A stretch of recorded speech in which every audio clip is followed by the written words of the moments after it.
We have Dmitry Andreikin and Anders Giri here with us, who just finished their first game in the two-game round of the semi-final here at the Grand Prix in Belgrade. Gentlemen, it was a long and hard draw. Anish, it seemed that you had more chances and you were standing better in the opening. Do you want to start us off with your view of the game? Well, I think the opening was very, very unclear. I felt when after a3, the knight c6, when he played it, I thought maybe it's good, but I didn't expect it. So I felt that he would do either takes or knight d5. When I thought it should be balanced a little bit.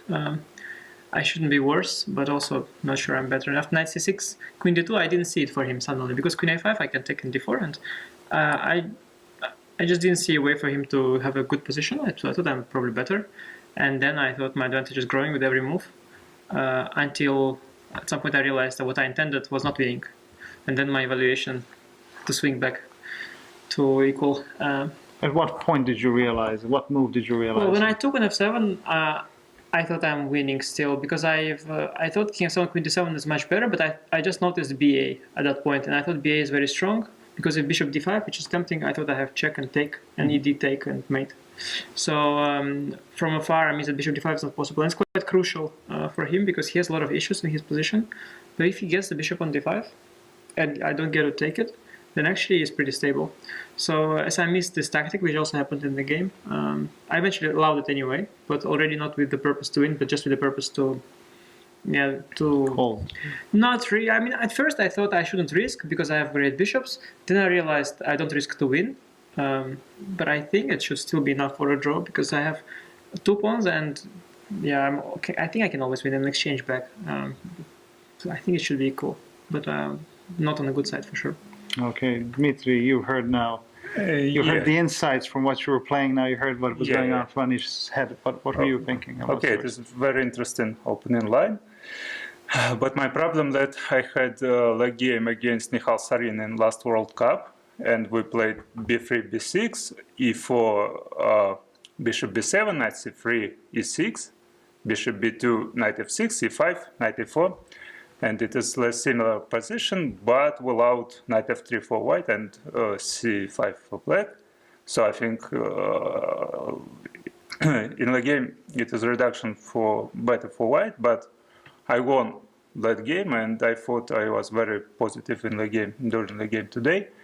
So I'm not sure about my move knight b4, because I provoked Anish to play d3 and a3, but maybe this pawn structure looks not beautiful. Well, e5, d3, c4, b3, a3. But after queen d2, I understood that I have a problem, because white have very easy plan, very easy game, and d4 next move, or rook f3, rook g3, which I have in the game. So rook c8 is not natural move, because I lose a chance make a long castle.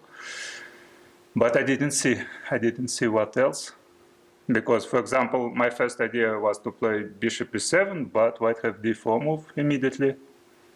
So after knight d4, c takes d4, bishop b5, I calculate, and in the game I should play rook c5, yes, well, rook on c8, but okay. And after all, of course, my position became a losing, and okay, now we all know that Anish had knight h3, very strong move, instead knight f7, because first time knight f7 looks very good, very natural, but after king f7, take on a5, yeah, and I have very strong move, bishop d5 will counterplay.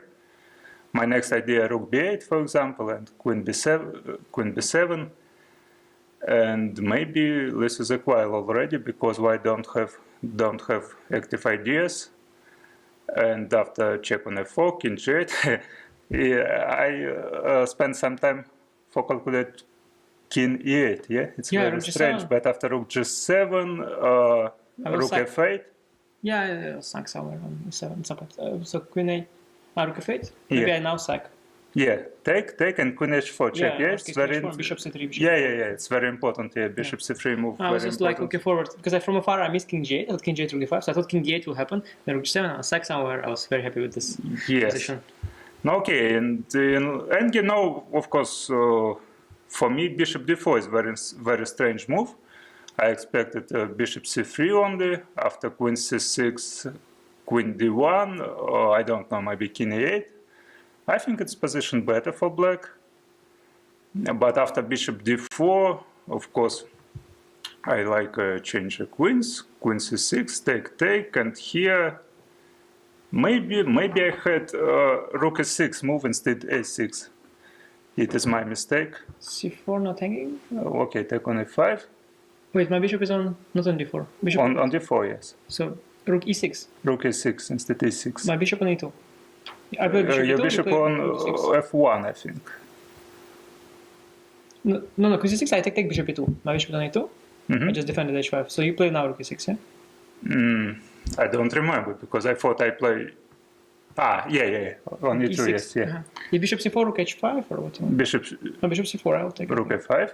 Rook h where? Rook a5. a6. Rook a6. Sorry. Rook a6, yeah. Rook a6, I will go bishop c3.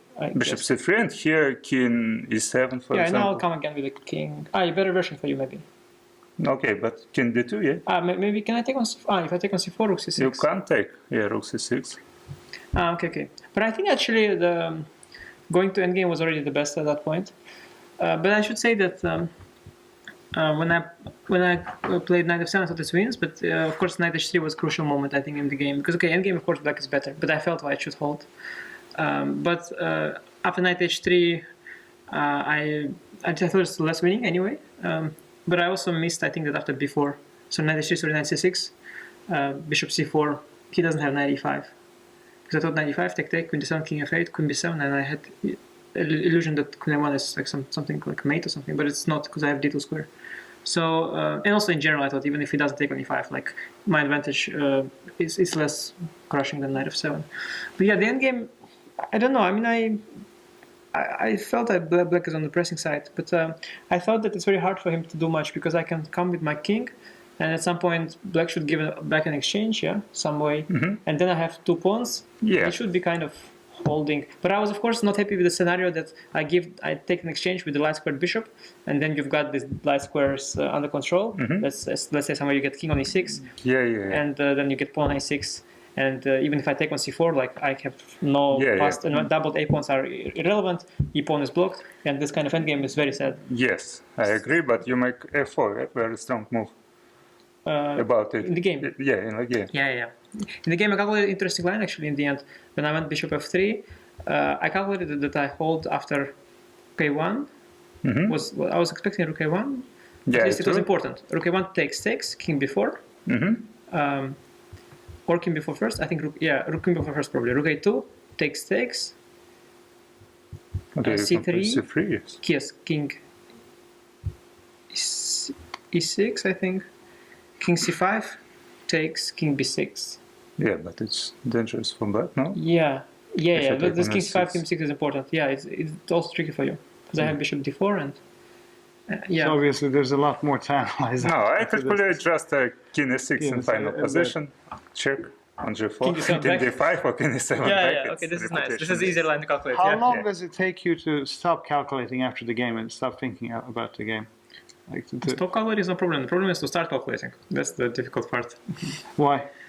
I mean, it's very difficult to calculate in chess because, for example, today I was calculating, but I thought that at some point you dismiss some moves because you think that they don't work. But then, there's sometimes some ideas like in the game that after rook d5 there is bishop g5 intermezzo. So calculating is a problem. Stopping calculating for me is no problem. I will stop very easily and go to dinner. But I've asked some players this. Maybe when you have done so many interviews here that how long does it take you to unwind after the game and stop thinking about it? And kind of because obviously you're in a hyperactive state whilst you're playing, you're focused 100%. So is it half an hour, 20 minutes, an hour, a day? I don't know. How long does it take you to get down? Okay, after losing, I can think about it 1 day or 2 days. Or 1 month. But after normal game, I don't think about it. Yeah, okay, quickly. Anish, you?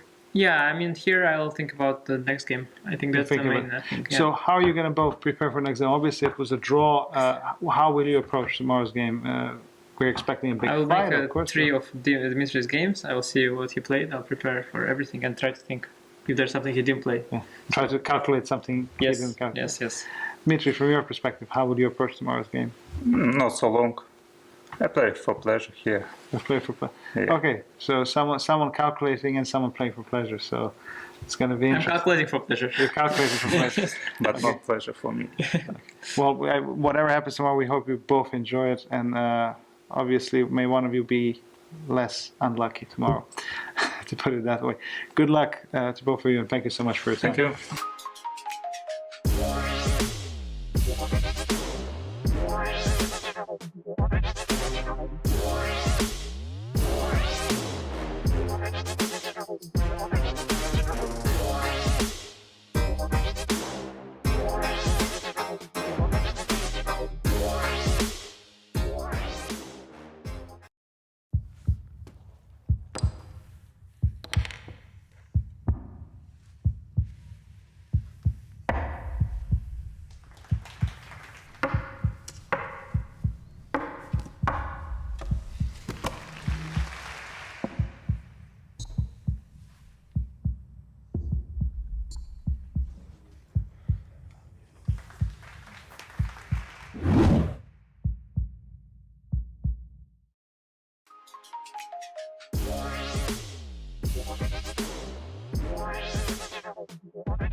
So welcome everybody to the second day of semifinals of the second Grand Prix leg here in Belgrade.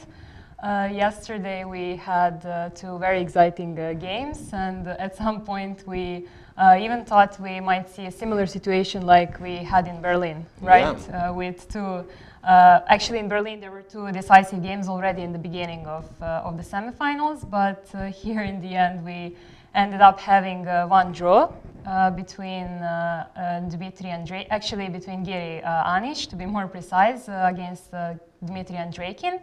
And indeed, we had one decisive game, which was in favor of Richard Rapport, who actually earned his first victory against MVL in classical chess. Yeah, so absolutely.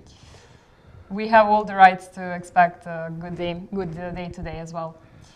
Yeah. Yes, players are still not in a tournament hall. One more time.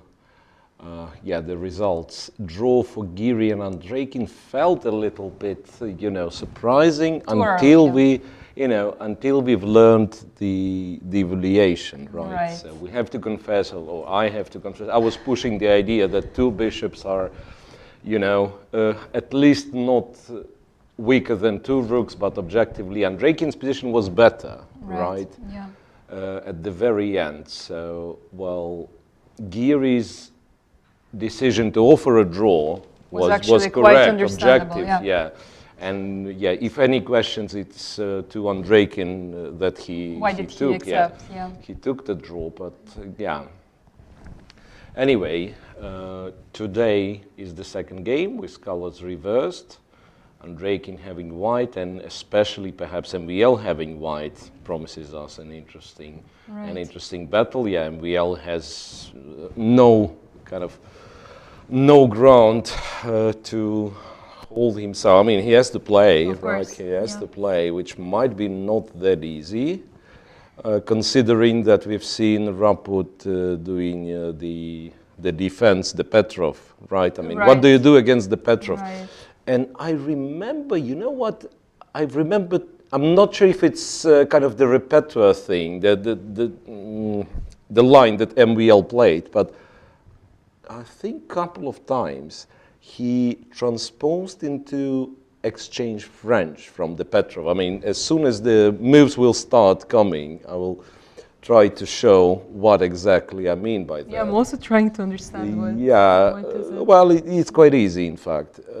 When you take the pawn on e5 and black goes d6, you move the knight back, knight e4, and then you have this knight c3 line, you have d4 line, but you can also play d3, force the knight away, and then go d4. And d4, right. So he was, I mean, it's interesting because he's considered to be kind of theoretician, right? Yeah. And then if someone as theoretically, equipped as MVL considers that there is no advantage in Petrov to such an extent that you have to switch to exchange French, right? So that's a little bit surprising. Yeah. So all I'm saying, well, it'll be tough. It will be tough for MVL. For Andreikin and Giri, it's kind of less clear. Depends on what Giri expects from this game. Will he try to play with black? Does he consider himself to be a favorite? To run the dog in the tie break? Yeah. By the way, I've missed entirely who was to make a first move today. I mean, yeah. So d4 from Dmitry Andreikin, and the game has started. d4, knight f6 already on the board. Knight f6, well, does not signal anything for now, right?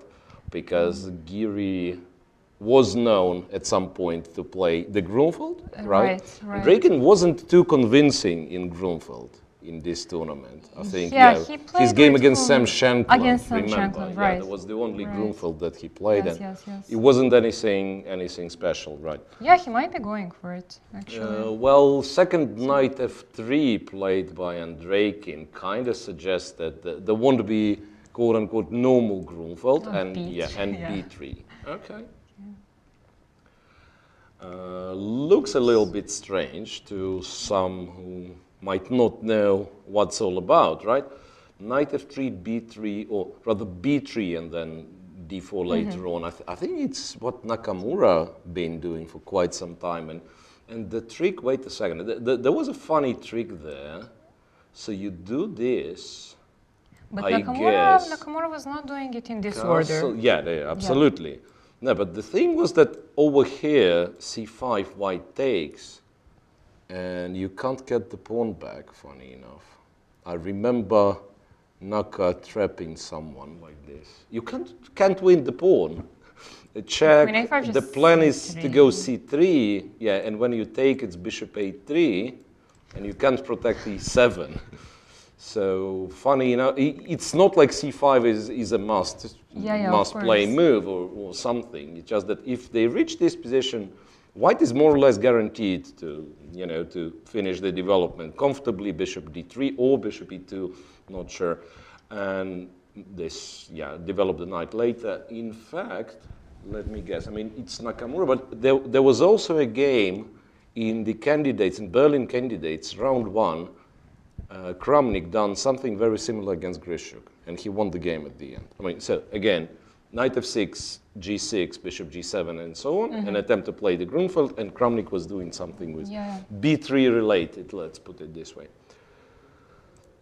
For now, it's clearly a surprise, move 3, so Anish is thinking. I mean, I guess you can, I mean, if you want c5, you can do it here, right, or maybe one move later. Oh, no, wait, white doesn't actually need e3, right? No, you can do it one move later, like bishop g7, bishop b2 maybe is the more precise moves order, so that you have this. But you can still go c5, because here... e7 is not hanging. Yeah, e7 is not hanging, it's protected with the king. Yeah, so check, let's say c3 takes, it doesn't make all that much sense for white because of the bishop a3, queen, wherever it goes, a5, c7, e7 is protected with the king. Right. So if you are keen on playing c5 in these positions, you probably should do it earlier. And probably black, I mean, he can also try to play for e5, right? Yeah, there's nothing wrong. Yeah. I mean, some sort of King's Indian setups. e3, castles, and probably bishop e2, and so on. And that's, it's what's, I think in art, it's called postmodernism, right? So it's like you know, there is such thing as King's Indian defense. And then white started to play it with colors reversed, so that it became kind of King's Indian attack, Bobby Fischer and so on. Right. And this is, what's this? It's like black plays not the King's Indian defense, but King's Indian attack, and white plays a system against the King's Indian attack. I mean, so it's really confusing. It's basically the sides switched twice, right? Right. So of course, against the normal King's Indian, white would go c4 and knight c3 and all that, right? Yeah. But he was avoiding the Grunfeld, and now he ends up like playing a really strange system. If we, once again, if we reach all that. Right, so Anish will be thinking, apparently. Yeah, you're absolutely right. The choice is like to go d6, e5, to go for c5. Really wondering what happens if black plays d5 or 4d5. Yeah. You don't have to do it right now, but it's not like white will play c4. Yeah. Yeah, you don't have to do it right now, but I mean, you might end up going d5, and interestingly, like even against the London system, it's not that terrible, right? Some people, I mean, with bishop f4 move 3 or something, I mean, it's not that terrible. Some people consider it to be like bad. It's not that bad. With b3 being played, I don't necessarily see what's so terribly wrong with this attempt. It's just that perhaps d6, e5 is more to the point, but yeah, you never know. Okay, so let's leave Anish and let's see at least kind of, oh, what a system. What a time to be alive. I mean, you want to be solid with black because you won game 1 with white. And you expect some Berlin. And then Berlin or the Petrov here, yeah. Okay, a6, d6, you are a little bit surprised. And then after castles, bishop d7 is the move, or whatever, knight e7 is the move. Bishop g4, h3, and then h5. This is absolutely incredible. That's the line from my childhood. I remember quite a few things here. But is this the only line where there is this bishop g4, h5? Or No, there is it's some not. Other... I mean, no, it's not. There is obviously this line, the exchange, rail opus. This one I know. This is where you see it, like Queen f6 This later. is much more common, yeah? h3, h5, and then a lot of people arrange a draw like this, c3, queen d3, you know, takes, knight e5, bishop d6. Right. That was kind of patented by Kosintseva sisters. I mean, if you check the database, I mean, this draw happened quite a few times between Kosintseva sisters. Yeah, check and then move the bishop and then again bishop h2. Right, but that one is known, but at the same time, this one is like much more studied, sort of, right? So I think the right move is actually d3. And black goes queen f6, and then...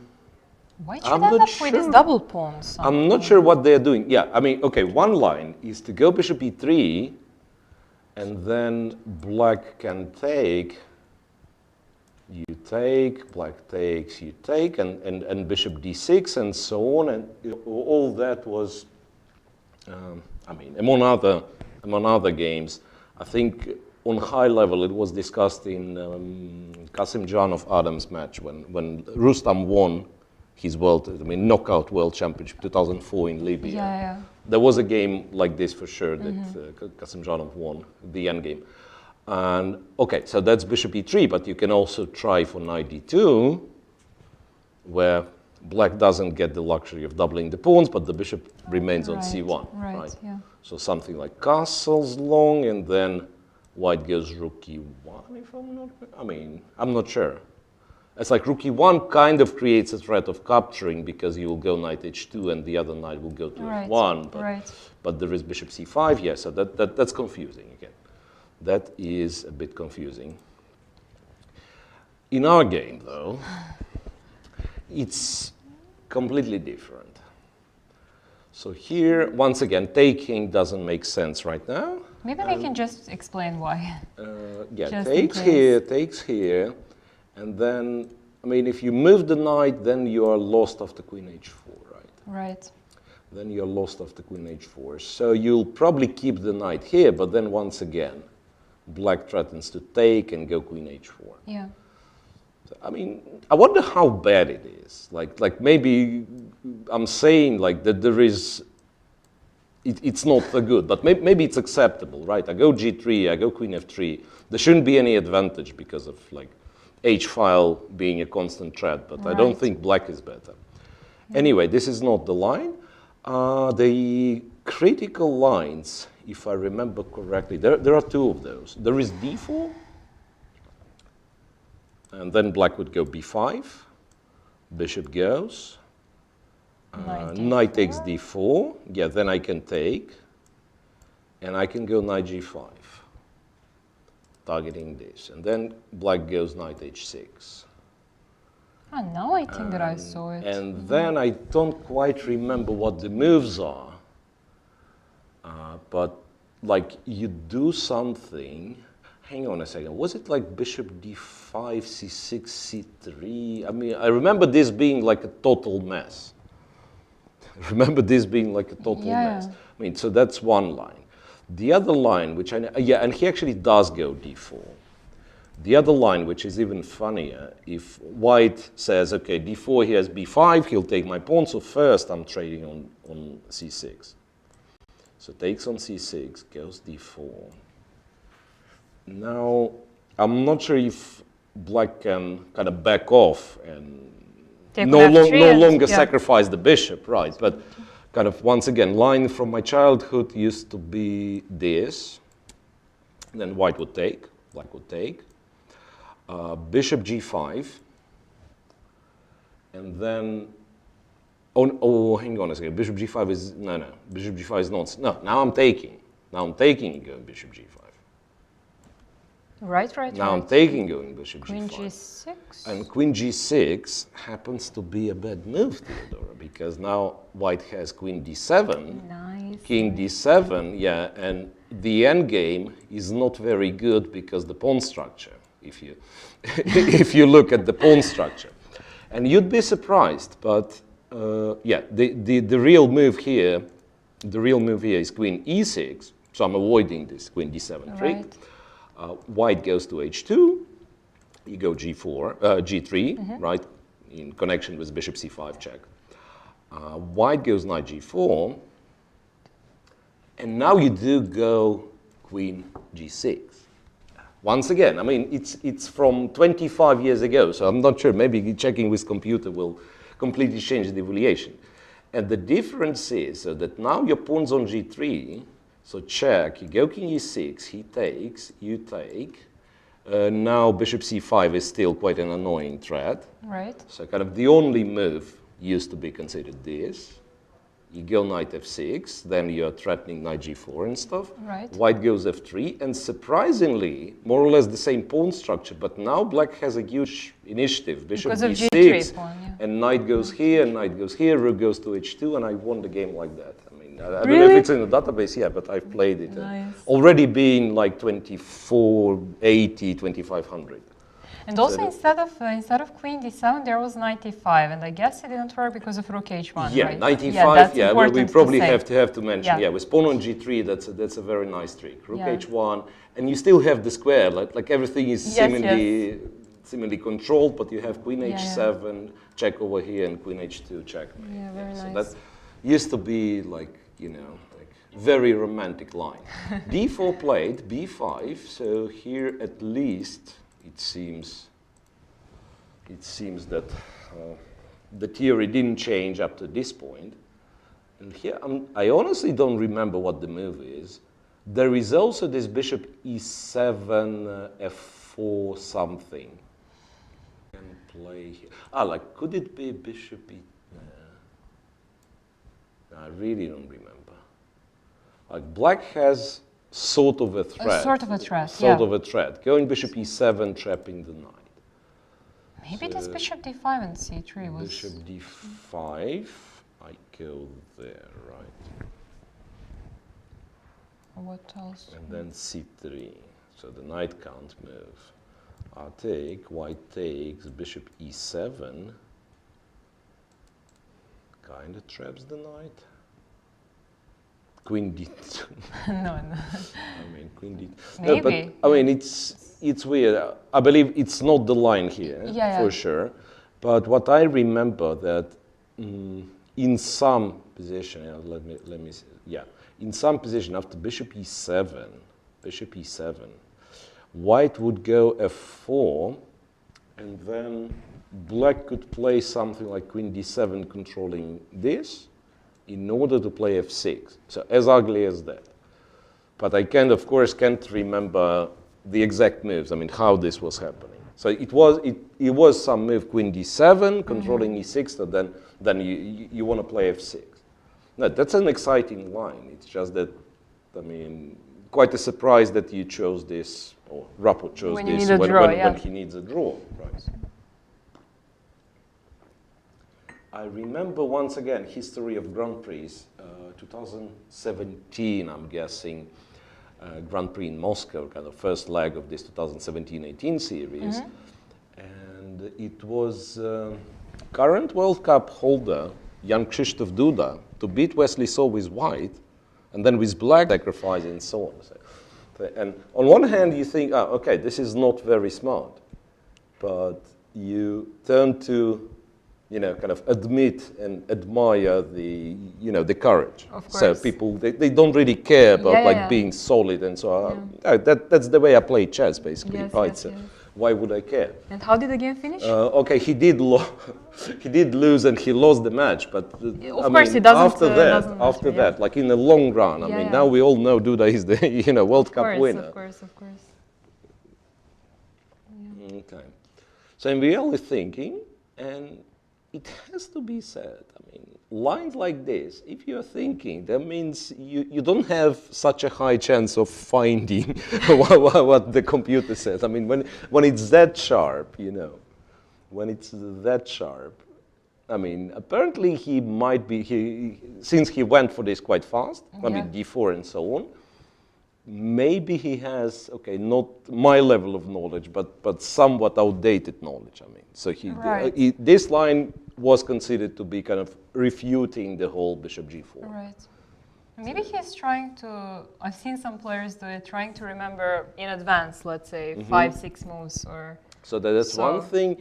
The other thing could be like trying to understand, I mean, what my opponent is going for, right? Like, okay, I know this line is supposed to be good for me.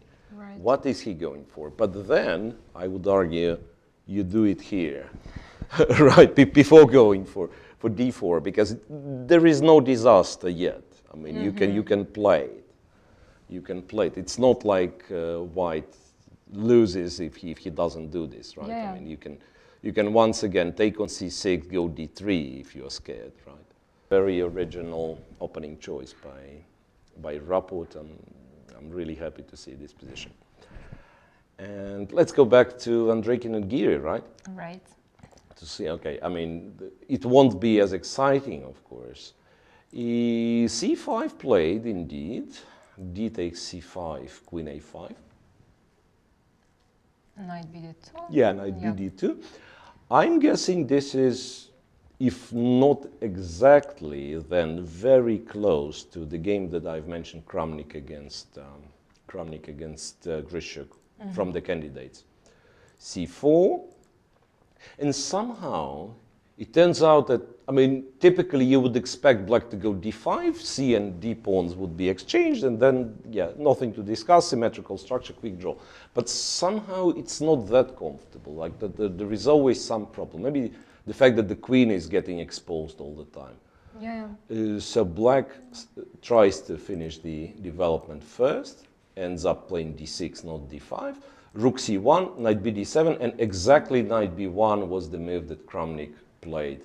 Knight to b1, opting for knight c3. Same right? idea. Yeah. So I wonder if the position is the same exactly, but absolutely same idea. Also, it stops d5 for now because once again this trick of bishop a3. Right. And then later on, you just basically play some English opening position. Knight to c3, queen d2, this rook to d1.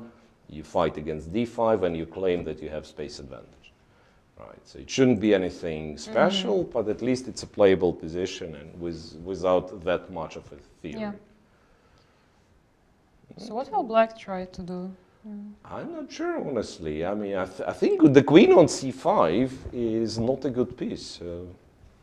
I would argue go rook c8, go queen c7. I mean, hide it on b8, and then because there is like this setup is known from the. Hedgehog. I mean, it's not quite because the bishop is on g7, right? So it's more of a like double fianchetto lines against the English opening.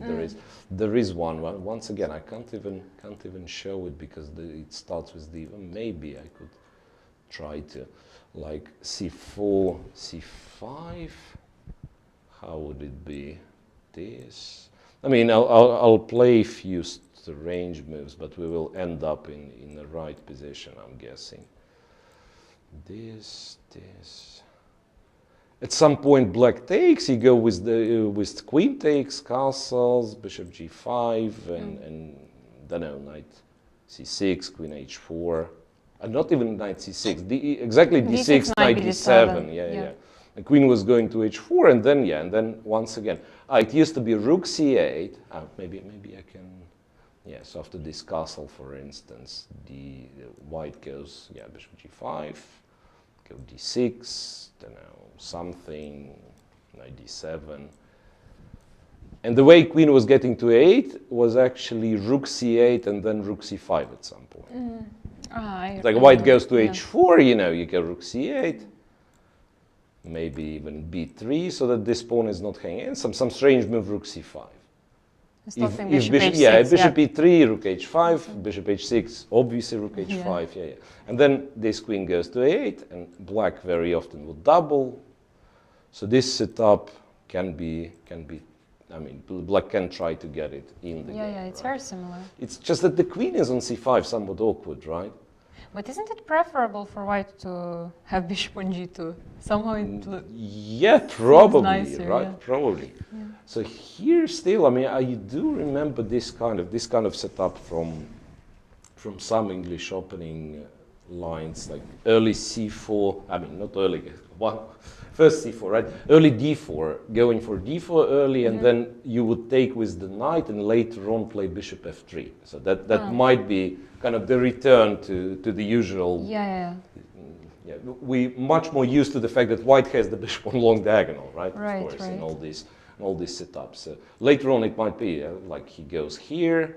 I mean, apparently after knight c3, knight d4, and then if knight e5, you have to consider f4.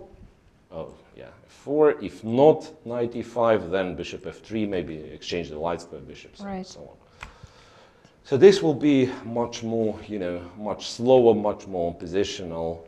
I think it's a good scenario for us once again. So this is really asking for an early crisis as soon as MVL will, make a couple of moves more. Of course. It's a very strange line still. I mean, I don't think there is much of a game, interestingly, here. I'm just wondering, is it a gamble from Rapport, or he really found the way that black is holding? Because, I mean, how this can be played? I mean, I don't understand. Why does a piece up? So it either works for black or it doesn't. So that's my argument. It's like, I mean, the position that Giri has against Andreikin, right? This is something you call playing chess.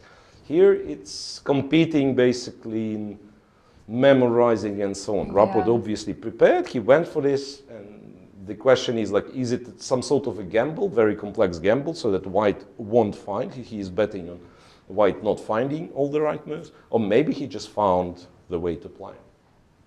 No, but do you think MVL, like, this position is new to him? He's spending I don't really think a lot of so. time. I don't think so. I mean, this position is automatic. As soon as you play d4, you basically accept this position. Like technically you can do this, right? Wait a second, but maybe knight b3 is just bad because of this. There's queen d5. You're threatening checkmate. Knight h6, you have this stupid check intermediate. and black will have to go king e7, and only then you take the knight, right? Yeah, yeah.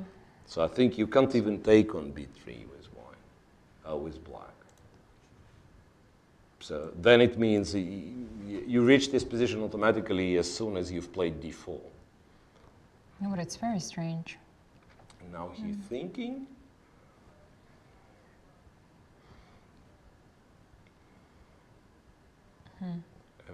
F4. But also, now that I'm thinking, I mean, it might become a total mess. Like if I go F4, I mean, first of all, I'm not sure what F4 is, right? I mean, maybe some trick. And also, like, just look at this position. D5, bishop C5. Yeah, I mean, I do have some ideas, right? Bishop D5, bishop C5. Bishop Who knows? E3. Bishop E3, and maybe. I don't know, I wouldn't say this, but it might be just nonsense. Let's say the bishop f7. I'm not sure where the king goes after bishop f7. No, probably that's not how chess works. C6.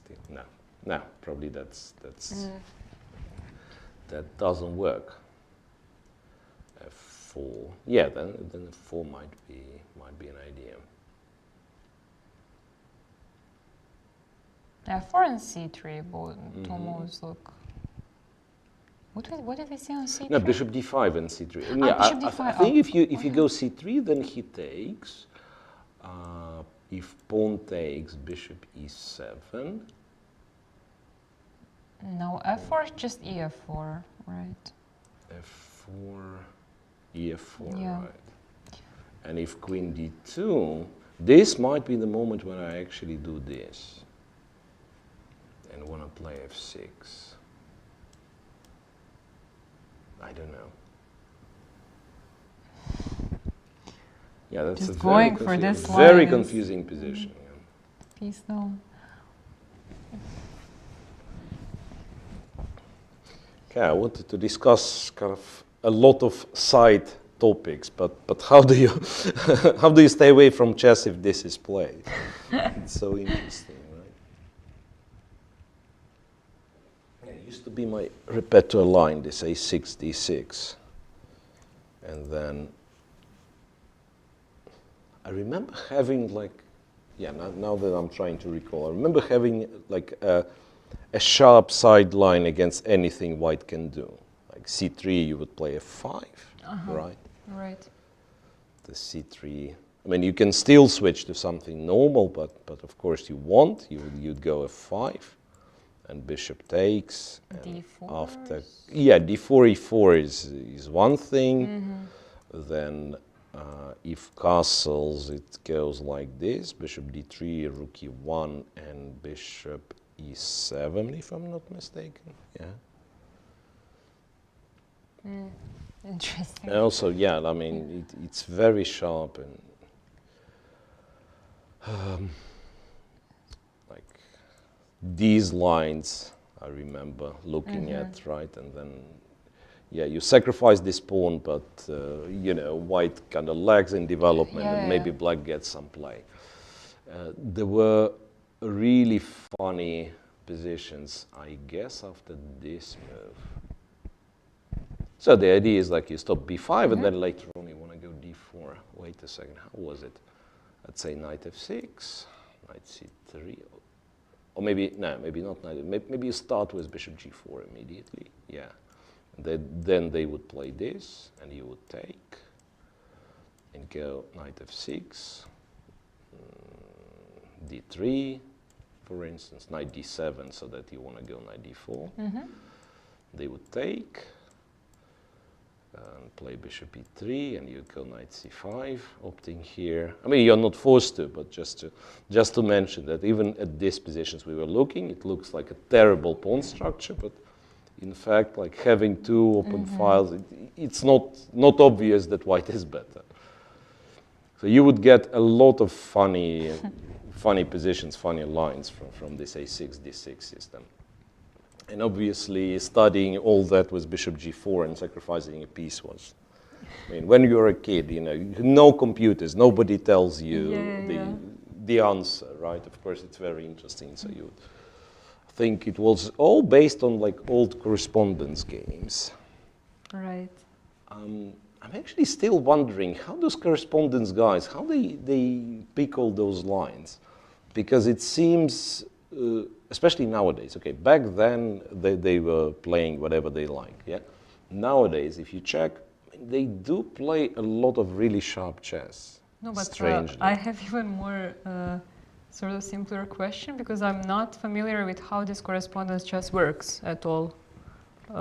Like, who is organizing those games? How do they come up with, okay, let's play chess? I mean, how does this world work?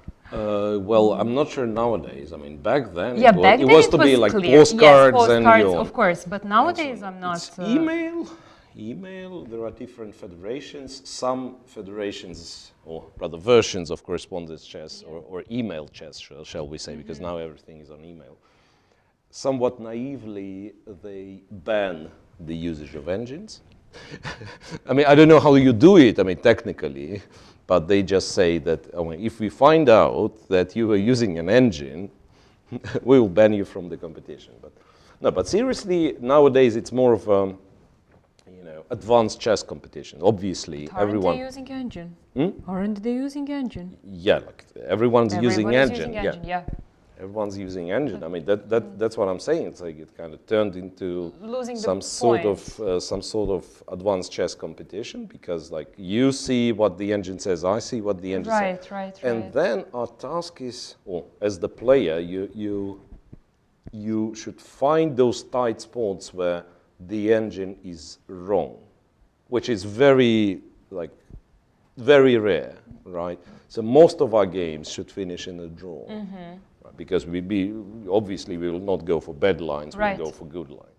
But sometimes, like a good example of it would be, a few years back would be the King's Indians, right? When the engine turns to prefer the position for one side and then later, for white obviously, right? And then later on it realized that this long-lasting 20 moves initiative actually works for black. So it's not the case anymore, but there are still positions which engine sort of misunderstands. Right. Right. And where I was going with that. Yeah. And when you check the database, the correspondence database, you would expect, like, okay, the guys would be solid, they would be playing Petrov, they would be making draws, but they do all the nonsense like this. Yeah. This, then the anti-Moscow gambit. Again, I mean, we'll get this game. Yeah, where was the game with d4? And now this one. This one, yeah. Yeah, so d4, d5, c4. Okay, let it be c6, whatever. Knight f3, knight f6, knight c3, e6. Bishop g5. Yeah, then dc4 is Botvinnik variation. h6 is known to be Moscow variation, right? So bishop f6 is the Moscow variation itself. Bishop h4 is so-called anti-Moscow gambit. Okay. Why gambit? Unlike in Botvinnik, you can play g5. No, wait a second. Not even g5. No, you take, and after e4, yeah, like b5 brings you back to Botvinnik. b5, e5. Right. g5 you'll take, right? Yeah. Right. Black plays those moves in different order. g5 first, then b5. He keeps the pawn, but there is an awful lot of theory. Yeah. An awful lot of theory, and I mean, bishop b7 being the main move, then bishop g7. And the problem is, like, I've studied this before the cloud engines were the thing. So you would rely on your own machine. Right. And it didn't make any sense to me, because you check, like it always says it's equal, the lines are beyond human capabilities of memorizing something. Yeah. So it would be, and sometimes you would find like even mortal chess players, not the correspondence guys, not machines, they would play this and some like really, really sharp. Right. Really, like, how was this Gelfand idea? I mean, this, and then h5 used to be the main line, and he came up with rook g8, and the point was that, how was it over there? Whenever you move the bishop, he's ready to take on g3. Something like that. Oh, wait a second. Knight d7, castles, could it be castles? I'm not sure. I mean, but there was, I mean, there was this exchange sacrifice on G3 and somehow, yeah. No, I'm generally admiring people who can go for these lines. Botvinnik and so on, it's crazy. Yeah, Botvinnik, interestingly, they don't play on high level, but when they do, and I remember like Kramnik Aronian and also Shirov plays. I only know for Shirov that he is playing when he's getting a chance, he plays yes. this, yeah. And it seems to hold.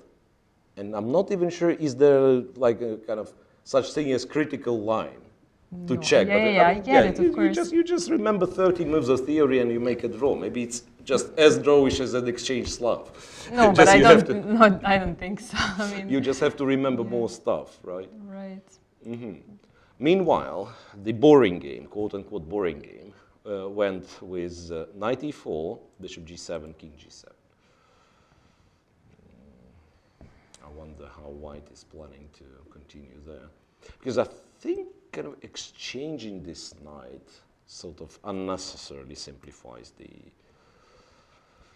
issue. Now, especially exchanging the b1 knight. You kind of need the knight on c3, I would think. So you mean to try to exchange with other knight? Maybe, yeah. Okay, but this is like too artificial. I'm thinking, can I try to do this? Like go here and maybe f3 or bishop f3, who knows? Like knight f to d2 seems too much, right? I mean, too clever, too clever to be true. Yeah, we'll see. I mean, it's not impossible that he'll go queen d4 and we'll see an endgame and a tiebreak tomorrow. So I actually like knight e4 for black. It looks like a smart move. yeah, knight e4 to swap the bishops. Yeah, this is something that Grishuk didn't do, in fact, if I remember against Kramnik. correctly. Yeah. Once again, based on my assumption that this position happened, which is not guaranteed, right? Yeah. On the other hand, all that I'm saying, like go knight d4, I mean, you might have gone knight d4 here as well. I mean, if you want to keep more pieces, and if you're sure that this f3 thing happens, f3 and so on.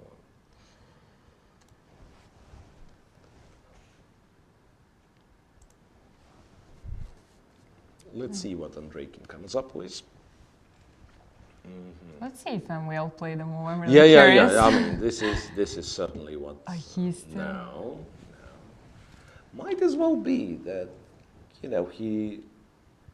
here comes kind of the realization point, so that he's trying to recall and he's never too sure, and might spend 1 hour 15 out of his 1.5 hours that he had. I'm so curious to see what's going to happen. Yeah, but really, I mean, this specific position, there's kind of no way back. Yeah. It's either white wins or I mean, it's pretty forcing, right?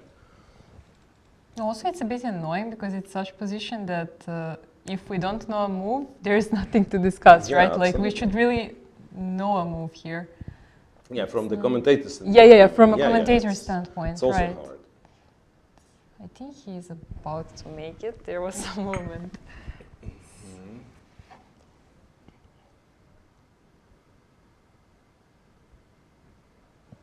Very interesting.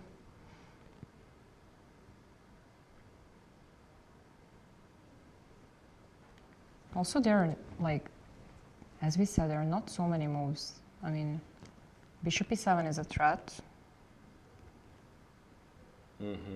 Yeah, you probably have to do something about this d4 knight.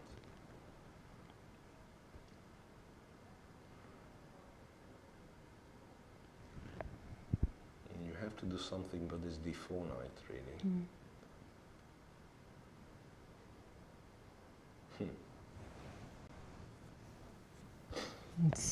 I'm so curious. Yeah, but once again, seriously, bishop d5. I mean, if we just try it, bishop d5.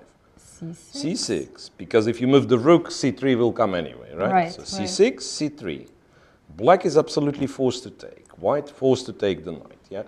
Bishop e7. Also forced. Looks logical, right, at least.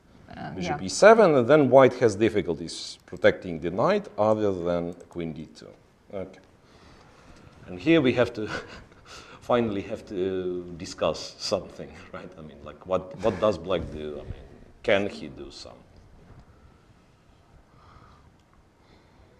Like the stuff that I was mentioning, this queen d7 or queen c8, doesn't seem to make any sense because white just takes d5. Ah, e5, right. d5.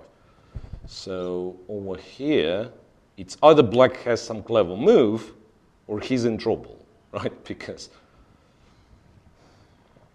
what could be a clever move for black? Maybe you take e4 when the knight takes, you go f5. Who knows? I mean, absolutely crazy position. Maybe rook c8 to try. Rook c8, okay, Rook makes c1. sense. Rook c8 to try to take on c1, yes. Yeah. And then if he goes here, though, There is b4, that's too much, I but think. too Knight much, d5, yeah, nobody will believe this, right? Right. Like this, and rook takes, and he takes, right?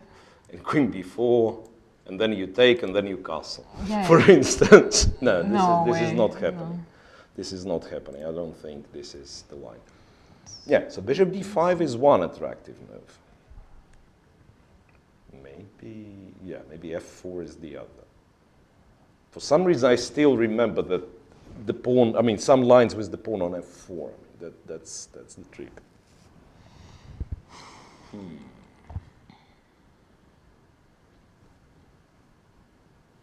This bishop d5, c6. I mean, we didn't make it work for black. For black, right? Yeah. So, so far, we couldn't make it work for black. So there has to be something. This. Take the bishop is a must, and he takes here, and then who knows? bishop e7 forced. Yeah, with bishop e7, queen d2. I don't know. I mean, you could make an argument for taking on d4, so at least the knight's not coming out. But then, then he takes on d5, and I don't see down. And right, so that's really interesting because MVL clearly pauses here, right? So that means. Could is it be it the possible? bishop d5, bishop e7? Yeah, exactly. Wanted same thing. I mean, sounds too much, right? Right. Sounds too much, but who knows? I mean, it's a dumb but very efficient Of idea. course, My yes, queen yes, goes yes. to h4 and I'm checkmating. Yes, yeah? exactly. Who knows? Maybe that's what the plan is. And then the moment you realize that, you're trying to calculate. And it's impossible to calculate. I mean, against the guy who spent maybe a day at least analyzing this with the machine. So that's a scary situation to be in. Very scary situation. But on the other hand, kind of the benefit for MVL, it's game 2 and he knows he has to win. So, I mean, imagine it would be even scarier in a way from psychological standpoint than when you don't know what to play for. Here at least, like if he can see the line which leads to a draw, he can immediately discard it and so on.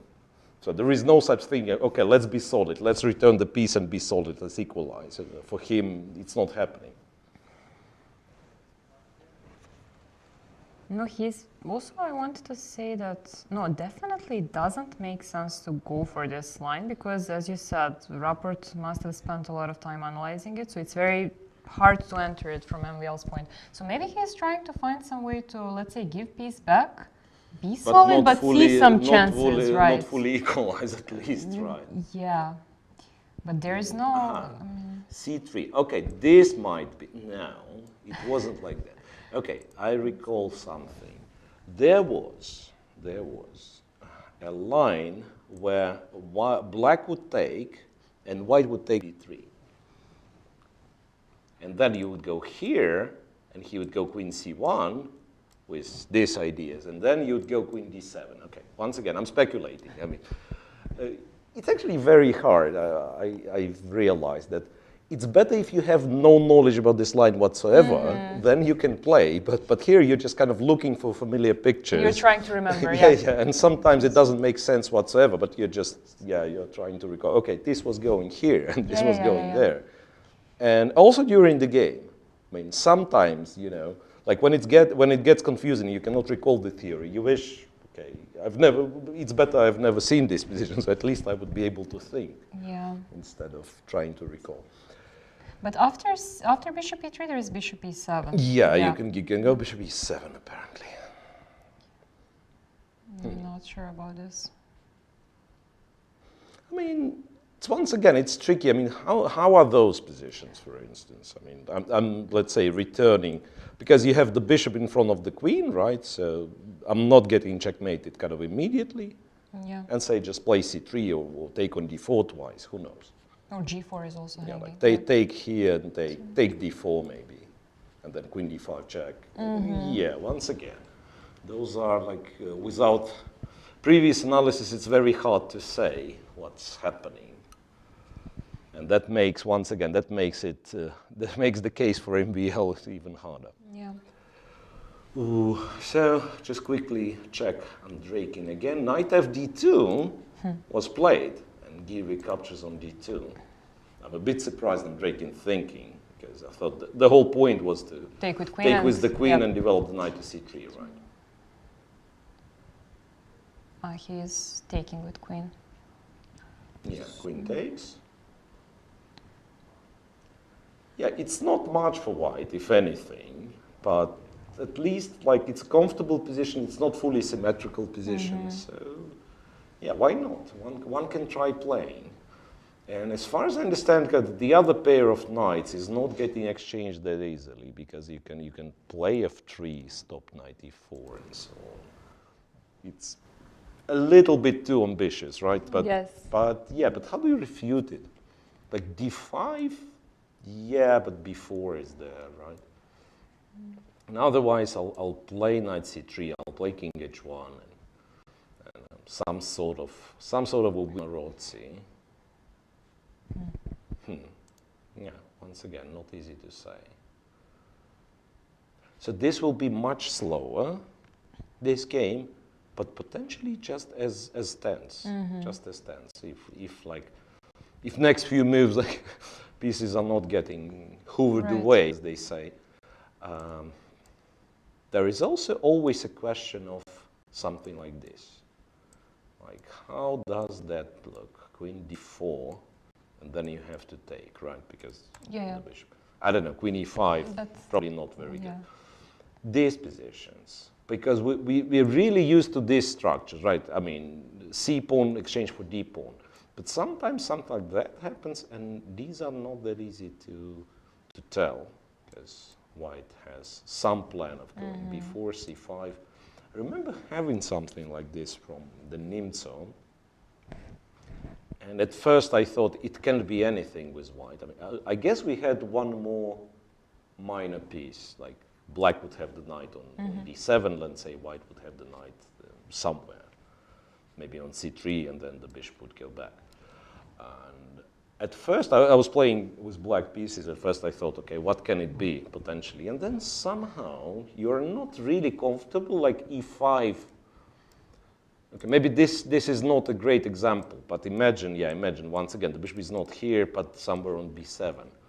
So these structures happen very often, but black's counterplay usually is the kingside attack. But how do you attack the king when queens are off? And also the material is not much on the board, right?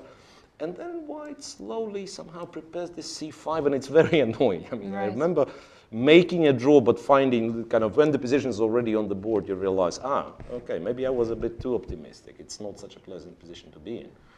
So that's kind of a side idea for white. So maybe one day he can try to trade the queens specifically on d4, right? Yeah.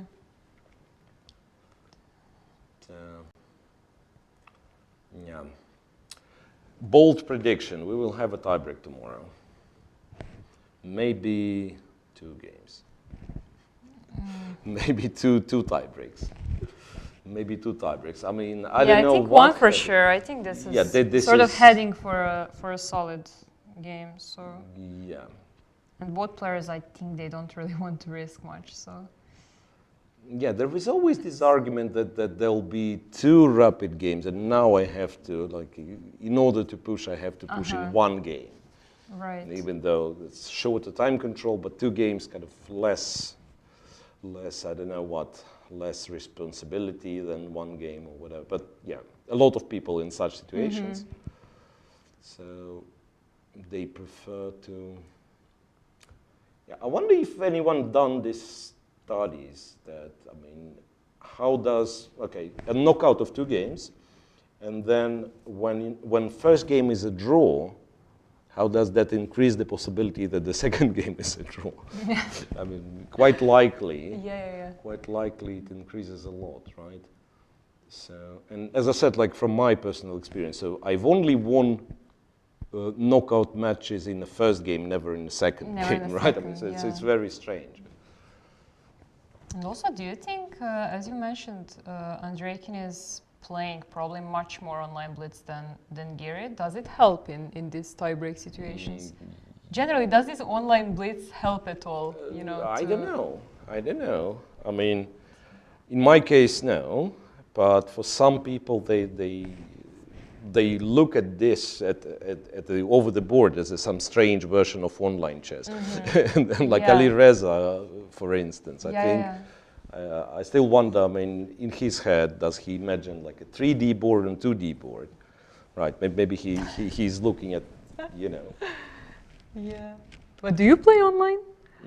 Yeah, well, not recently, but of course, I mean. Who doesn't? Okay, yeah. Who doesn't, yeah. My unexpected comeback to tournament chess was this summer when, you know, apparently they were missing a player for Banter Blitz Cup. So they've invited me and they were not very happy because I've lost only in the finals. I lost to Duda and by some miracle beat Prague and some really? other guys. I kind of missed it. I don't know how is it possible. Yeah, it was a kind of pre-group stage, I think. Pre-group stage. So if you make it to the group, then it means you that far away from actually play the group or something, the final. Yeah. But yeah. Nice. So my latest chess prize, it was won online straight. Got some money, strangely enough. But yeah, but on average, I'm not very good. Like it was, yeah. If you'd ask me what would you prefer to play, online blitz or over the board blitz, it's over the board, 100% over the board blitz. Yeah. Okay, not much happening there, and even no, not even less. Oh. Okay, yes, G3. Yes, for some reason you have to play G3. Now it looks like it starts making sense. Really? Maybe Black was threatening G3, maybe, but yeah, G3, Bishop E7, F4, and Queen D7. So that he wants F6. Yeah. And the funny part is that I think after F5, he's supposed to go back to D8. Once again, I mean, I'm kind of have some images of these lines in my head. It's not guaranteed that it's true, but yeah. But Bishop E7, yeah. Well, the question is why G3, and does he need to play G3? I mean, what for he needs to play G3? Yeah, G3 probably with the idea to have F4 and then take G4 after some EF4. Yeah. Yeah. You're right. Yeah. You're right. So G3, exactly. The point is that after Bishop E7, you play F4, and if, say, he swaps on B3 and takes on F4, you can take with the pawn, protect the knight. Okay, makes sense. But still, it's a mystery. No, probably there is no mystery. Maybe probably Bishop E7 is the actual line, yeah. And then you take, and then you want to take and go Queen H4. Even Knight E2. There are so many threats actually. Yeah. So. Bishop G4. Yeah, you take. You are still kind of not checkmate. Oh well, you actually do. Knight F3 is also a threat, right? Yeah, right. So I'd say Knight D2, and then go Queen H4, or start by doing this, and it starts looking, it starts looking very dangerous. So agreed, right? Agreed. So that's the point. G3, this, Queen D7. So now try to stop F6, right? Okay, he can try to go C3 and then take with Queen on B3, right? Takes, Queen takes. So that F6, there is still Knight E6. Fair enough. And What does black do in this case? We don't know.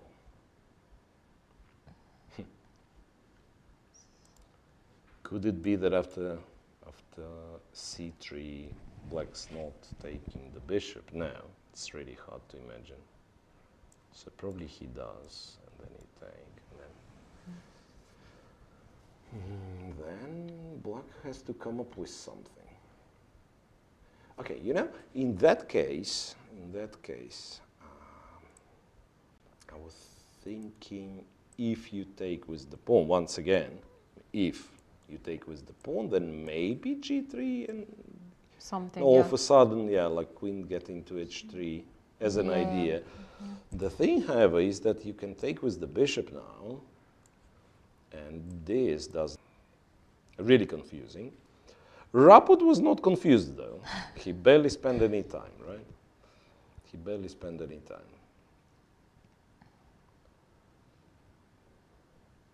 Also, this knight on h6 is very strange.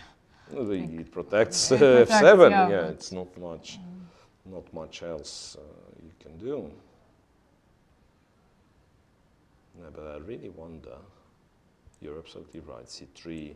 He's about to make a move. Something else, I think. Bishop d5. No. F5. F5. Yeah, F5 securing himself a square. But then, as I'm saying, it's queen back to d8.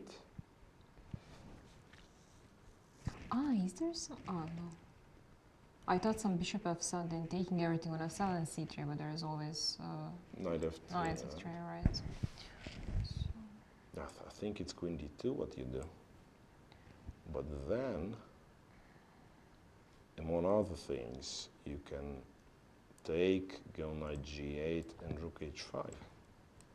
And still trap the knight. I mean, it's such an original position. And like all the kind of tactical ideas are also very, very surprising. Hang on, after queen d8, could it be that, no, it can't. I thought like takes everything, takes on g4, but then knight c2, strangely. Yeah. Right? Yeah. Takes f7, knight takes, bishop takes, king takes. Wait a sec. Maybe not take the knight, maybe take on g4 here. So at least like you're not losing anything. Black might be just fine though. What's the material? Everything is same. Understand. Oh, okay, so it's equal. Material's equal. What's the position? Nobody knows. Right. Probably just black puts bishop on f6 and stays solid. Kind of fine, yeah. And Raport is thinking, which is not a good sign for MBL, Raport right? is thinking after f5, yeah. So it's a bit of a surprise, we might say. And yeah. How about some violence, like this and this? No, F7 is hanging, yes. hanging, yes. I mean, if this happens, I'm actually, I probably don't care about f7 because I'm getting here, right? It's just that you'll take on f7 when I'm taking on f5. Yeah. Yeah, knight f5, and then Yeah. I don't know, you do something, bishop f7, c3, but even stuff like this has to be considered. Like, okay, what if I mean, actually, I can get some material back already, or I can once again pretend that this works. Who knows? Knight takes. And then queen c6. Yeah, that's your idea, the right? plan is, once again, I don't know how threatening this is, but it does look threatening, rook h1 or queen h1, rook h2. So I'm not insisting on this kind of working for black, but it's very sharp. It's very sharp. So queen d8 is not necessarily the only move. You could also think of, if queen d8 works and traps the knight, you could also think of starting with knight takes. But then there is this queen d5. And then you go here, right? And queen d5. And queen d5, yeah. And maybe you don't have to. Maybe you take go c6 and say, okay, I will trap your knight anyway, sooner or later. It's not coming back. I'll go queen d8 and knight g8 and rook h5. Come on, this is not serious. Okay, so Rapot is thinking, which might be bad news for MVL, really. Andreikin and Giri. Andreikin, queen g5 forces f3, and then knight f6. Okay, this is what happened in Andreikin's game. Actually, he could have tried e4. Here. So, e4 instead of f3. Yeah. Immediately, yeah. Right, but perhaps he doesn't want the knight on d2 once again, right? Yeah. e4, yeah, works in a sense that you are able to protect the e4 right. taking with the knight, but You don't maybe, want yeah, maybe the whole point yeah. is like f3, knight f6, he, say, plays this, then goes e4, takes with the rook and puts the knight on c3. So the only tight spot would be black going d5 right here, right? So that's like, yeah, kind of not in time to play e4. But I don't know how this position is. I mean, it might be not entirely equal after d5, right? d5, who knows? I mean, those are hard. So knight f6 is on the board. Yeah, knight f6 is on the board. Andreikin thinking here, they've actually doing the yesterday thing. Yes. So one goes 10 minutes below the other, and then the other catches up. Right. It's move 16 though, so I mean, with this rhythm, they will have no big time trouble, it seems. Right. Okay, so it's been a very exciting 1 hour from the start, right? And perhaps, yeah, here we can clearly say that the opening stage is over in this game. In the other game, we basically don't know. One more time, yeah. In the other game, we basically don't know what people know. What's clearly MVL doesn't know what's going on. Yeah. Rapot might not know exactly what to do after f5, but it doesn't seem to be a good move anyway. So I suggest we let players think for some 5-10 minutes. Yeah. We'll take our usual break after first hour, and we will come back to continue with second games of the semifinals.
semi-final here at the second leg of the Grand Prix in Belgrade has finished.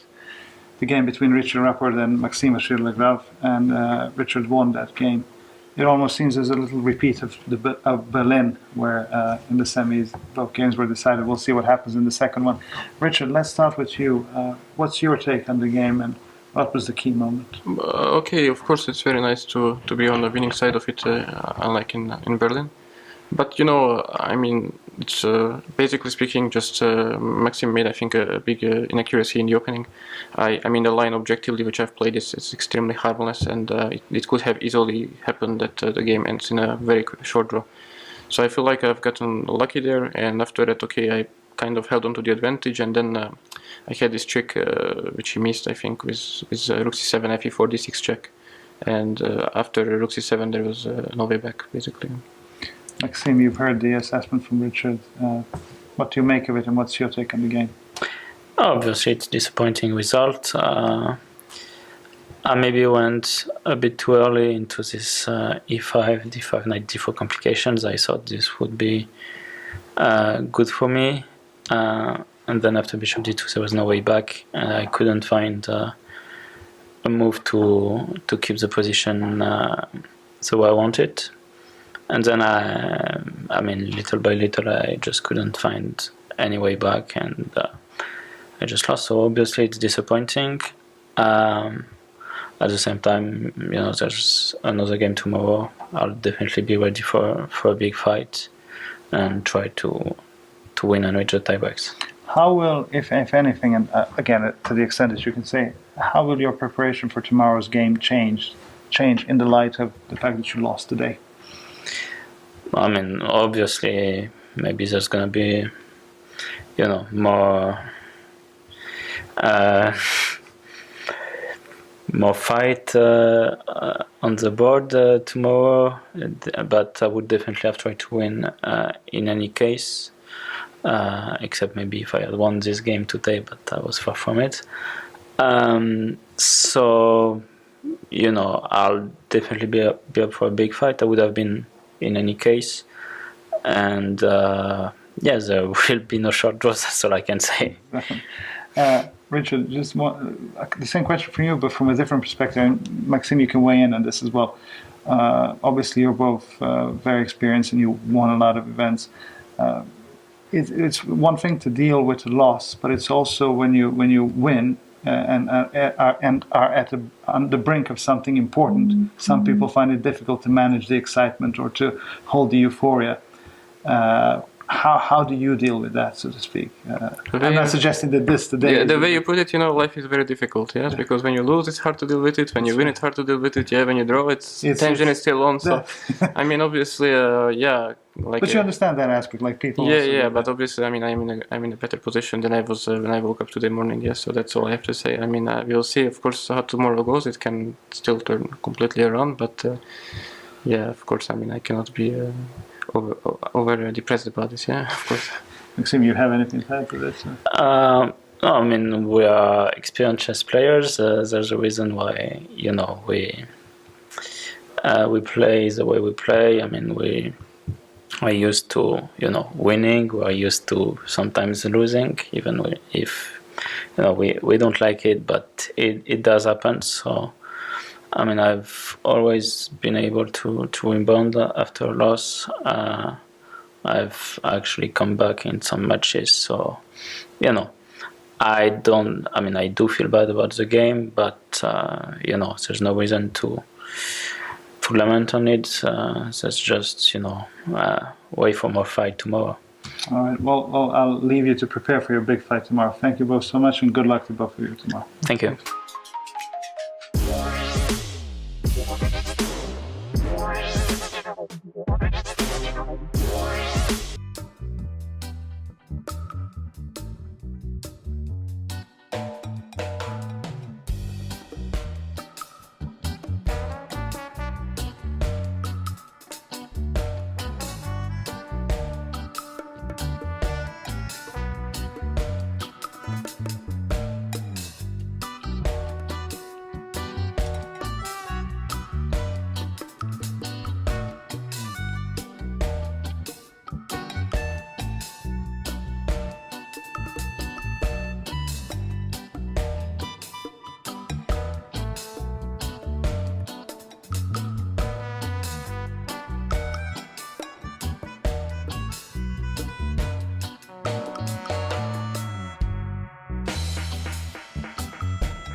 Okay, so we are back at game 2 of the semifinals. We've got some development in Andrej Kingiri. I didn't check the other game, to be honest. I presume Rapot is Still thinking, right? Yeah, for Andrej Kingiri, apparently this d5 break that we were discussing, apparently it was working for black because Andrej ended up playing e4, stopping d5, but allowing the exchange of queens and also taking on d2 with the knight, which means if he ever wants knight to d5, he will spend more time moving it. Yeah. To b1, c3 or f1, e3, who knows. Okay, so those positions. I mean, I don't know really, I mean, under what circumstances white is better in this. I mean, white kind of has more space, but black is so solid usually, right? And with these specific pieces, with like light square bishops and only one pair of knights and so on, I think d5 can be covered with e6, right? So if black needs it, he can play e6 so to cover d5 square, and then the d6 pawn is not that weak. So you don't have kind of enough pieces to apply serious pressure, right? So one could debate, I mean, on how to do it properly. Maybe, I mean, just to mention, there is a positional idea of starting with g5, controlling your 4 square, then e6, try to get the knight to e5, king f6, king e7, and maybe even expanding here with the h pawn. So strangely, it's not that I would say black's position looks more pleasant, but who knows? I mean, Yeah, what will white do? before probably, right? Like in many of those positions, it's hard to play b4 because c4 is weak. Here, at least you have the benefit that all your pieces are, okay, maybe not ideally placed, but c4 is defended like 100 times. So like maybe b4 and kind of going for c5 quickly, maybe that's the way. But one has to be careful, right? About b4, a5, yeah. b4, black will play a5, and you know, a3 means you've basically given away the file. b5, you've given away the c5 square, right? Right. So as the plan, yeah, b4 with c5 idea is here, but needs to be carefully kind of planned through. Maybe actually white has enough time to go knight b1, knight c3. Yeah, it's not like black can do something meanwhile. Something very special. Yeah, that's what I'm saying. Like, kind of, it feels that both sides are just too solid for this position to be in someone's favor. But obviously, there is still enough material to play, right? It's not like a dead draw of some sort. And we are Rapot. There is no move after f5, so Rapot spent like 20 minutes or so. Interesting. After f5, yeah. No, because in these positions, when you're studying these positions from black side, I think you should also check this moves, which, I mean, engine is not suggesting. You should try to look from human's perspective. F5 makes sense, right? It's not.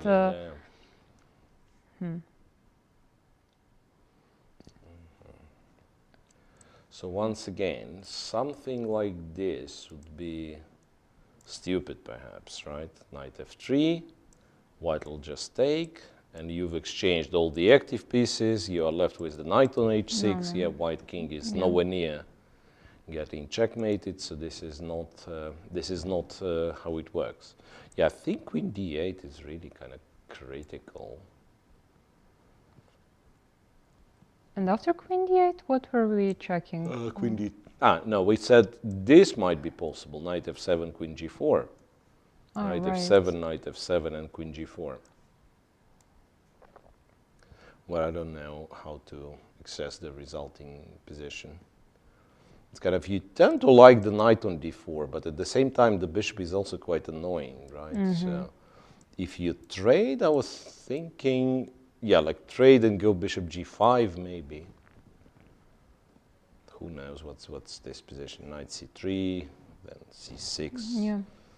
Right, I mean, sooner or later you'll have to take with white, right? Because it's annoying. You can't really develop the bishop anywhere. Yeah. That's like if it's on f2, you probably don't care much about black's bishop on g5. But how do you get yours on f2? And if you take, I think queen g5 is just fine. Yeah. Take with the knight. Black's structure is relatively flexible. The knight on g5 is actually quite nice. King e7. Try to double on the h file and so on. Some positions you'll have before. No, it's more comfortable from black, right? Yeah, I mean, maybe white goes before, right, to prevent black from going before. But then you go king e7, lift one rook, and then... But yeah, so far, no move from Richard Rapot. And yeah, and there was this, my crazy idea of capturing on f5 in some positions. Probably just nonsense, honestly. Look, takes here, knight f5, that's what I was advertising, but queen g4 probably stops the whole thing. Queen Knight takes h6? G4. Yeah. Then just queen this. Yeah, queen, trade the queens, right? All right. I don't know, this strangely. Yeah. But then you take with the rook, and you take with Queen. the queen, yeah.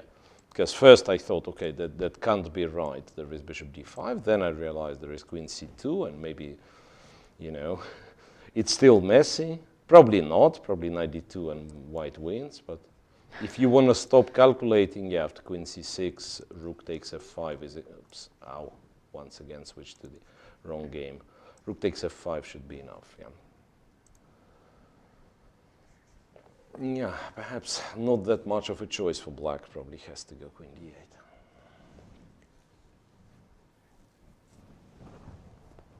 d8. I still wonder those like really sharp lines, the bishop d5 line and so on.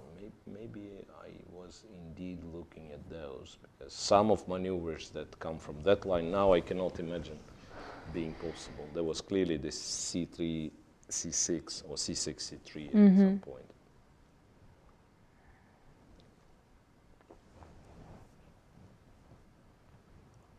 No, he must be checking some. There must be some other line. Maybe he wants to take on b3 first. I forgot what did we say there. Takes on b3 and then... Takes on b3. Let's say some pawn takes. I don't know which pawn takes. And there will be queen d5. Yeah, queen d8, queen d5. Queen d8, queen d5. Is it the end? Because technically this is like almost trapped, right? But also queen c6 is annoying. Actually, is this a move? Bishop g5. Bishop takes, queen takes. You take it. King, I don't know, d7, e7 somewhere. Okay. And I'm trying to say that it's a no. I mean, it's a perpetual if you take the rook, right? Check, check from e2, check from e4. Just but rook you f2, can... just how is it? Wait a second.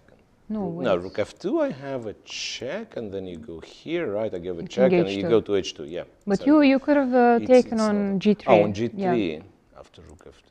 No, but it's all irrelevant. It's all irrelevant because you are free not to take the second. Wait, if you don't take the second rook, it stays there. Yeah, it stays there. No, I mean, my point was like you go queen d5 and e4 is not hanging, but the rook is alive then. Yeah. The rook is alive then. So one more time, what was that? Takes over here, right? Pawn takes, go here, go queen d5, take on g5. No, maybe queen c6 first. Queen c6, but does it change much? I go to f8. Yeah, you will have to go to e7. You will not have a chance to go to d7. To d7, yeah, fair point. So check this. So kind of limit black's options, right? For whatever reason. Yeah, here, check. Okay, rook f2, queen g3, king goes. Yeah, I mean, it will probably run away. There shouldn't be not probably, but clearly will run away. Yeah. It's 2 rooks up for white. So it's a bit too romantic then. And this knight hf5 was not working because of what? Because of queen g5. Ah, no. Also, immediately you can take on g4, right? Ah, right. So here I said some bishop f7, which Yeah. I'm not sure, like bishop f7, king d8. But yeah, the main problem is that you take on g4, and what should work for black, I mean, in order for this line to be good, is something rook h1, knight g3. Yeah. But it doesn't. Yeah, I mean, there is no such thing. There is no such thing. Almost, okay, you want to say almost equal on the clock. Not really, Yeah, but not really. yeah. Comparing to how it used How to it be, looked, how yeah. it looked. So it's more than half an hour of He did make some move. like c6. Wow. Wow, this is serious. So now he wants to take the bishop and go queen d8 and win the piece back. And this is where you go bishop e3, and if black takes, you take with this pawn. Now it all makes sense. So after queen d8, you go queen c1, and you kind of win a tempo on attacking c6.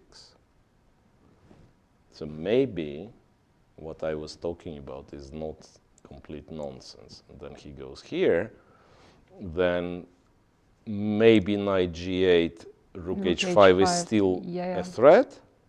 So that's why you go king g2 to have rook h1. Then black would go some d5. Again, I mean, it's a mess. It's a mess. Yeah, c6. Why not? Such a weird game. Yeah, I didn't expect this line to be ever played on such a high level.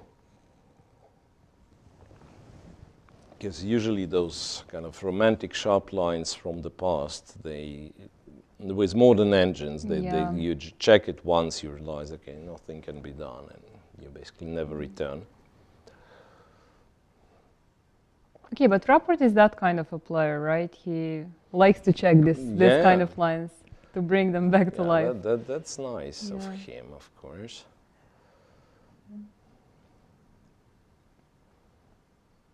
So what are the white's options if not this?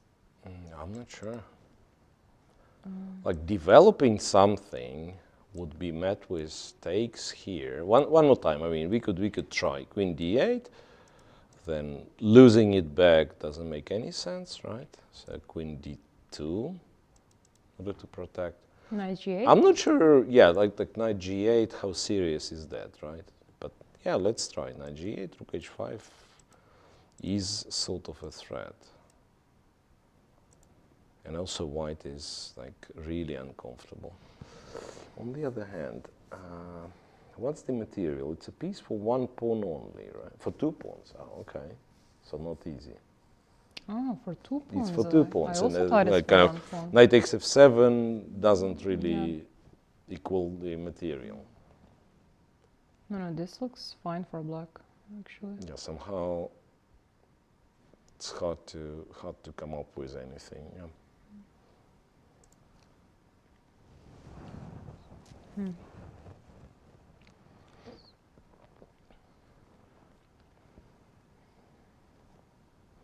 So apparently he has to do this bishop e3 and stuff.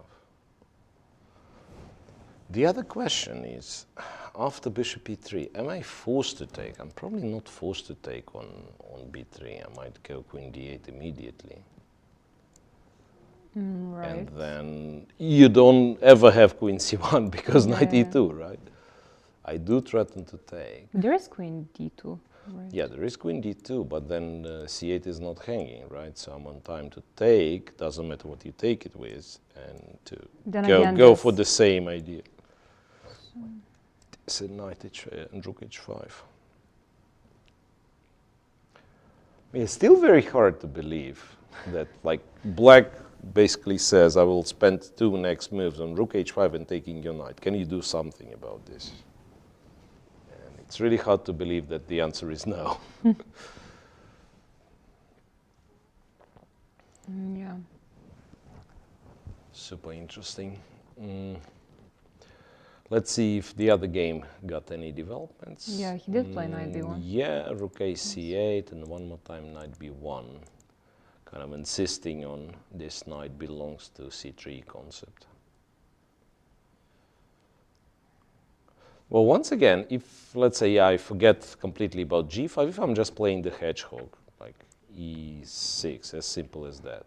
Knight c3. Knight c3 and a6. Rook d1. And then I'm in trouble, right? Rook d1. And when I go rook d8, I'm not on time because knight a4. Not in time like this. Pawns hanging. I mean, rook c6, then e5 and stuff. Yeah, this feels a bit Maybe it works, but it's not comfortable for black, right? The comfortable version would be king here, and then you go knight d7 as a response to knight a4. Maybe he shouldn't try for the hedgehog. Maybe he has to do something else. Maybe indeed like g5, or actually moving the knight and going f5 could be another try. Knight d7, for instance, and after knight c3, just go f5, right?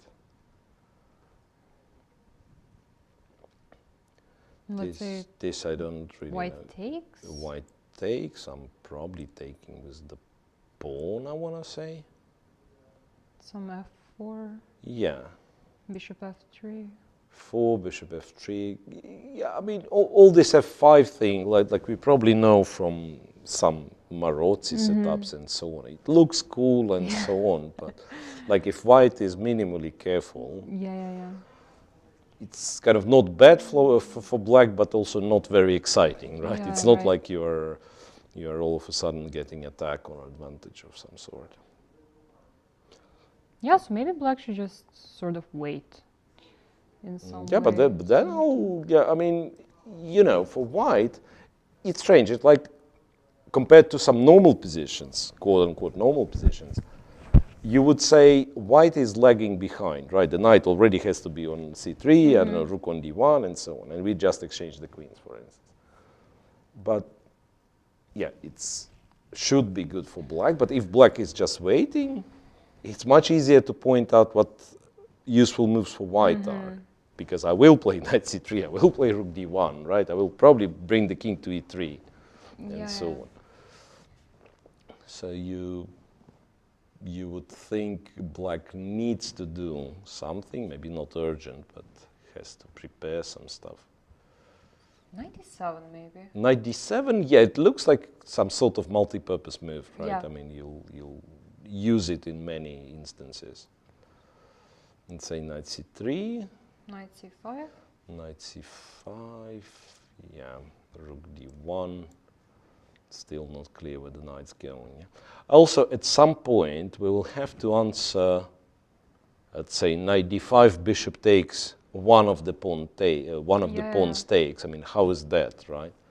Like rook d1, even without rook d1. I mean, just to illustrate that, say, knight d5, black is not forced to take right now, but if he does, let's say, and we take with the c pawn. And this would be super comfortable for black, right? With pawn on b7. With pawn on b6, it's not necessarily the case, because bishop b5, bishop c6, or before knight moves, you go bishop a6, win the c file. So this subtle difference of pawn being on b6, not on b7, is clearly in white's favor, and the question is just how much, right? I mean, how problematic it is for black. Yeah, like this is probably nice. you hold, like you go a5 and then somehow prepare for a3 before, so that it's not that painful. Bishop But on still, b5 yeah, will you be put the very bishop on annoying. b5, you probably want to double like this, try a3 before. Yeah. So black is not enjoying these kind of positions. Yeah, that's the bottom line.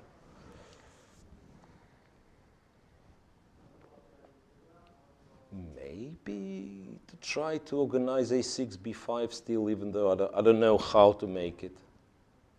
Maybe a6? Yeah, like then a6, knight c3, and try to double on the c file, right?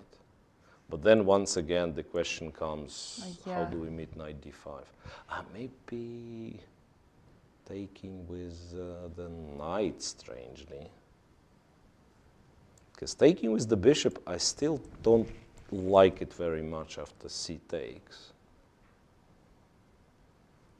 Especially Because now a6 is now, hanging. now that Yeah. a6 is hanging, yeah, and the Maybe c it's file not is really challenged. hanging actually. Rook c8, rook f c8. Ah, rook f c8, Yeah. and when I take, aha, yeah, you're right. Because you win the c file, and if bishop a6, there is rook a7. Yeah, this is how it's done. This is how it's done, yeah. And then you win back the a2 guy, and probably doing fine. And also, usually when white plays knight d5 and black captures, white wants to take with c pawn, right? Because in Sometimes some with cases, e4. ed5 is also. Yeah, ed5 is consider. also a move, of course. Right. I mean, I don't have like a clear answer on what you want. Yeah. I thought like taking with the e pawn is much more common in the middle games, When there are so that queens, you put the rook on e1 and I don't know, try to push f4, and basically your queen is somewhere like on d2 easily accessing d4, and black's queen would be on c7, kind of cut off with the structure from the king side, right? Right. So that kind of adds this extra layer of ideas for white to come up with the king side attack. Here, maybe still playable, I don't know.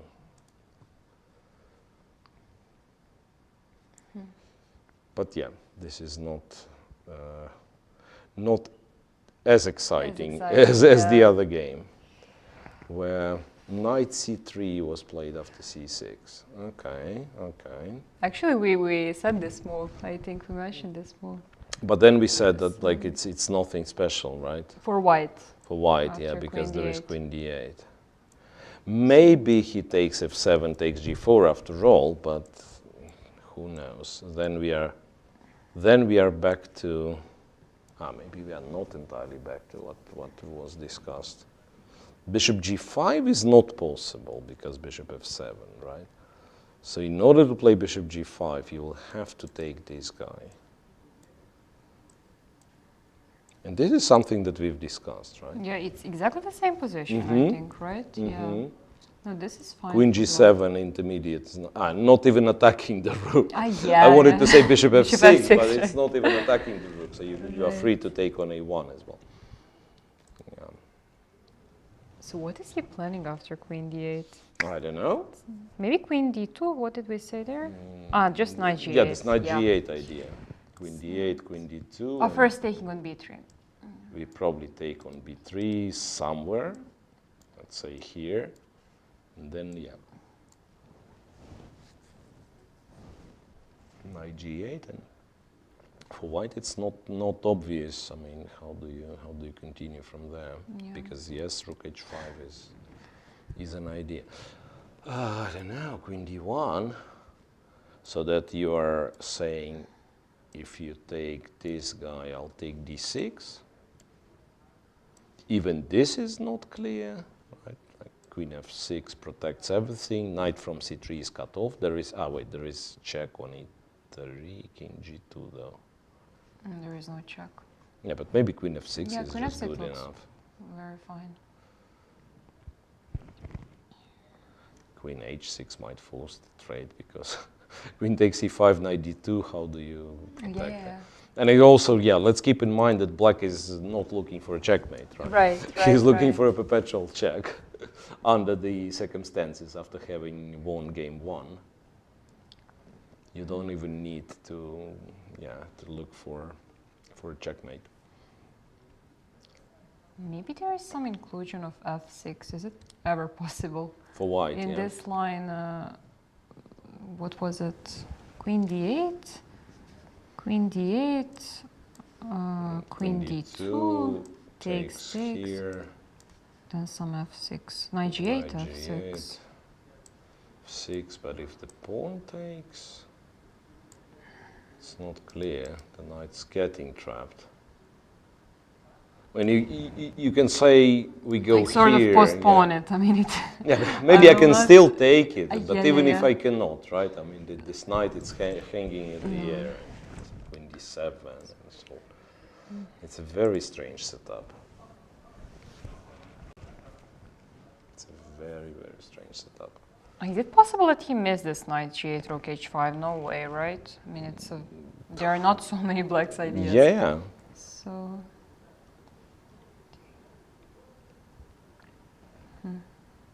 It's really surprising. And even more surprising is the fact that Rapot is thinking.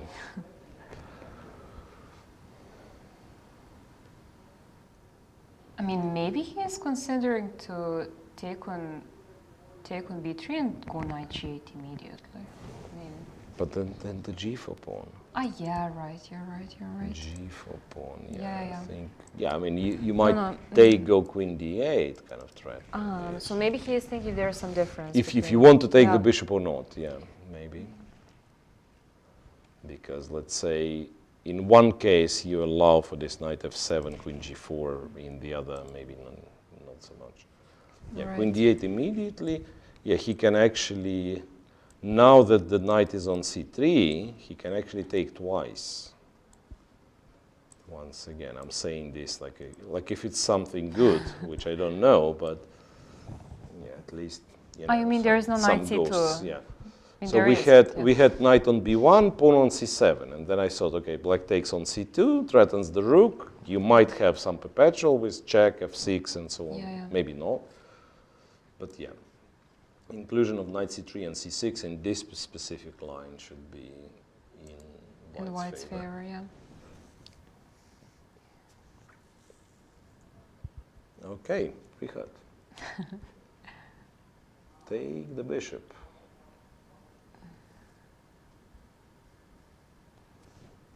It's hard to imagine black doing something else like so. It's basically take on b3 or go queen d8 immediately. Yeah, like with white having g3 played, it's never anything on this diagonal, right? Yeah. You just go king g2 because I was course. thinking like, yeah, queen a7 might be possible, right? Because bishop e3 I'll take on g5 first, Right. but king g2 and I can't really come up with any sort of follow-up to this. Knight on h5 is silly. Yeah, there So doesn't seem to be. Yeah, like one move, okay, queen a7 creates a threat, but after king g2, Yeah. no real follow-up.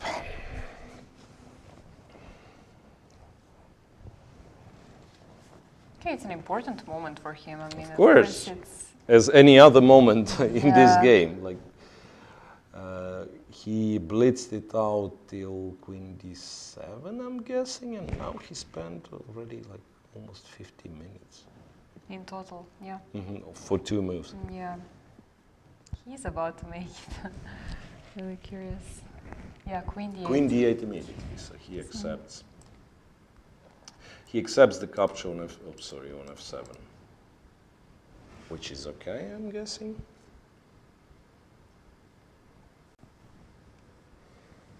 Queen d2. There is, you know what? There is an interesting. I thought, like, as an alternative, I still don't know what's so bad about knight b3. takes and knight g8 and rook h5. But as an alternative, it could be that this is all of a sudden is much more playable. Take here, go knight f3, takes and takes. So not really. King f2.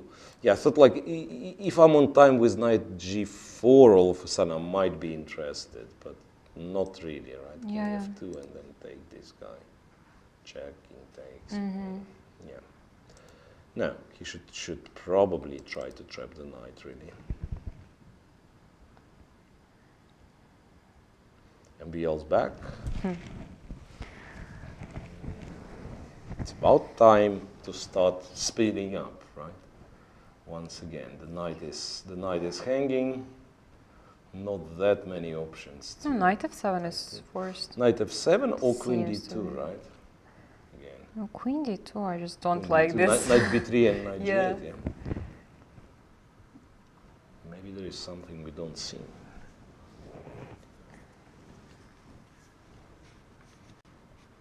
Some knight e6 move for whatever reason. Like if you take with the pawn, then claiming that this is promising. I don't know if it's true. at least the queen is not. Well, actually, right, queen b6. Yeah, somehow those pieces are very restricted, right, with c6 pawn and so on. So it's very hard to believe this will work. Anyway, that's such an interesting game, that one. Unlike, I'm sorry, but this time Andreikin and Geary prefer to keep it very solid.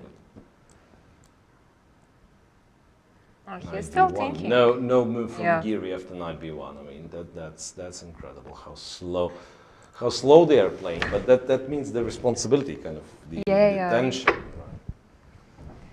Anyway, if today it will be another draw, then tomorrow they will be forced to play faster. There'll be a faster time control. Actually, so far we haven't had a chance to talk much about the tiebreak system. So it is. Okay, we avoided the most dangerous part, because during the Berlin Grand Prix I was terrified to learn that if more than 2 players share from the group, what happens like a very complex system, like the round robin, and if in this round robin it's still equal, then I don't even remember how it's done. But it never happened, and hopefully never will. So now we are down to the usual, basically the usual World Cup system, right? So 2 players, one has to go out, one has to go through, and it will be 2 games, 15 plus 10, I believe, followed up with 2 games, 3 plus 2, and in case of a tie still, it will be this Armageddon with White having 1 more minute, Black having draw odds, and I think with an increment after move 60. After move 60, yeah. It would be very stressful to have Armageddon in this situation. Yeah. But still, I don't remember. I think we've discussed it, right? That like kind of playing for the knockout, like playing a tiebreak before the match is not that silly. Because how you mean? You just play a tiebreak before the match. And then in case of a tie in a classical match, that one who won the tiebreak we actually wins. haven't discussed it. Yeah, so maybe it was during Berlin we then. Actually haven't. But that was, I think it was someone came up with this when, when there was a lot of draws in a World Championship match. There was one recent World Championship match when it was not the latest one, but I'm hinting obviously at Carlsen Caruana. Of course. It wasn't fightless match. I mean, Carlsen was completely winning game 1. Game 1, right? Right. Caruana came close a couple of times to win. Yeah, but anyway, I mean, for the for the spectators, when you see that they've played 12 games, they've played for a very long time, like 3 weeks or so, and everything is a draw, and then it's all decided in a rapid chess, one gets disappointed, right? And someone came with the idea that you could play the tiebreak before, at kind of a warm-up. And then it's not the challenger who needs to win, it's not the champion who needs to win, but the one who lost the tiebreak basically needs to win in classical chess. Still classical chess, because we are playing the classical World Championship, right? So classical chess is still kind of counts for more. You are allowed to lose the tiebreak but win the match. Right. But it makes it interesting. I mean, first of all, we love watching tiebreaks, right? Yes. And then also, like when the result of a tiebreak is known, there is a pressure on the player, so he will be pushing in classical chess as well. There won't be like 20 moves draw, because okay, if the whole match is drawn, I'm losing on tiebreak. It makes a lot of sense. Yeah, it makes a lot of sense. It's possibly to avoid, like some people would argue, I would win in 2 games and then I would have a free day. Of course, yeah. But that's that clearly avoids like those situations when a classical event is decided on some Armageddon game, and even like one guy. I mean, the worst case scenario, like one guy is getting a winning position and he's on 10 seconds. It's move 30, and we all don't know if his only task is to be fast and to make it to move 60. So this is certainly not how you want the decision in classical chess, right? Yeah. Okay, so MVL captures on f7 and g4 then, and we said that here by taking on b3 and going bishop g5, black has to have a very, very decent position. Is this true though? I'm thinking of this f6 Yeah, move. now I also against Thinking of this f6 move, I mean, how serious would it be? But even gf6, I'm not sure what. Gf6. Check and queen e7. Yeah. There is, yeah. Never mind. Never mind. Yeah. I mean, I got scared that I will have to go here, right? But you have queen f7. Right. Then it should be. Then it should be fine. And bishop g5 is also not the only move. Like Yeah. maybe bishop f6. You can make an argument. Yeah. Just go bishop f6 and who knows? Maybe put the knight on g5 later. And it does look like a threatening bishop, the one on b3, right? But if you manage to kind of sidestep it from all the angles, like go knight g5, who knows? Go queen b6 if you're on time and castle long, whatever, or queen e7, castle long. But I like bishop g5 more.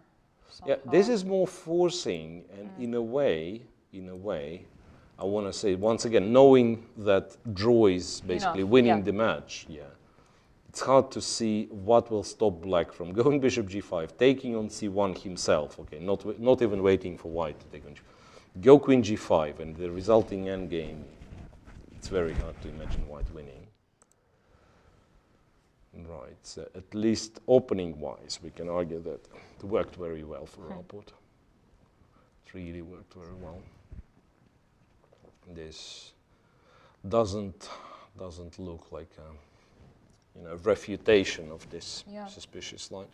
Yeah, the problem nowadays is that as soon as this kind of a line pops up on a high level, in a couple of hours, everyone's going to know, so there is this strange line, and the refutation is such, the computer shows it, and, or maybe not refutation, but something that kind of the recommended line, and white is better. So it has, and maybe this game is an illustration, right? It has very good surprise effect, right? Because it's not very likely that you've specifically repeated this line. Yeah, but as soon as it played once on high level, then everybody would memorize it. Let's quickly check the other one. Knight b1, finally Giri plays rook c5. So the whole debate apparently was, do I provoke b3, b4 or not? Right, because it clearly, rook c5 is clearly asking for b3, b4, the move that I've actually mentioned as one of white's ideas anyway. Well, knight c3, nothing wrong with knight c3 because it's not like black can stop b4 anytime soon. Other rook goes to c8, yes. And now white should decide what to do. I don't think b4 is where the rook's so going is the question. Rook c6, I thought. Yeah, like rook c7 is not that good because knight b5. So rook c6. I mean, knight b5. You have to go to a8. Right. Yeah. It's a little bit awkward. Maybe nothing wrong once again. Maybe b4 is such a, according to Giri, b4 is such a weakening move that he doesn't mind to have, for a couple of moves to have his pieces, awkwardly placed. Maybe he is right. Yeah, like going on the 5th rank is not the case, right? Yeah. It's not the case. I mean, sometimes it would work. I remember, how was it? There was some strange English opening. The bishop would be on g2, so h5 was a safe square, and also the pawn wasn't on e4. And somewhere in the middle game, I managed to play like rook c5, rook to h5, kind of imitating that I want something on the king side. And obviously, that wasn't my intention. It was the rook on h5 went to support d6, d5 because they were kind of hard to get it from any other angle. But there's like you go rook h5, and your opponent feels okay. It's time to react, and then you go d5 and equalize completely. Actually, now I understood that it's possible to go to c7 because after knight b5 there is just rook d7 and again this rook a8 after knight Ah, h7. yeah, you're right. So I take here and you just win the a pawn back. Then it's much better. In much better version. Then indeed, of course, you go to c7. Okay, and then it's an interesting position there. Because white is sort of not on time.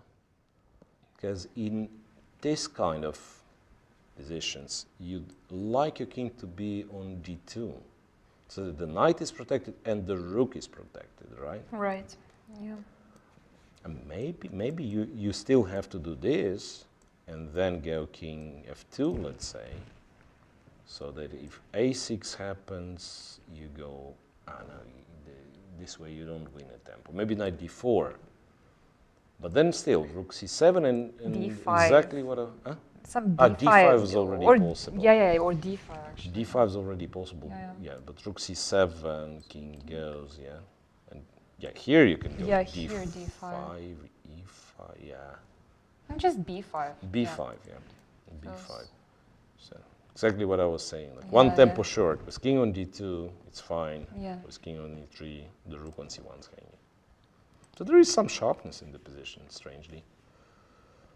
White's not forced to go b4 once again. He can start by going king f2, because here... Maybe a6? Still a6, b5, yeah. Still a6, b5. But I'm not even sure.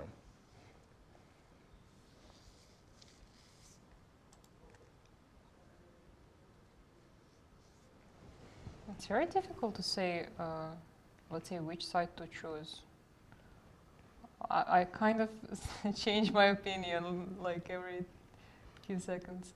Because like when I see the position, white seems to be like having more space and so on. But after this a6, b5, I'm not sure how. Yeah, like you really look for a comfortable way of stopping it. Yeah. If it is there, then white in the long run has more ways of improving the position, right? By dynamically, it's not that easy to stop unless you are fine going a4, which king f2, a6, a4. But this is far from obvious, right? Because now even like a5, bring the knight to c5 and say it's a fortress, right? Yeah. It's one of the possible ways.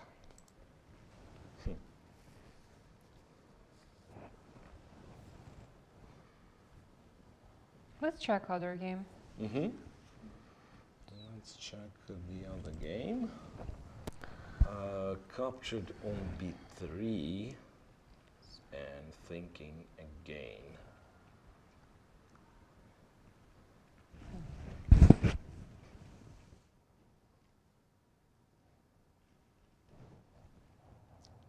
Yeah, it's really not clear what's... He did play bishop He did g5. play bishop g5, yeah, exactly.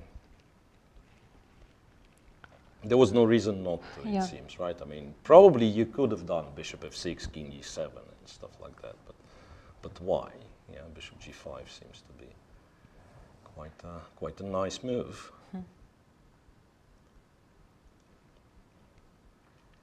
And then I just realized, I was kind of always perhaps keeping in mind that draw is a good result. I was in all the lines that we were looking at, I was taking on g5 with the queen. What happens if knight takes and then queen f6? And isn't black just playing for a win because of the h-file? I don't know. Like, I mean, bishop takes, just take with the knight, who knows? And then queen f6. It's not that white, okay, maybe white is on time, king g2 and rook h1. No, but black is to choose, for sure. Yeah. It's not a Feels question. like black is comfortable either way. Yeah. Black's comfortable either way. It's move 17. Both players are below 40. Okay, rapport 40 minutes. MBL 36. It lost some complexity, the position. Okay, we know the structure. Well, we have exchanged a few pieces. So it's not necessarily like they are doomed to have a time trouble and so on. But at the same time, it might be like not that much play left. Like if now bishop g5, queen g5, and white has to trade the queens, then maybe black is just super comfortable. And Once again, remembering the draw is enough might be just it. No, also white doesn't have much. It doesn't have any moves. Yeah. Knight on c3 is bad. Very bad. Bad, Yeah. and then again, remember from yesterday, like, let's think where this knight is going to be good. And there is an obvious answer, it's e6, but how do you get there? How do you get there? There is no way. And like from, you know, from obvious maneuvers like knight d1, knight d3, hard to say if you get there, and even if you do, what's changed? Yeah, what changed? Yeah, I think black's comfortable. We can safely say. Black's comfortable. Yeah. And Rihad might be the first. I mean, he's already the first player who qualified twice from the group, and he might be reaching his first final of the, you know, of the Grand Prix. Yeah. Yeah, I've read it today somewhere on Facebook or something, or on Twitter, that Raput, in fact, is kind of underestimated by chess community, because we still have this image of, you know, someone with very sharp playing style, with very original, if not suspicious, openings, Right. and someone who is kind of unstable in his results. And if the guy is unstable and now on 2760 and adds some points in the process, right? Yeah. So he's approaching like top 5 or something. Yeah. I actually checked yesterday. Yeah. He approached, maybe he's 7th currently. Yeah. if So I'm not that's what I mean. And if he's unstable, so that means not only downside but upside potential. Who Yeah, knows? Maybe exactly. he'll make it to 2800 Yeah. in a couple of tournaments. Yeah. Yeah, and we still think, okay, Richard Rapport, okay, nice original player, but not Yeah, there yeah, yet. yeah. Okay, he is there yet. He's there already and possibly moving forward. And actually, he. What was that?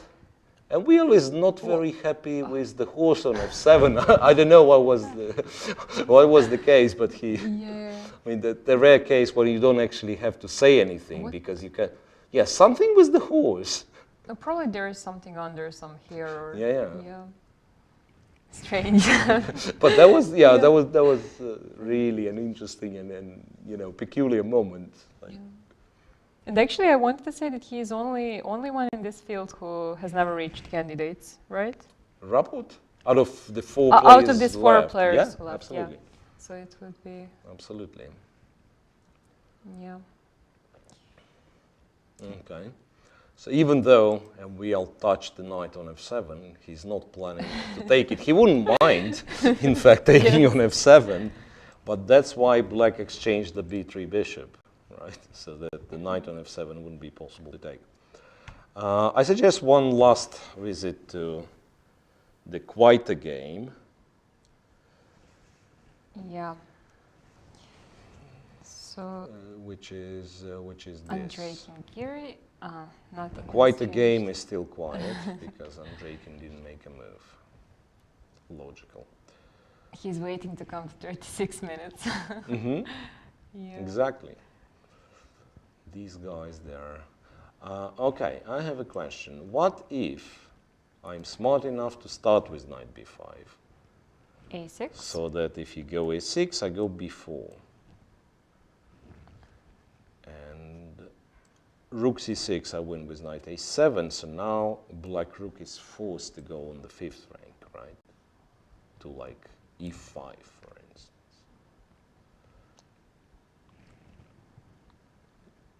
Could it be that this rook is in a bit of a danger? I mean, it's a genuine question, legit question. I'm not sure because like knight c3, you have this g5, right. yeah, and it's a strange piece to have on e5. Yeah, knight would have been better, right? But still. G3 though. Yeah. G3, yeah.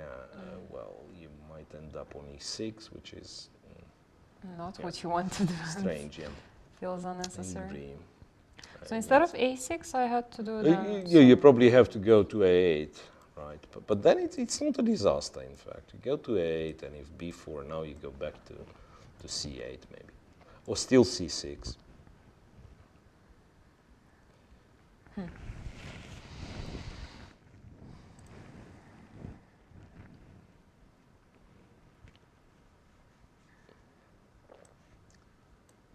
Yeah, the thing after knight b5 is that I'm not threatening to take. I'm actually threatening b4, right? Because if I'm taking, it's still knight. So interestingly, is this possible? It's a very strange way of protecting a7, but like taking immediately allows rook a5, rook a2, right? Yeah.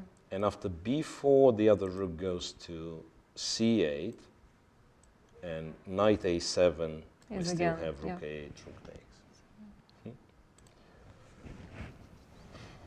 Yeah, maybe that's correct.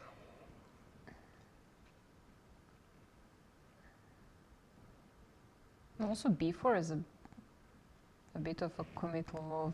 Yeah, you can't absolutely. put it, you can't take it back. So yeah, I'm not sure.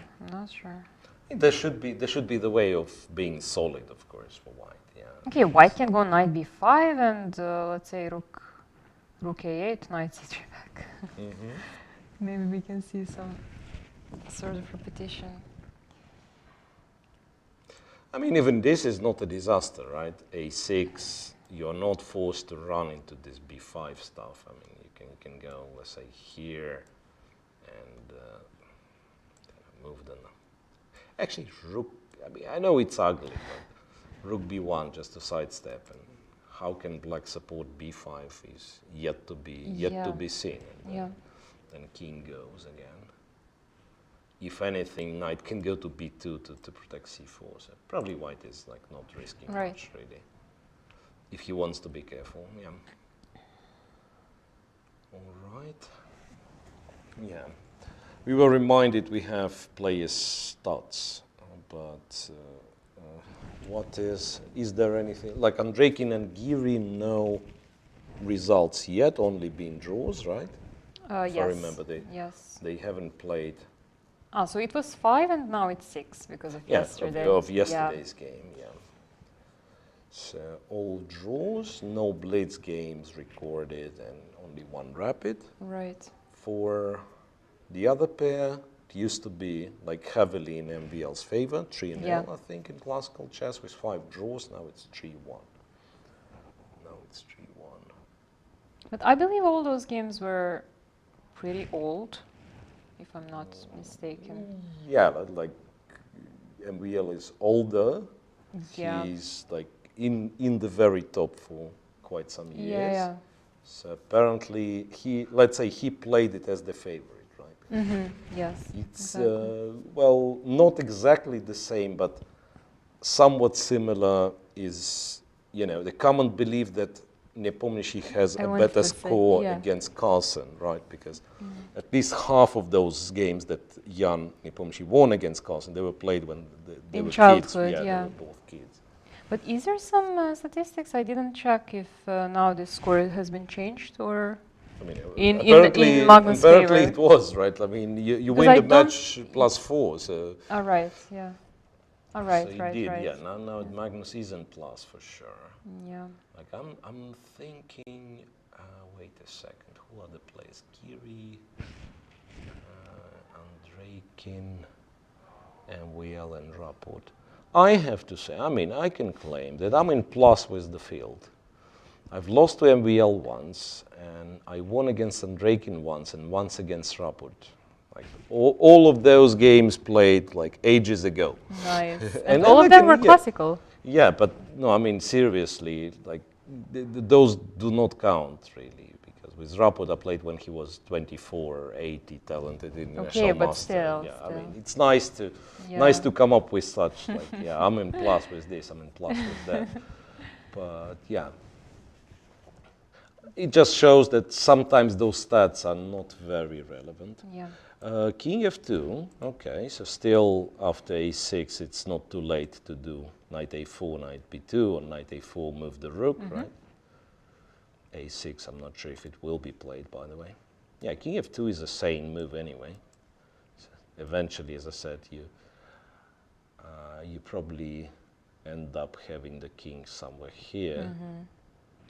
And I think for b4 and if you want to say play b4 and then advance, or play b4 and go knight d5, yeah, not only the king is on d2, but quite possibly the rooks have to be like this, like on b1, c1, because in the Maroczy as well, it's interesting that you are tempted first to put the rooks like this on d1, c1, but then when you go b4, it turns out that the rook on d1 is not doing all that much. Yeah.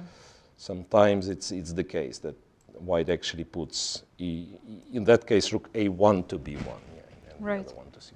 a6 played, yeah. a6 played by Giri. And then let me check one more time. MVL and Rapport king g2. Okay, allowing for rook h1, apparently. No, just bishop c1 and queen g5, I think is... Bishop c1, let's say, I don't know which rook takes, maybe not so important. Once again, queen takes g7 doesn't create a threat. That's very important, actually, yeah. Yeah, queen g5. I wonder, maybe queen e2, maybe keeping the queens is the point. Because like trading and going what? Going rook h1, there is king e7. I don't see much of a trouble for black. This knight on g5 is very strong. Yeah, the knight is amazing. Yeah, like, controls e4 and b4 is the threat. And also, like, I mean, probably there is better way for white to do it, but if he goes b4 here, you can also make an argument for taking and going a5, for instance, right? Yeah. 5 and so on. Once again, looks very comfortable for black. No, it's a must-win situation, so probably he wants to keep queens. I mean, of course, not always, but since this endgame is obviously nothing special for white.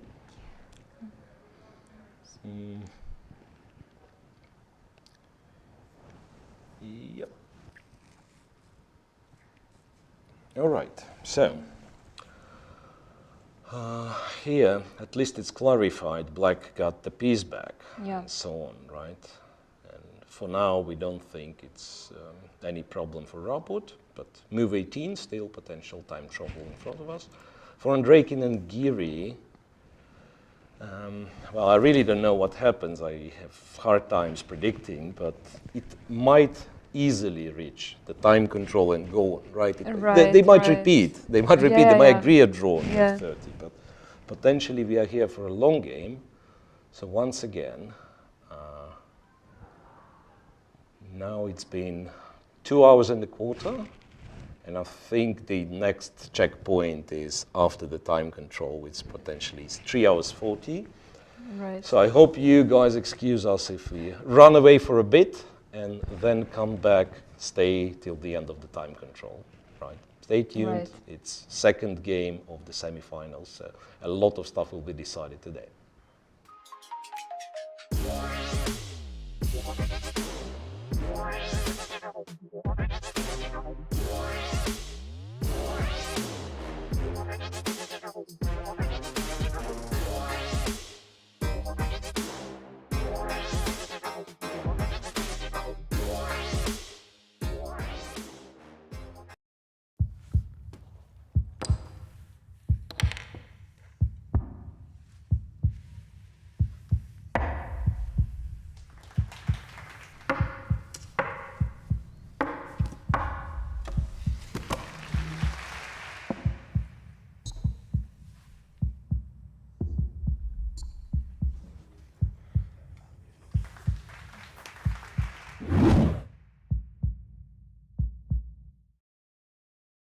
First game of the semi-final here at the second leg of the Grand Prix in Belgrade has finished.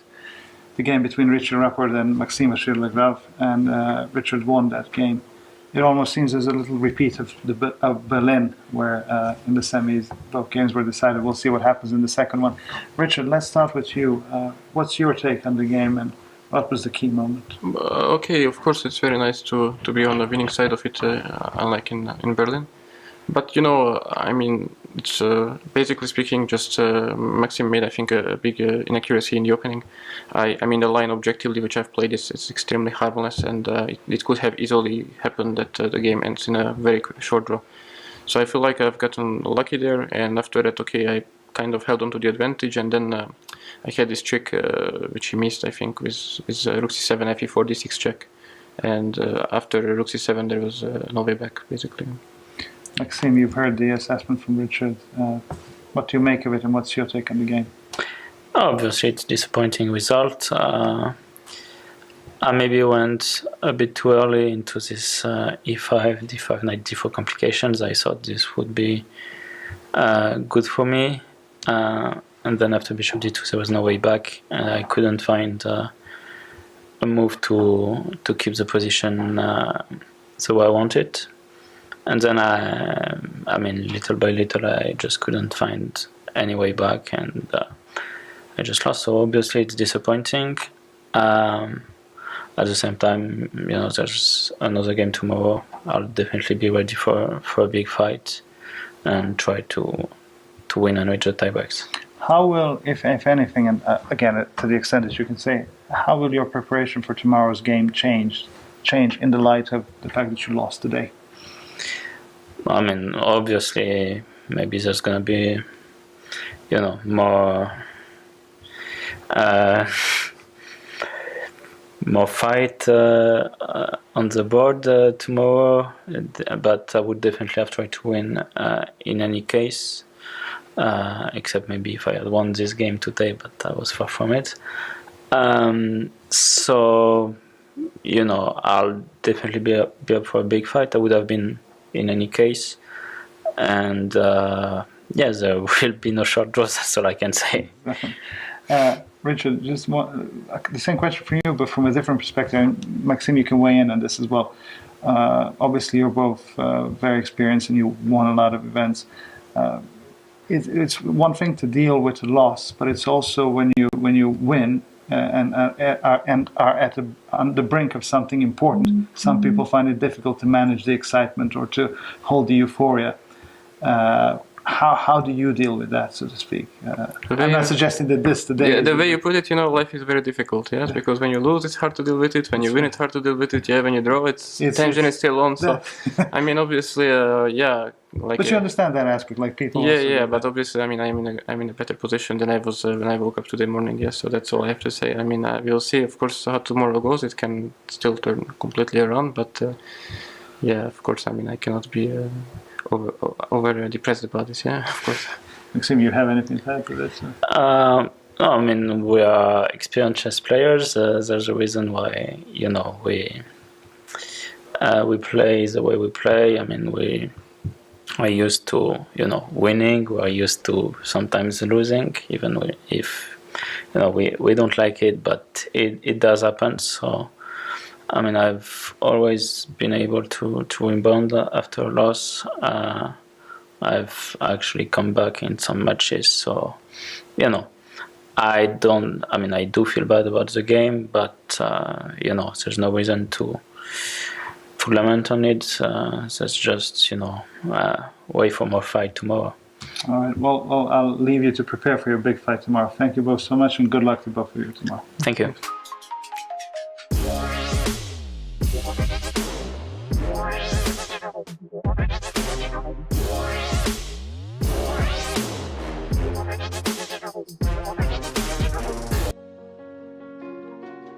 We go out into the streets thinking we know it all. We travel to new sites thinking we have a plan. But then something changes. We discover there is more to this world. Every love story begins with the first look. Our love story began a long time ago when two rivers, the Danube and the Sava, first met under the Kalamagdan hill. Their convergence made the foundation for a city which has been growing for more than 24 centuries. Belgrade's riverbanks keep attracting people to this day. It is a city of many languages, raw emotions and rich flavors. The streets are filled with open people, full of conversation and hospitality. Its architecture represents its inhabitants. Markings of various epochs are toppled next to each other, from the ancient medieval fortress all the way to the theatres, museums, modern clubs. Belgrade has it all. It is a city made to be discovered, flourishing with life, always awake. And all you need to fall in love is just one look. Visit Belgrade. Feel its love.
back with the second games of the semifinals, day 2 of the semifinals. Some development, mostly in more unexpected way, perhaps in Andreikin against Giri, right? So for Emwiel and Rapport, the moves that looked logical were played. Still, we think Rapport does absolutely fine. Here in this game, Andreikin allowed b5 at some point, like going knight b2. Maybe there was no way of stopping b5. b5, then a funny move, rook a1. I don't know, perhaps he felt like a2 pawn will need protection in some cases. It's understandable you want to move the rook away, right? So unpinning the c pawn. But why exactly a1 remains to be seen. B takes, knight takes, and the last move was rook c5, so preventing knight a5, possibly wants to go d6, d5, opening center even further. And the way Andreikin spends time, like last few moves, maybe he's a little bit under pressure, feels a little bit under pressure. So d5 being an idea, well, in some cases maybe a5 being an idea, like a5, a4, hoping the white cannot take, then exchange on b3. So rook f d1. Not stopping d5, but kind of making it less attractive, right? If you go d5, at least white rook is on the open file then. But what happens after d5 anyway? d5, pawn takes, and I don't know, knight takes, right?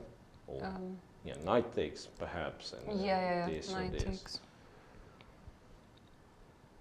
I wonder if he can just try to make a try to make a draw approach, like go knight e3. But even takes on e3 and rook e5, how is that? It's not a draw, you mean? Check. And this is actually a loss after rook c2, very likely.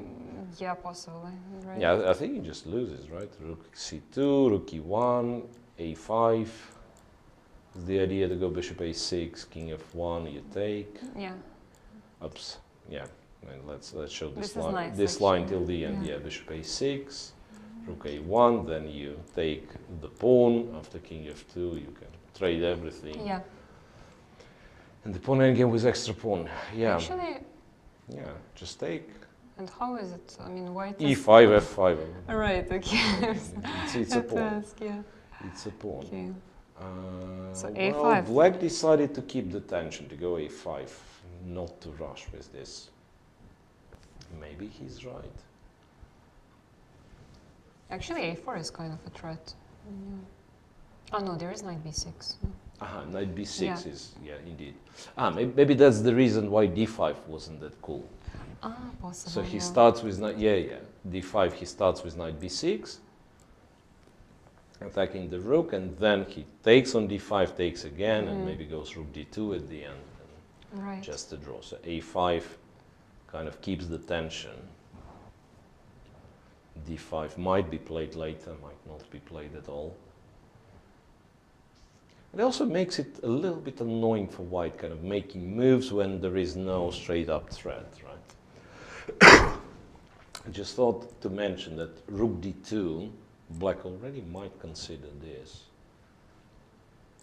Pawn takes, knight takes, and when the king goes, you take, you go d5, open the file. So it's still not obvious what's the evaluation of this, right? d5, knight e3, and potentially white still has the passed pawn here, but it's, you know, how the position is imbalanced and also not, I mean, cannot be in white's favor possibly. So it's either black has the advantage or it's equal. I don't think white ever gets the advantage in a situation like this. Maybe instead of rook d2, there is rook d4. Yeah, rook d4 is possible.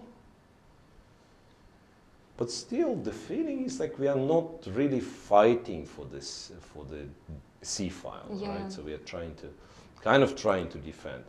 Andreikin went knight e3. So moving the knight away, maybe planning for bishop c4. Yeah, maybe it's not so, maybe nothing dramatic in fact. Knight e3, and then if bishop c4 happens, it's Yeah. guards all the pawns, stops d5 for now.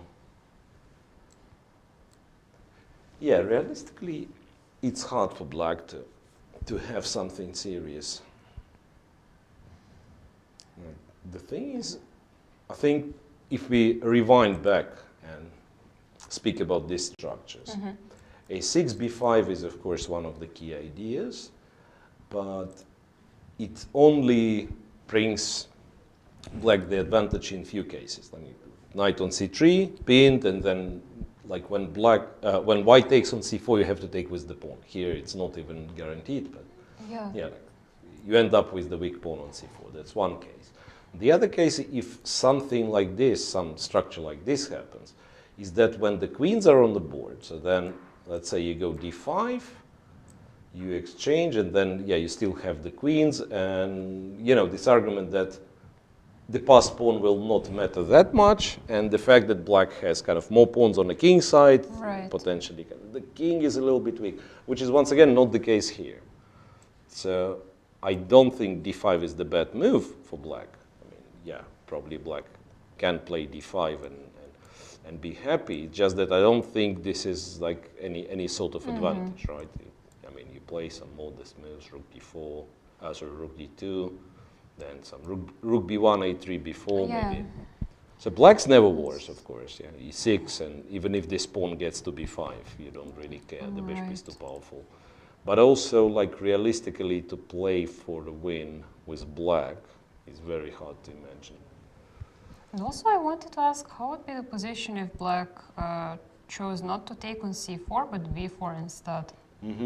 Because that was an interesting option. Somewhere here. But maybe that's an explanation why rook a1. Exactly. Yes, so when you go b4, he's prepared for a3. Yeah, then it makes sense. Yes, so that's why rook a1 and not, say, rook d1 in this position. No, because if black goes knight d7, knight c5, he will be, of course, fine, right? Yeah, those are also known setups, right? I mean, so b4, knight on c5, and so on.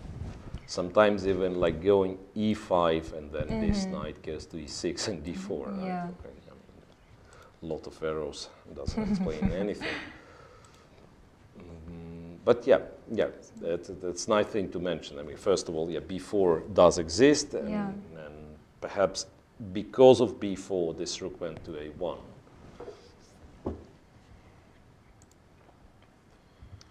So black can't push a4, right? That would be met by b4, actually, yeah.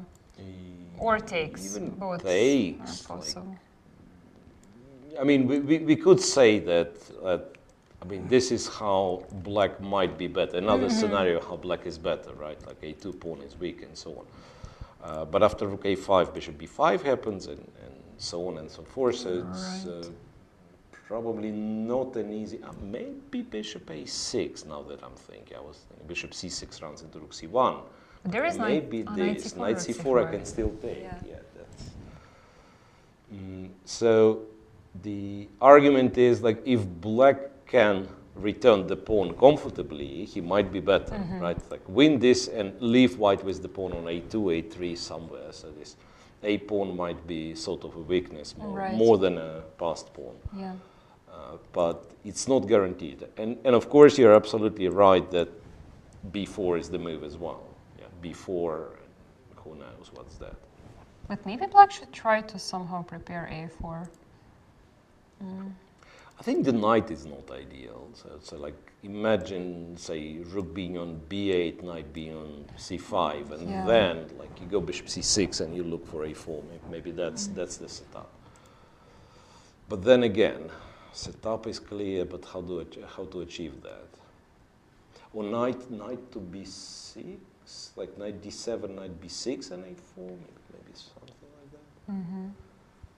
Because one more time, I mean, if you leave the c file, white immediately plays rook c1. So he's not against exchanging pair of rooks, two pairs of rooks.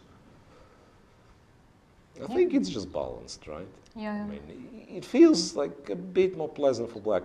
Well, if anything, this allows knight f5, right?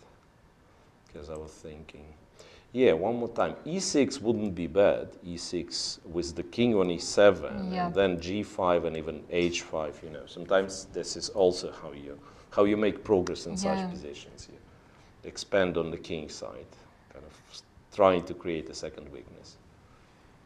Here, it's all problematic because e6 drops d6, g5 allows knight f5.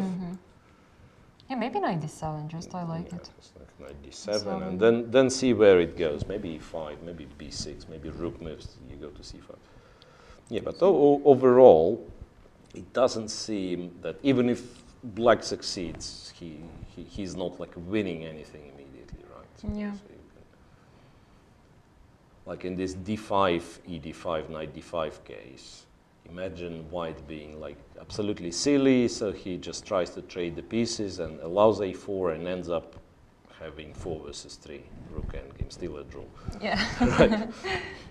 Right. So I think, yeah, that's very likely a draw at the end. Yeah, this game can be played and played for long, but very likely a draw at the end of the tiebreak tomorrow. Right. Let's see if MVL will have any chance of achieving a tiebreak tomorrow. How does the king get to c? Because it was a castle long. Interesting. We switched to Rapid and MVL. Exchange on c1, queen g5, knight f2, swap here, knight g5, back to f2, castles long. Castles long perhaps to have king b7 as the answer Covering to a6, yeah. c4 and king c7, interestingly. So he doesn't mind being under this pin because perhaps cb5 always answered with ab5, rook h1, now b takes c4, b takes c4, okay. I have to say that it's a bit strange from Rapport to go. I mean, he went queen f6 and then move later. He took on c1 and then went queen g5, and he could have done it at once. Yeah, so, a bit of a surprise. But still, of course, it should be completely fine. So a5, yeah, sometimes this, sometimes rook b8. Still seems like black is fully comfortable. Specifically, wait a second. If I take, I have a question. If I take and go rook h1, you probably have to take because moving the rook, allowing rook h5 is not something we want. Right. So takes. I'll never be on time, right? I mean, I was thinking, like, okay, king b6, for instance, king goes, king c5. Yeah, black is like miles ahead. Yeah, some g4, king g3, king Yeah. h4, That's what I was far. thinking, but like it's so long. Yeah. It's so long that I mean, quite possibly you can simply take. Not to mention that you can find some clever square so that g5 and then you take b2 and so on. Yeah, it's awkward actually. It's awkward, but there has to be the way. Yeah, you go here, g5 you take. And then f6 you take with the knight. I mean, to avoid any kind of passed pawns stuff, you take with the knight. If this, knight f6, once again, it's very hard to believe that white's going to promote. The a pawn is actually running. Okay, that's a weird line, of course. Yeah, white probably shouldn't be going for this, but at least it was making some sense. But how can he try to play for something? Not even sure. The knight on f2, like it guards the pawn, but at the same time, it would be nice to challenge this knight. Maybe he should just try to change one rook, so he doesn't worry about this h file. Yeah, but then rook b8. Maybe rook b8 and then he goes rook. No. I'm not sure how to do it. c5, even d5 is possible.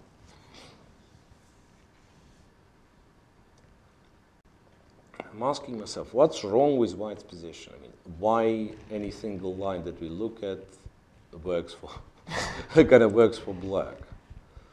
Actually, rook a1. Rook a1 hitting this. Rook h1 he's planning to take with... Yeah, rook h1, I think rook takes precisely. And then you're not, because, rook b8, already rook h5 happens. Yeah. So black shouldn't be capturing. Rook a1 and king b6, where MVL quickly goes rook d1. For some reason he's happy to have this position. Rook d1, not exchanging. Well, it's actually tricky. Ah, white can go rook d3. Yeah, rook d3, rook b3 Yeah, is so sort of a threat. that's a threat. Rook d3, rook b3 is sort of a threat. So the question is if black ever goes king c5 after check goes king c4 and survives, right? So you can probably prepare, well, it's not that much of a preparation that you can do because rook a8, rook takes d6. Actually, rook d1 is a very smart move. Yeah, and the way MVL played the move, and all the gestures. Like he played the move, he stood up from the board. Yeah. Usually, this kind of an attempt to show your opponent. And now I have you. Yeah, after rook d1. Yeah, go figure what to do. Yeah, because I think my position is good, right? Rook h6, rook h8 doesn't really threaten anything. Yeah, that's the problem. Yeah.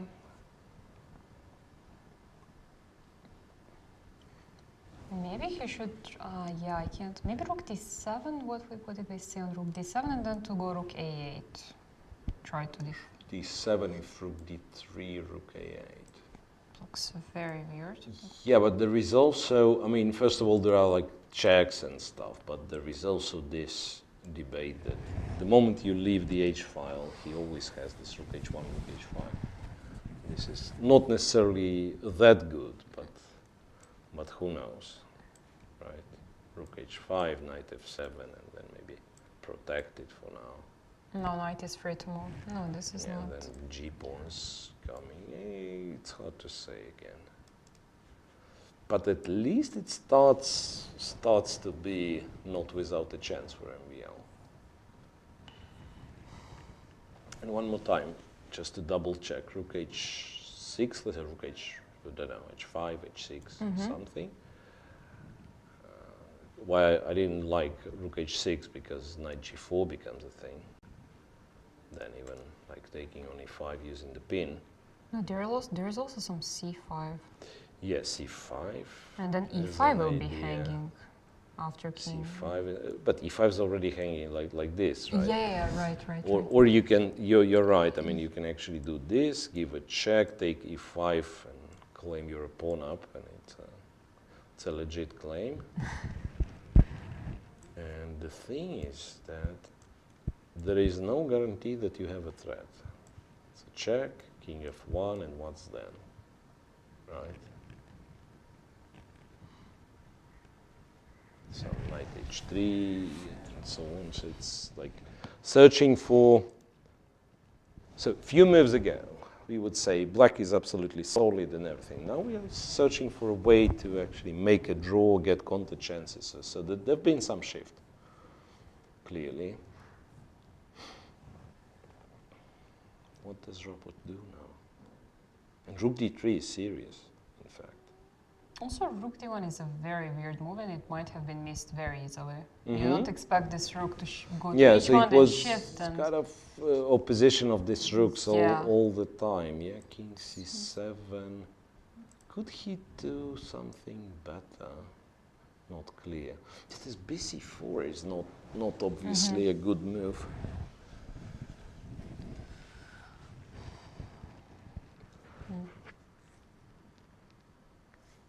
Captured and went a5, and then after rook a1. Yeah, a5 is hanging, right? no, king b6 looks forced. King b6 looks more or less forced. But it might not be. d5, like, still rook h5, right? I mean, I was thinking, let's take and go like d5 or something.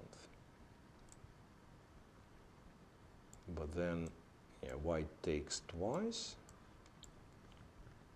and goes rook here.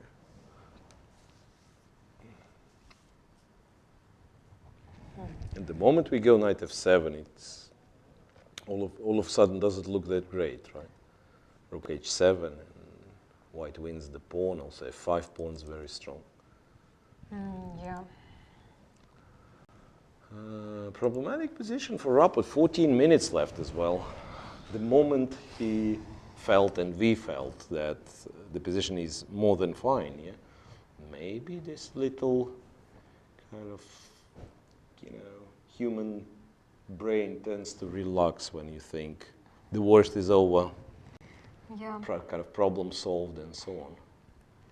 That's why I keep saying, like, chess is in fact unnatural brain activity, because like normally when you're doing some job, I mean, connected with some calculation and so on, you tend to mix moments of high concentration and then you can relax, right? Moments of high concentration and then you can relax. In chess, you played like 40 brilliant moves, then with move 41, you've blundered the rook, and here goes your previous concentration. So you always have to keep focused. Right. And it's very cruel. Yeah, it's cruel, yeah, especially. And that's what separates it from kind of other games, I'm guessing, like sportive games. It's like football, and it's 80th minute, and we are up 3-0, right? I mean, the match is over. Yeah, exactly. Here, you can be up a rook just to blunder a queen or something. On many levels. I mean, it's on beginners levels, you can never, on beginners level, I mean, it can shift upside down also. No, it's very complex. It's probably the most complex sport, I would say. Okay, of course, it can't be compared to this classical physical sports, but it's so complex. Like, yeah. So rook h7. Rook h7. So he does try to double on the h file, I would guess. Yeah, but what happens after this c5? No, c5 or rook d3. Or rook d3, yeah. Because, as I'm saying, I'm not even... yeah, probably this has a threat of going check, and the rook on a1 is... Yeah, maybe that's an explanation. So rook d3 would be somewhat naive. But really, like c5, you can't take like this, the rook's hanging. Going back to c7 doesn't make any sense. Meanwhile, I don't know if it's good news, but these are certainly news. We have... Perhaps a draw? I thought, yeah. I mean, it's clearly the discussion is on. The result is not yet official, but clearly Andreikin and Giri, they're discussing something. They've reached, not only that, but they've had a repetition. So there's bishop c4, knight b6, and back to f1, and back to c4. So it's a draw, means 2 draws, and the tiebreak tomorrow is confirmed. Dmitry Andreikin and Anish Giri will be deciding who of those two goes to the final tomorrow in a tiebreak mini match. Let's see. So I was right with my tiebreak prediction. Let's see. Right. Let's see, because it's not impossible that we will have 2 tiebreaks. Right. And I have to ask you, I mean, do you think there is a certain player who is a favorite? I mean, which one you would Andreikin and Giri? Yes. Not sure, really. Not sure.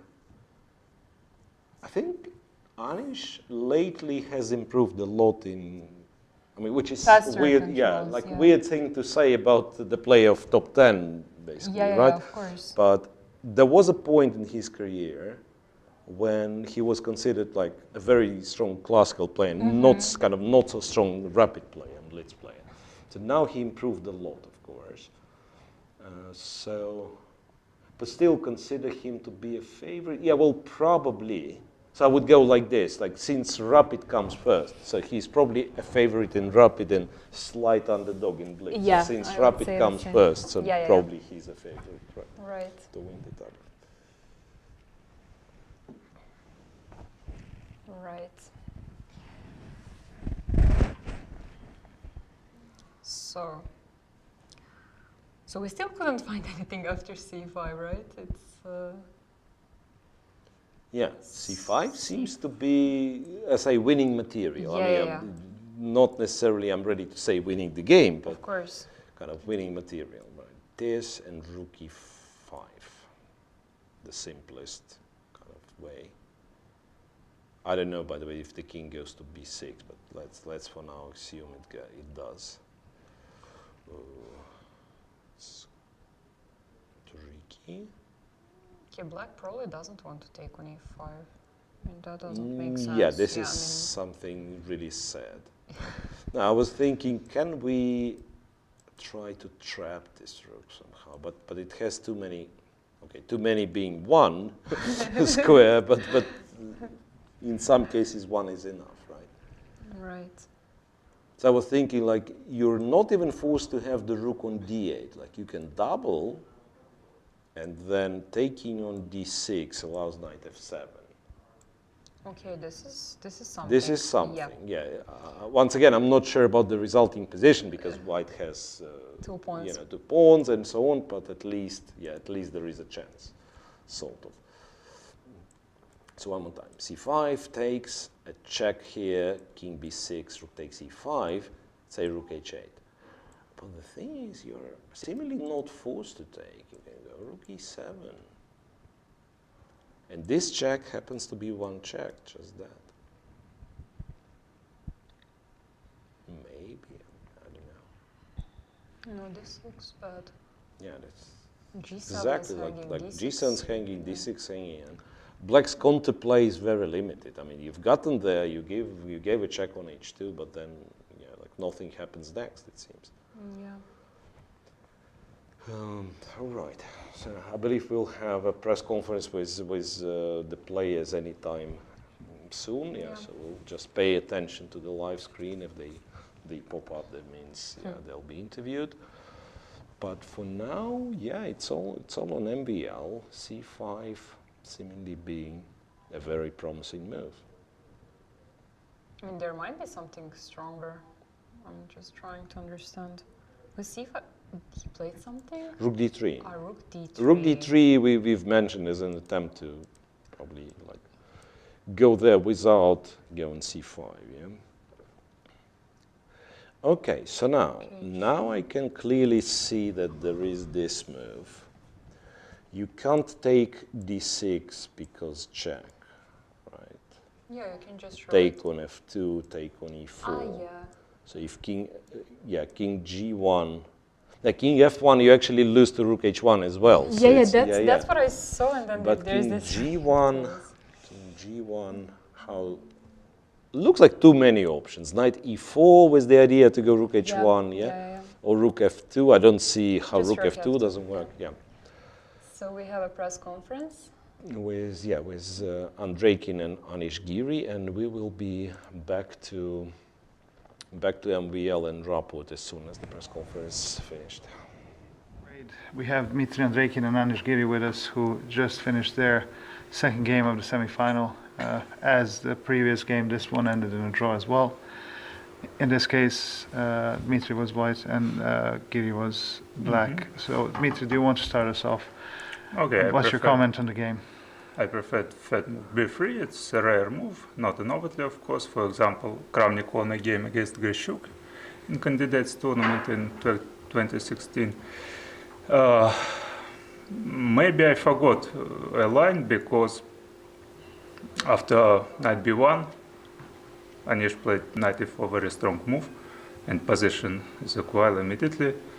Maybe Kramnik played rook c2 for first, and next move queen a1, and after it, knight b1, knight c3. I analyzed this position some time ago, and this is a little bit better for white. But anyway, all pieces on board, and it is very interesting tension position. I want to fight today, but okay, in the game, I didn't want to change the queens, but I didn't have a choice, because if I not play e4, black can play d6, d5, and structure, pawn structure is immediately drawish. So after e4, white have a small advantage. I think it is space advantage, but okay, really it is drawish end game. I thought I play a smart, provocated to Anish to play b5, because in structure when I have two pawn A and B against A. Maybe if I can change rooks, one pair rooks, it will be better for white, will real chances, but in the game, black had some initiative, and okay, it's a logical repetition, because if I change a knight immediately, black bishop stay on d5, maybe it is better for black already. Okay, so you had no choice then there. Anish, from your perspective. Yeah, I was crowning second at the time, and yes, tortured in this position. So I had to look at it a lot with him. It was a very interesting experience. But yeah, the way the game happened, we traded a lot of pieces. It should normally be good for black. At least it depends how, depends of course. But I thought, to be honest, I was ambitious very early on already, like a little ambitious. I thought I felt that the way he traded allows me this queen g5 at some point, provoking a weakness, and I thought I could be on a good side of equality already, because I do think if I get the b5 break in the right version, I could be on a good side of equality, and maybe not. I just felt that, and then I was kind of also happy with the b5, because I didn't see the danger the way Dmitry describes it. Of course, there is outside passman, but I just thought quite the opposite, that let's say my one pawn controls the two, it's very far from pushing b4, and in the meantime I will have 4 against 3 on the king side, and we'll have a little plus. But of course, I guess probably it is just completely equal all the way, probably. Though, to be honest, I felt when knight was on b2 that somehow, I don't know, maybe I was too optimistic, but I felt black maybe has some small edge, but maybe not at all, I don't know. In any case, I thought it was comfortable for black, and I thought the safety margin is very big, because in these positions where, like, if white gets everything he wants with the Marossi, it basically comes from Marossi structures from the, and it's like there are such positions, and even if white gets everything, as far as I know, it should be okay for black, like slightly worse only. And I had like a very good version because he was not yet consolidated. So I thought that like I should be very fine. But okay, I'll have to analyze. Very, like, you know, when it's so close to equality, it's very hard to say who is on the good side, because I think it's very close to equality. But obviously 2 games, 2 draws, very touchy moment, very important, very high stakes. How are you both feeling about tomorrow? How will you approach the, obviously tomorrow is going to be a different tempo. You're going to play 2 rapid games, and after that, if it's still equal, 2 blitz games, and then Armageddon. How are you feeling about tomorrow? Dmitry, do you want to start? Great feeling. I hope it will be interesting, funny, and maybe Anish a small favorite now because he have too many practice last time. Yes, and Magnus Carlsen series. It's very important. But okay, I will try to show my best, and normal sleep, a little bit prepare, some walking. What about you, Anish? How will you? Yeah, I think the match was very interesting so far. Yesterday, both of us had chances. I had bigger plus objectively, but at the same time, also he had opportunity in the end game. As I checked later, there were some things I missed in the end game where actually black can really press. So yeah, that was a very interesting game. Today was a bit more quiet, and yeah, I'm looking forward to the tiebreak. I think Dmitry was. He once went to the final of the World Cup after winning all the tiebreaks, and I would think I'm actually an underdog. But as Dmitry mentioned, I already played a lot of practice in the Magnus Tour, and I think my rapid improved. So I think now, I think I should be able to give a good fight, and it's going to be interesting. Of course, it will be decided by, each game is different. Of course, and then by the moment. And let me say, before both you mentioned the favorite and the underdog. Generally, would you rather be considered? I'm not talking about tomorrow, but in general, when you play, would you rather be considered as the favorite or the underdog? Which is more comfortable for you? Anish? I think it depends on my general feeling and general state of mind. Because when I'm in a pessimistic state of mind, I feel that both are bad. When I'm an underdog, I feel pressure because I face someone who is allegedly better. And when I'm a favorite, I feel a lot of pressure because I feel I have to win. And if I don't, what will everyone say? So when I feel like uncomfortable in general, then these two things bother me. But when I feel good, then I don't care about either. When I'm underdog, I think, okay, there's only something to win, and when I'm a favorite, I think that, well, looks good because I'm Only a favorite. something to confirm. Yeah, so I think it's more like a general state of mind. For me, it's not about underdog or favorite. No. For you, Dmitry, would you rather be? Are you Okay, more for comfortable me- as an underdog or as favorite? For me, maybe to be underdog a little bit comfortable.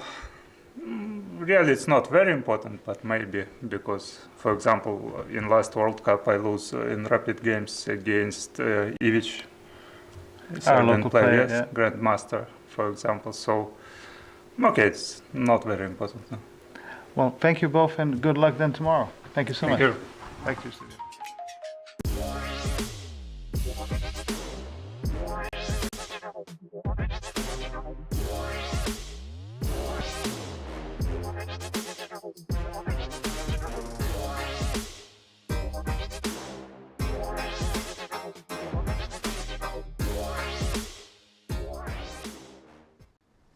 Okay, so 2 draws in the tiebreak tomorrow for Andrekin and Giri, right? And MVL might have a chance to come back, so that would mean 2 tiebreaks.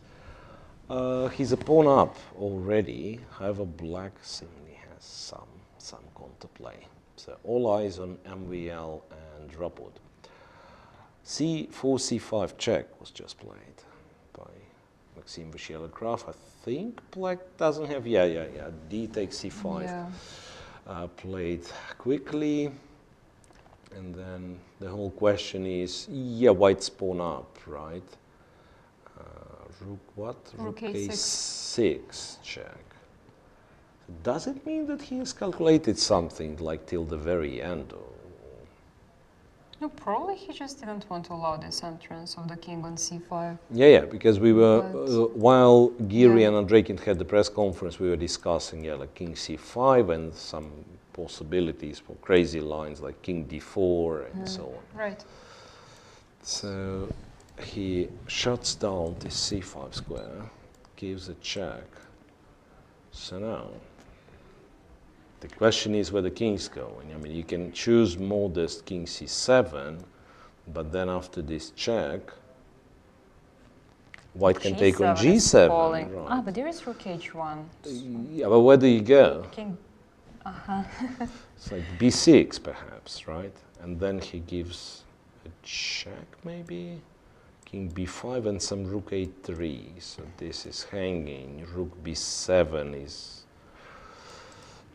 sometimes a threat, especially it's a threat after knight d4, because it's a checkmate on c3, right?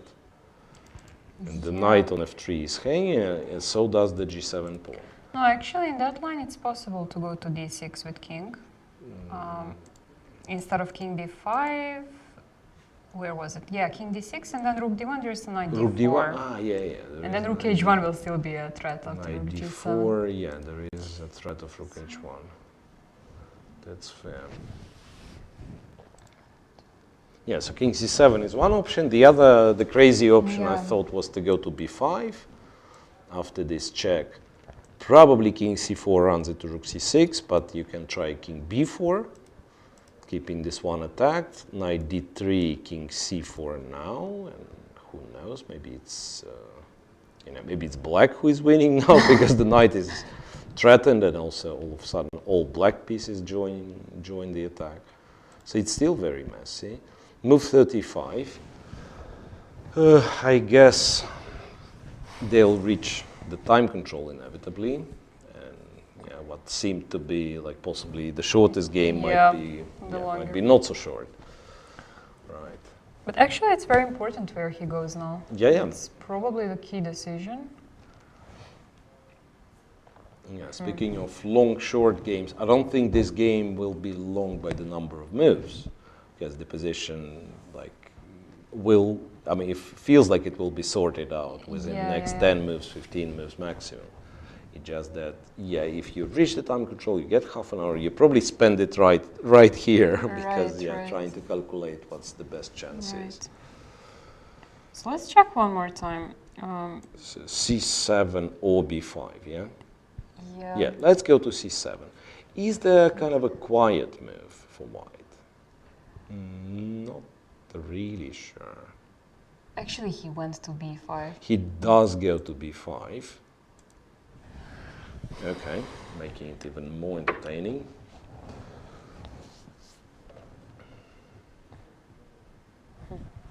And you can always give this check. Ah, no, but this check simply repeats the position. You Yes, go to yes, b6, yes. yeah. Which you might do once in order to Gain time. get the increment, yeah.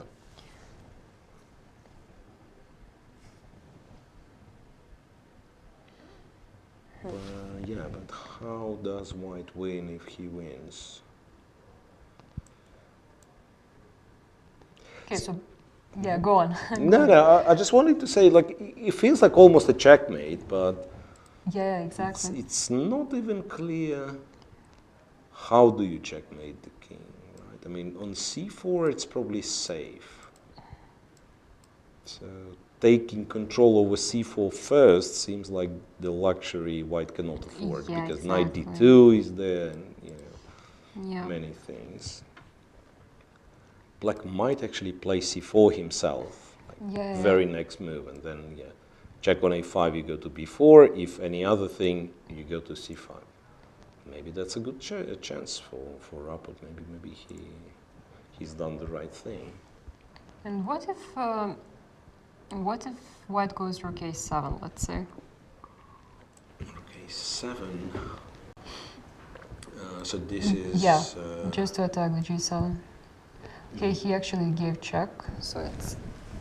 Ah, no, he didn't. What did he play? 1 to a4. Rook 1 to a4. No, I think it's a mistake, because we can see it on the board that it's check, right? Rook is not on a4. Yeah. Rook 1 to a4, I would think it's with some, study-like ideas, but realistically it cannot be right, yeah? Sure. So he actually did go rook a5 check instead of Hopefully, rook a4, and hopefully the PGN will be fixed.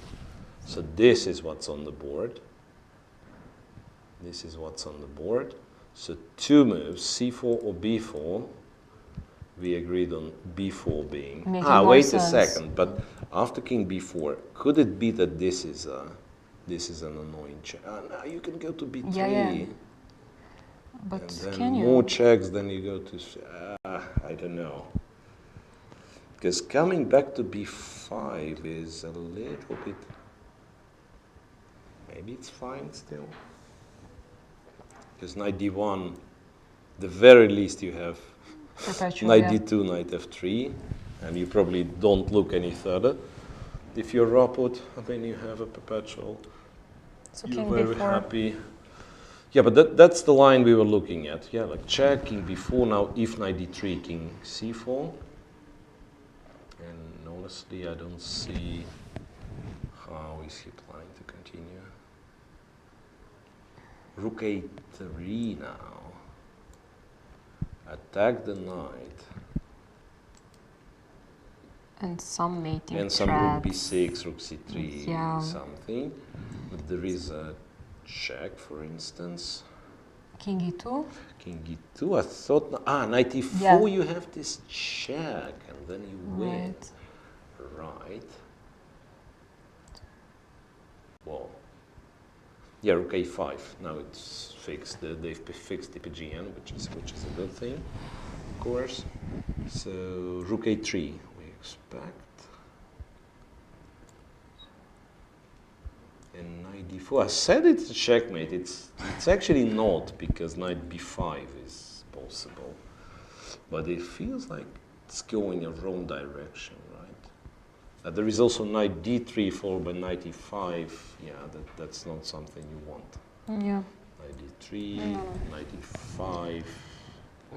I mean, probably not. Everything falls apart. Yeah.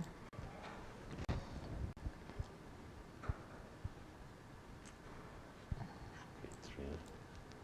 What's the plan? I'm not even sure. Wait a second. So check here. Equal that knight c. Question mark. It's a so strange position. In such a strange position. Yeah, this might be actually good for black. Because this knight is really doing good job in Sort of not allowing covers rooks to this, give covering checks, yeah. this, yeah, and especially like looking rook a4, king b5, both rooks are kind of awkward. You can't go rook b3, so you have to go back. Oof. Yeah, it's very tense. But they do have enough time, I would say. Yeah. At the end of the day, it's move 36. Yeah. So 4 more moves. 9 minutes for Rapport, even a bit more for MVL. And yeah, I believe it's easier to make decisions for Rapport because very often it would be a check and then you have like 1 square or 2 squares and one is easy to tell is not a good square. Yeah. Okay, so rook a3. Oh, rook a3 seems to be a good move. But this knight d4. No, it feels like white should have something, but it's not very clear. Yeah, I agree. Feels like white is getting there. Yeah, by the way, let's not forget check forces black to go to b5, yeah, because going to third rank, it's a check on rook f3. So you can force black to go to b5 and then maybe make some move. But knight d1 we figured out, yeah, it doesn't work. You can go to to a4, to a5, make it move 38, and then rook a3. Oh, actually, that makes it very comfortable for white. I don't know why he doesn't do it. Let's kind of give 2 checks, move 38, and move 39 will be rook a3. Also, for black, it's easy to face rook a4. You have one move which doesn't lose immediately.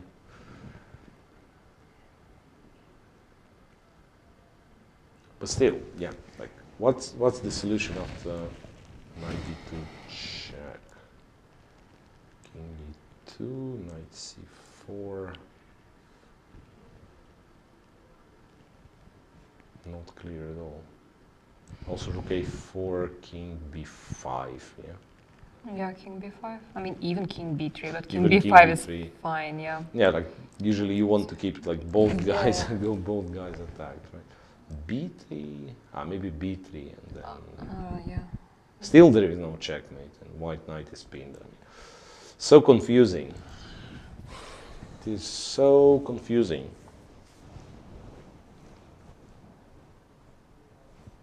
I think after this game I'm rechecking the line of my childhood. Is it really working, this one for black?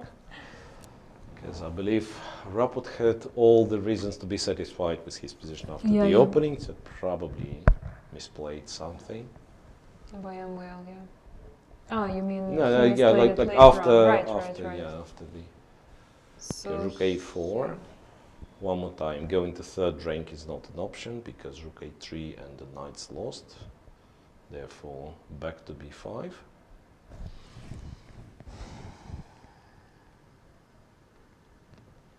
But now the a6 rook is actually attacked, right? So if you want something, you should return to a5, force the king to b4 once again, and then go rook a3. And we all kind of double checks or what? To make sure that there is no 3-4. Right. Okay, it's a very stressful situation. It's understandable. But for now, it's an absolutely That's fresh position. So usually it happens like when you've repeated, then you went from this position somewhere else, and then... Right. Okay, so other rook goes to a5, which makes Rapport's task of finding a move very easy. It's the only legal move available. Check on a6. Okay, you can go to b5, I'm guessing. Yeah, and that's what Rapport does. That's the second time we have this position. And now rook a5 check. And now rook a5 check, king b4. And they've reached move.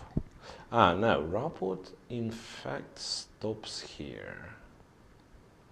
Wait, have we seen this position? That's a second time. This is the second. That's the second time we have it. And he played king b4 for sure. Yes, king c4. We said rook c6 might be. So why is he taking time? It's weird.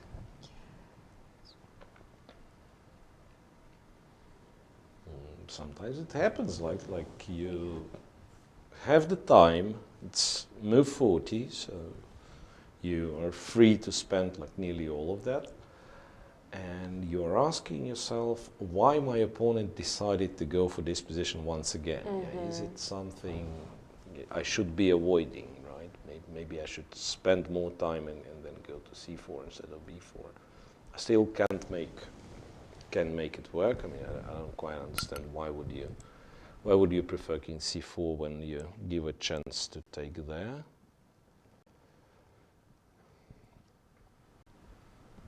Even that, like give check, king goes, right? e2, I think I can take, right? I think I can take because king d5 and so on. Yeah. If check, yes. I think this is. So that means king e1, and then even knight b. It's like knight b3. You go to a7, and it looks scary, but in fact it isn't, right? Or maybe it is. Knight d4 now. You know, I'm trying to understand. Like, is there some setup that Black actually gets there with his counterattack? Because so far, I feel you know what, rook g2 might be the move here. Oh, with idea. Rook g2 and then double on the second rank, yeah, because it's all about white's successful defense. It's all about this knight on f2. I mean, if you can force it to move, then probably you're good. But why this whole thing is not possible with king b4? Maybe do the same, right? King b4. But then rook a3, white will not take on c6. No, but actually king c4, we were only checking rook c6, right? Yeah, after king c4 you can do the same, rook right? a3, You can do the same, you can attack the knight. So what is the... I mean, it doesn't seem even beneficial for Black. Yeah, agreed. And again, this stupid checkmate from d3, right? It's nice, actually. Yeah, it is.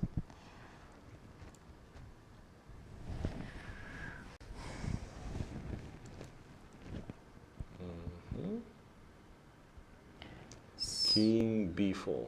Okay, so here we have it. Move 40 reached.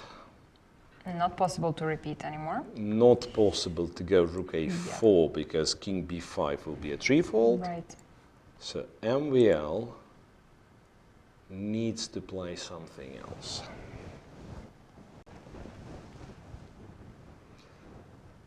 And I wonder if he'll spend, I mean, how much time he'll spend of his 40 minutes. So technically it says 8 something, but it's 38. Yeah. 38.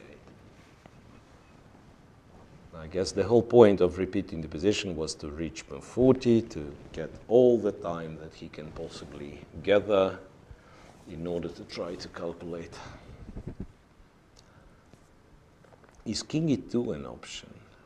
I remember we spoke a little about this, but Knight d4. Knight d4 and say, maybe I'm not making any progress. Yeah, after this you can, at the very least, you can give this check. Yeah. And I'm tied down to the knight, so I can go back. Have to go back, and then it's a check again. Yeah, king e2. Also, some knight d3 is never working. King c4, I can give some mate. Yeah, king c4, and there is no check. Knight's hanging, right? Yeah. I mean, you can say rook a3, but then yeah, why don't you just go rook a3 at first place, right? Having the knight on f2. No, rook a3 looks like so logical. Mm-hmm.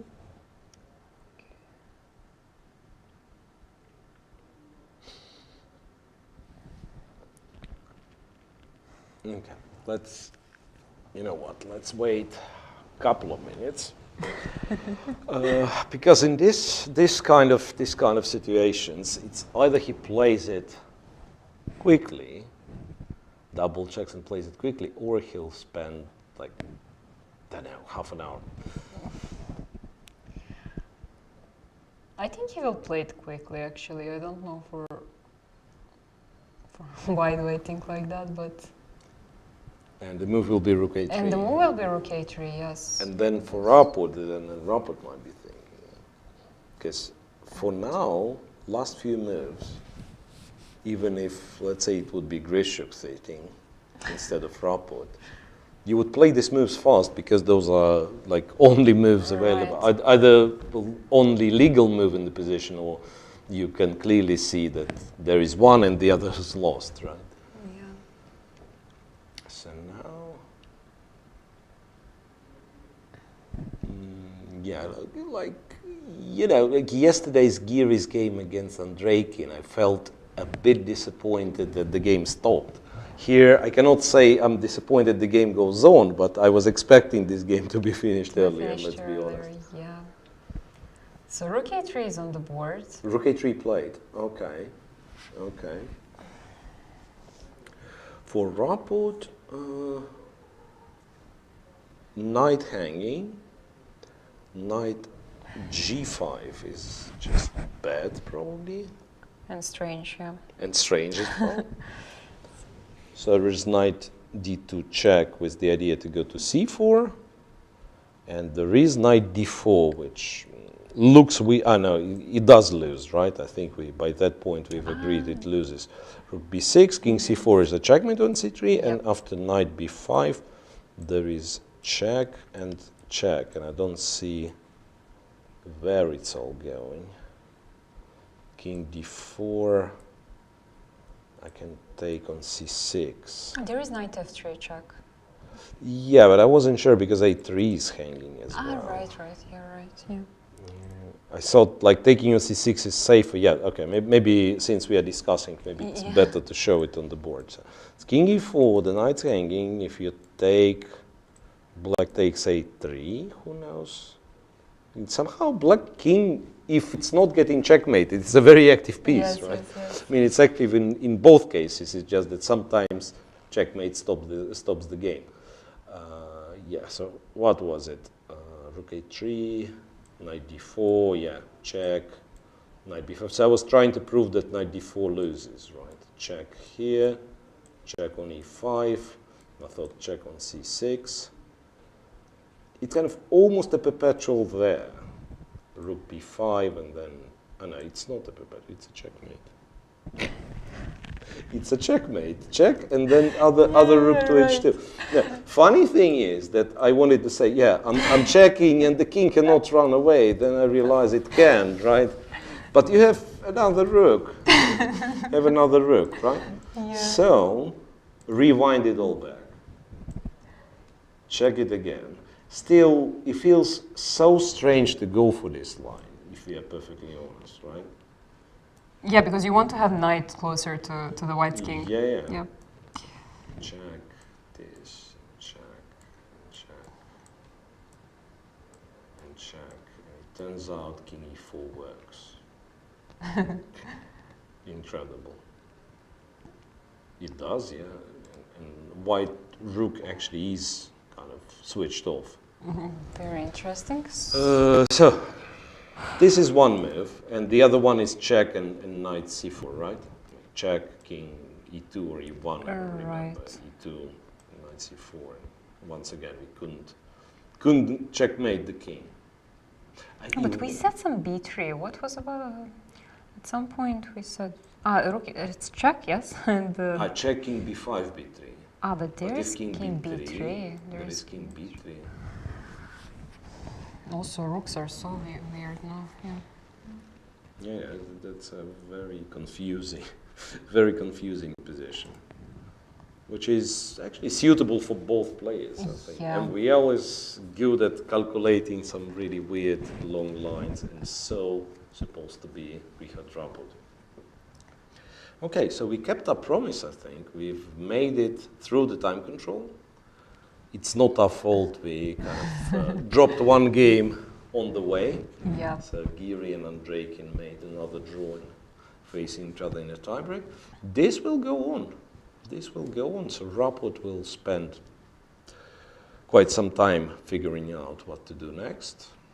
And the game will continue. So perhaps we can. Not a bad idea, to Yeah. make another break for the commentators, and we'll come back in some 10 minutes. The game will still be on. Certainly, yeah. Yeah.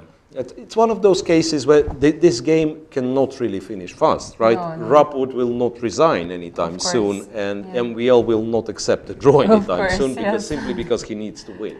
Yeah. Right, so stay tuned. We are coming back shortly.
Welcome back.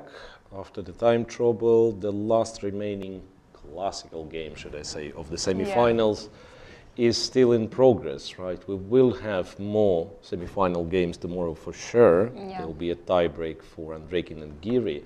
Quite possibly there will be two tiebreaks because it does look like MVL is getting in. Not sure if decisive, but clearly an advantage. Right, after the time control, king b4 is what we've seen, right, so there have been some repetition and so on. Finally, rook a3, the move we were talking about, check, and then I think it was very clever to go to g1 from MVL, knight c4, rook goes to d3, so no this plan with doubling the rooks. Actually, we completely forgot that rook g1, king g1 was possible somehow. It felt, king g1, you're kind of going in front of, or kind of closer to opponent's pieces, but in fact this makes black's life very awkward, right? Because not only you basically never have any kind of counterplay, but also both rooks are tied down. So you might need to move the rook back in order to free the other rook, and it's still not clear where it's all going.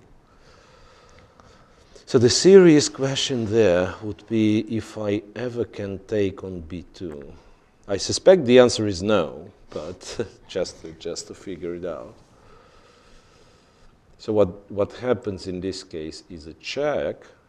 King c4. King c4, not to lose the knight for free, Yeah. right? Now the rook on d3 is hanging. Takes on b2, and well, it does seem to work. Rook f2 for black, I mean. Yeah, Rook yeah, f2, sure. say king f2, king d3, king. By the way, king d3 was not forced in this case Yeah, because there is you rook- have you you can have rook choose, h2, yeah. rook b2, but king d3 seems fine. Yeah, king goes to f3, and black already starts pushing the pawn. So that's No, this- that good for black. Yeah. So the question is, yeah, after knight takes b2, what's the big plan? And also, let's not forget the rook is hanging. I mean, you could give a check, make sure the king goes here, and then say move the rook somewhere. And the question is where? Where? Yeah, exactly. Rook d2. Knight a4 even. Knight a4, yeah, and somehow this king shows, wonders of survivability, if that's the word. Yeah. Yeah, rook c2 check, king d4. It's always like only square available, only one square, but yeah, rook b3 threatening this. You have c4, rook b4 though. Yeah, this actually doesn't work. For black. Yeah, but maybe there was, instead of there was some knight c3. Yeah, instead of king d4, maybe knight Yeah, after c3. this check, you actually have knight c3. Yeah, that's right. But how good is it? Let's say rook c6. There is king b3 also, which is annoying. Yeah, I mean, this is what I find annoying. Yeah, you're those right. rooks are absolutely useless. I really want to take on f2 in such cases, but who knows? Yeah, like rook takes and knight e4 and claim that at least I got rid of this tied down rooks, and I'm getting a pawn for an exchange. Maybe kind of piece is active. Maybe the pawns will run, but objectively, I suspect it should be lost. Yeah, no, especially after g7 falls, this f pawn is very fast. Yeah. That's Well, so the question if g7 falls quickly. yeah, right? yeah, of course. But okay, let me come up with some nonsense lines like this. I thought a check would be funny, but king g2, and I think it only makes it worse for black because now the knight and the rook are hanging. Yeah. Because this tactical line apparently works. Knight takes, and if you attack g7, I go knight d4, take f5. Yeah. And also, I mean, this situation when only one pawn left. I mean, it's always this motif of sacrificing the knight for Of remaining course. pawn, and maybe kind of pawns move, and at least you hope for something. Also, there was a funny line because knight on e4 was not actually hanging Yeah, in that line. okay, There was that's- king d5. So what we said, how is this, it? right, and a check, Yeah, king and go c4. here, and here, and here, Rook c2. and here, and knight Nice. here, Yeah, and rook c6. rook c6, Rook and rook f2. f2, and rook takes, and knight e4, and rook e2. Yeah, right. Yeah. And then you can leave the knight. Yeah, that's You nice. can leave the knight because king d5. Yeah. Yeah, but on the other hand, what do you do? I mean, of course, yeah, it's not Yeah, it's like like pass. yeah.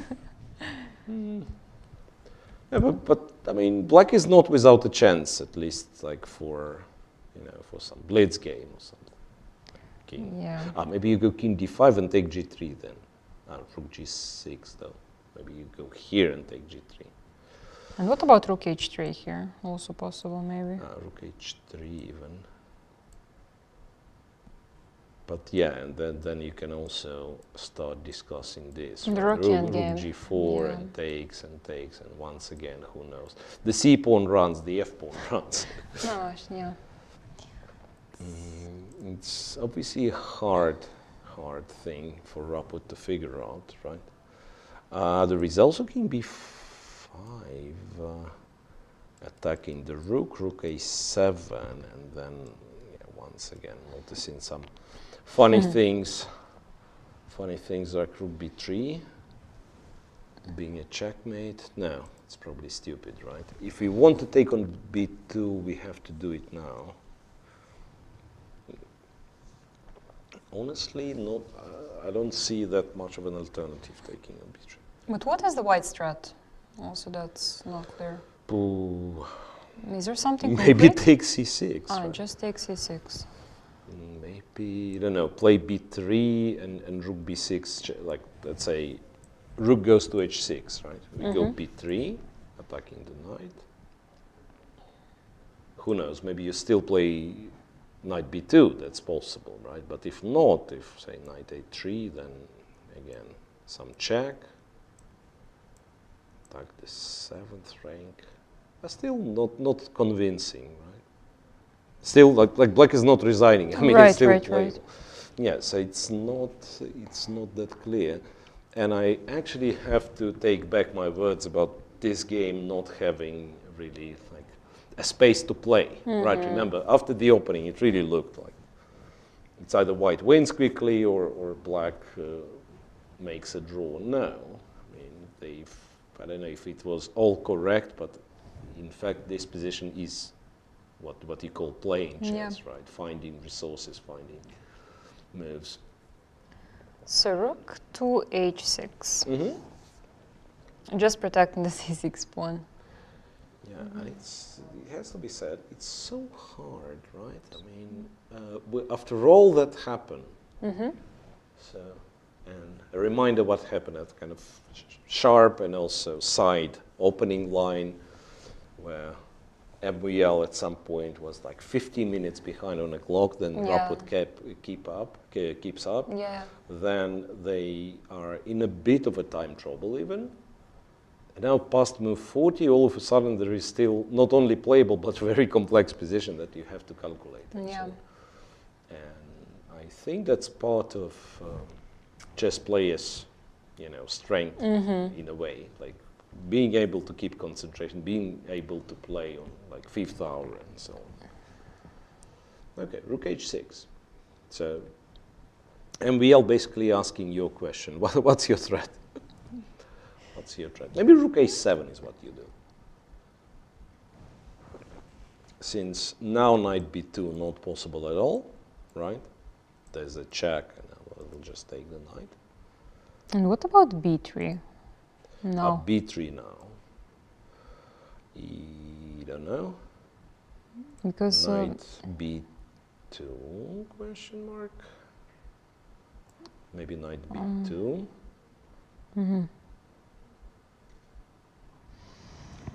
Because like keeping the rook on the 3rd rank, you do protect the b pawn, but kind of don't do anything else, right? But what if I go to d7? If you go to d7, I guess I wanted to take, but I probably lose the knight this way, right? Rook b7. Ah, right. Yeah. And then if king c3, rook a3 intermediate falls me to the 2nd rank and then pin it. Yeah. Fair enough. So b3 is a move. Coming to a3 is maybe knight a3, strangely. And then knight b5 if there is... wait a second. What's that? You see sometimes, I don't know how players manage this, but commentators do get tired. Yeah. So what's exactly after b3? Yeah, good question. So knight a5 is not possible because there is rook b6 and then b4 check. That's important. b4 check, discovered, and then take the knight. So we've kind of tried all the moves, right? Yeah, Well, technically knight d6. But there is rook c6. Yeah, rook c6. Also not very pleasant. Yeah. Knight a3, rook a4, knight b2. What we said, rook d7. And at least you can't take b3. Maybe you can continue the game, but you can't take b3. Yeah, then b3 is a strong move for white. What's after b3? I don't know. A lot of suffering for black. Okay, there is some intermediate king b5 and then to try... nonsense. Just rook a7. This king b5. Just rook a7. Rook a7. I mean, maybe you do this. Let's say white takes. Yes, and how it's very hard to generate any sensible counterplay. This rook's on the H file, right? Don't do anything. Knight's very good on F2. Yeah. I think, well, we are about to start moving back and ask ourselves what was wrong for black. I mean, what went wrong?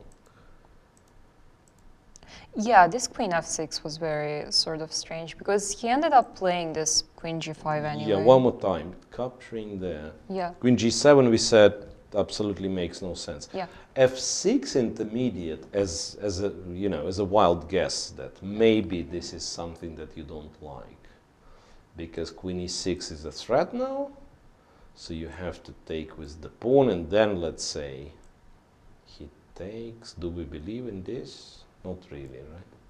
King is no, king e7, queen g7. I'm not. Maybe queen e7. Queen e7. Yeah. Queen But e7. still, I can't castle actually. I thought. Yeah, maybe this is what Yeah. kind of bothers you a little. Yeah. So still, in hindsight, I think that like the fact that he lost the tempo as queen f6 might have been kind of worse more. Knight d1, okay, traded here, queen g5, knight f2, and yeah, and somehow white managed to, yeah, and also, yeah, this you can't even say that you're losing time. Castle, I mean, I don't like castle long, to be honest. Just king e7, right? Yeah. Maybe c4 is still sort of annoying. King e7, like king f7 with g6 idea, you know, sometimes. Yeah. So he castled c4, king c7, might have been b7, okay, rook h1. And also this is like really, really suspect of bc4, bc4. Like bc4, bc4, a5, rook a1, and here where the problem started.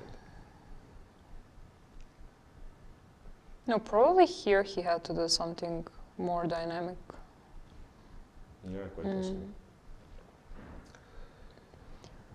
Anyway, we ended up here. Rook, wait, what? No, rook d3, rook d2, h6, yeah, we are thinking.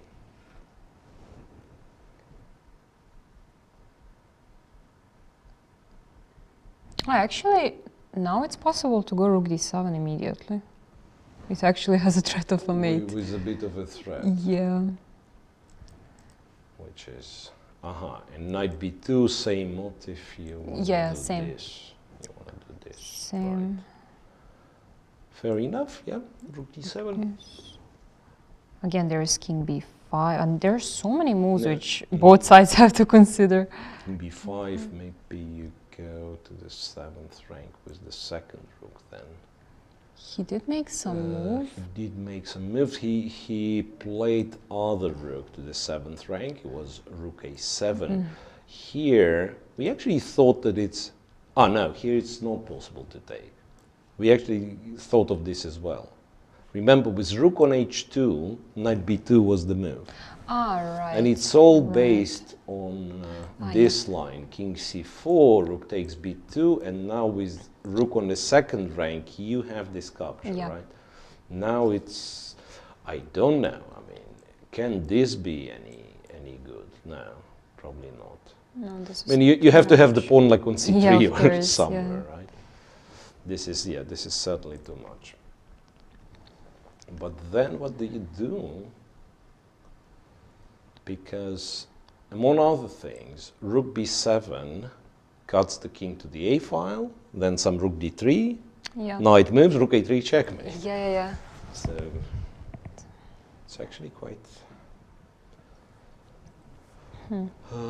annoying. Is there a way, like, I mean, you can balance trying not to lose on the spot by going knight a5 and stuff, but then... No, those moves feel wrong, Rook a3, let's say. Yeah, rook a3 is good. Also, rook a3 just wins. Knight c4, rook b7 mate. Yeah. Okay, but there's knight also, b6, but also like take on g7. I mean, that's one more issue. Right? Yeah, Like right. if you don't protect g7, I just take g7. I'm claiming I'm winning short term or long term when my pawns start to move. Yeah, maybe it's just done. Knight d6. How about knight d6? Knight d6. Yeah, so I protect b7 and that's it. Maybe want to go to b5 and so on, you know. Rook what? Rook b8. Ah, okay. Protect the b file. Maybe wants to take. Maybe wants to take. Okay. Makes sense.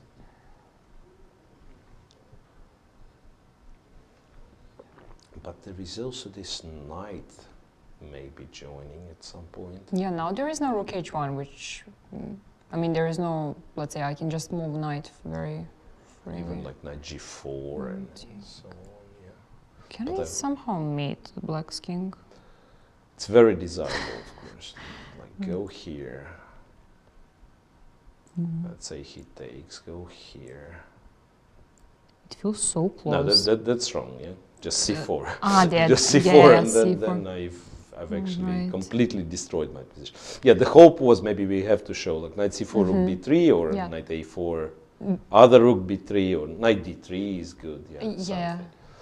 But there is just c4. Maybe he's fighting. Rook b8's not bad. So if rook g7? If rook g7, I think black takes b2. And he says, my c pawn is running faster than your 2 pawns. And he might be not wrong on this one. So at least there is some sort of a race, right? This knight on b2 is really good now. The knight on b2 is good. It stops white knight from joining the action. And also, like, at least the shift in perception of this. It looked like white was playing it, black was not, right? Yeah. After rook b8, okay, black has his own trumps, like takes b2, runs with the c pawn. Yeah. So chances then. Yeah, and this engine that we've kind of confessed that we have, engine that paints the moves for us in different colors, it suggests that possibly rook a7 was a bit of a mistake. We don't know what the right move was. Yeah. But yeah, maybe. Yeah, this rook b8. Rook b8 is a good try at least. Maybe b3, just to try to send this knight in some awkward place. So where does the knight go after b3? b3? Maybe knight b2 still. Because now I will be able to take b3 if the rook leaves, right? Yeah.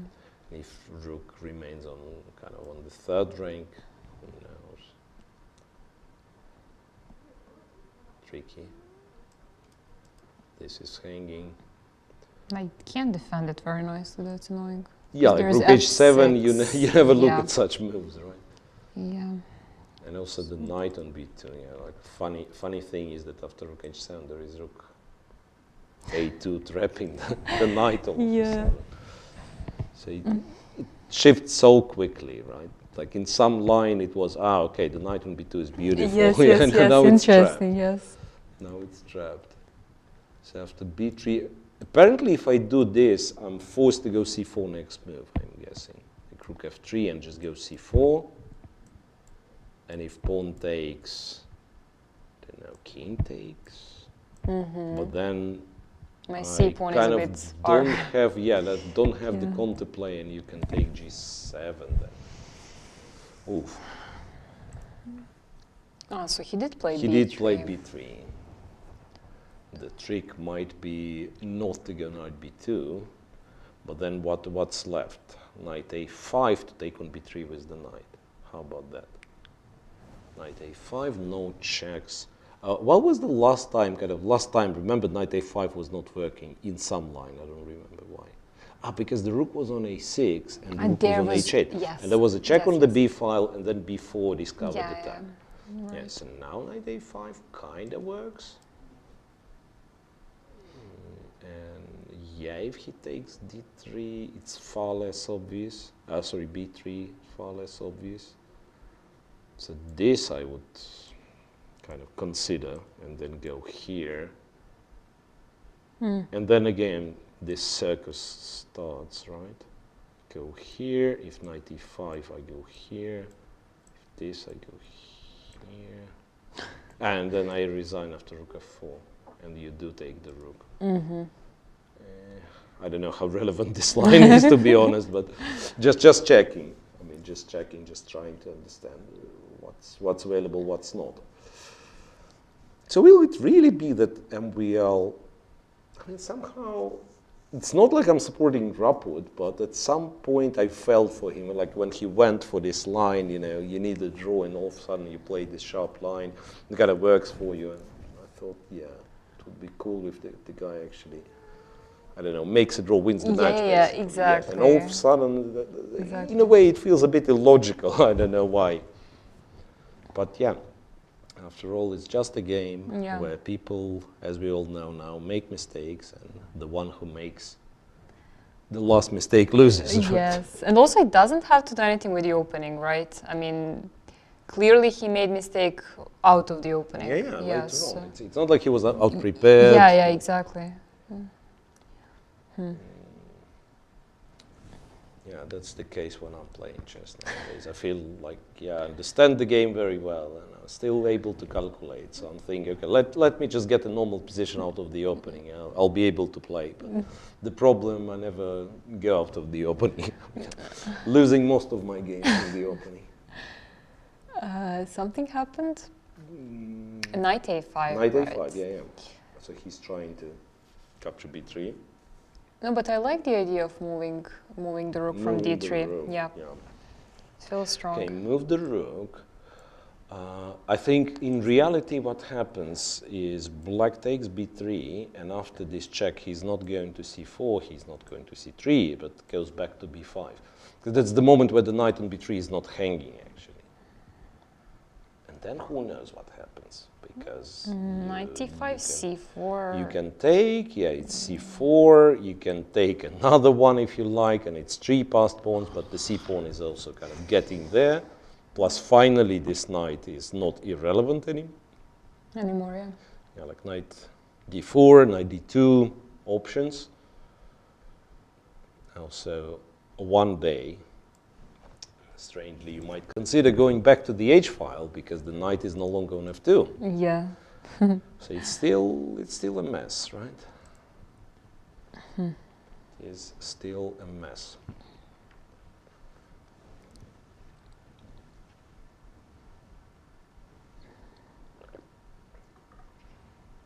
I mean, can white start sort of pushing pawns g4, g5? Is that ever? Just like not doing anything, but b3 is probably hanging, right? g4, knight b3, g5. I mean, you get somewhere, certainly, you get somewhere, like you get to g5 and then, say, after rook h5 maybe, you can also take this guy. And the pawns are fairly close, but so is black pawn, right? c4, if the rook moved, maybe it's just... Okay, c3, knight d3 will be awkward, right? So you go here. But then this knight starts jumping. Yeah, and let's say just... In all, it's not like completely clear, right? If you're MVL, it's not one of those positions that you... want to enter, you say, okay, this I will win, right? Yeah. This you don't know. Maybe you win, maybe you don't. So you basically try to calculate further. You're not settling for a move like g4. And this is what he does. He's actually trying to calculate, trying to figure out what happens. Yeah, very interesting. I'm curious if they have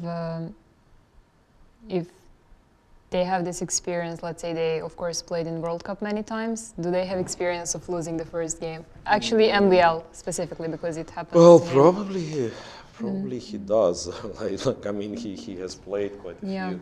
quite a few World Cups. He played the entire series of this Grand Prix when it was the knockout. Right. So I think, yeah, I think he's done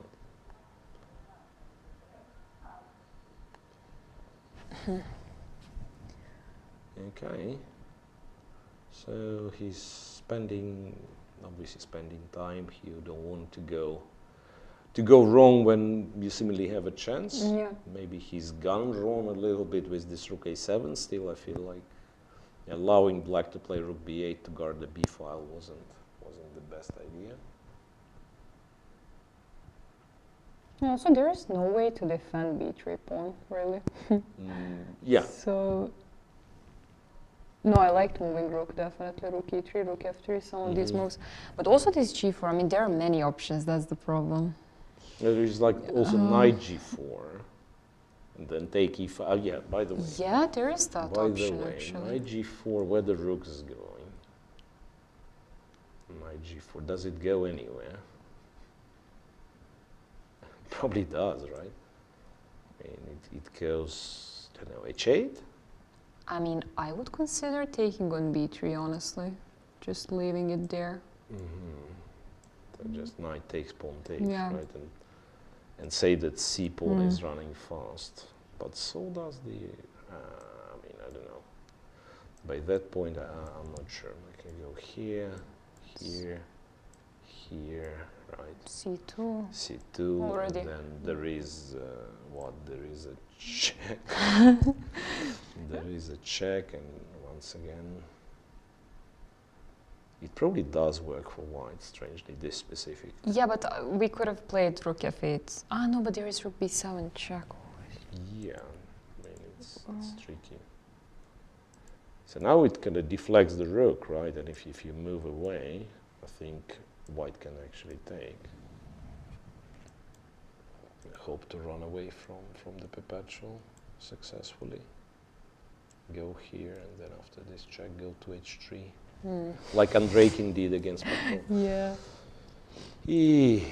Wow, what a confusing game. So knight g4, then he can just move the rook, maybe? Yeah, but that's exactly what I'm asking myself where the rook's going. Rook Maybe h8. h8, yeah, and if knight e5, use the fact that the pawn on c6 is still protected, maybe go rook e8. There's some, I wanted to say knight a5, but just rook Rook a5. Rook a5. a5, yeah, that's what I'm thinking about, and then it's a check, right, pushing the king back. And actually nothing's threatened, just king f2. I think it's winning. Yeah. King f2, f3, f4. Okay, so knight g4, we do like it. We do like it, knight g4, not clear. You know what, c4, all of a sudden, can this be? No. I thought c4. And after bc? bc, no, king c4, even the knight is, I mean, Will be hanging. Technically you can do this because the knight on h6 will be hanging as well, but knight e5, and I'm probably stopping right there, right? So white's pawn up, he's attacking. Yeah, 3 pawns and on everything, yeah. Oof. So knight g4, again. Knight g4 looks very, very promising. Other than that, like moving the rook on the third rank, kind of works, but not really. Knight g4 played, yeah. Knight g4 played. Let's see what Rapid finds against knight g4, if anything. No, I somehow have a feeling he will go for this knight b3.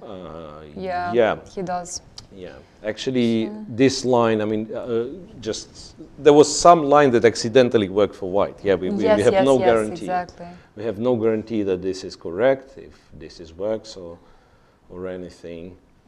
And you probably don't have the way back, because c4 is happening anyway. Of course. Like, let's say you're not taking the rook, you take e5. Probably c4, well, c4 rook, no.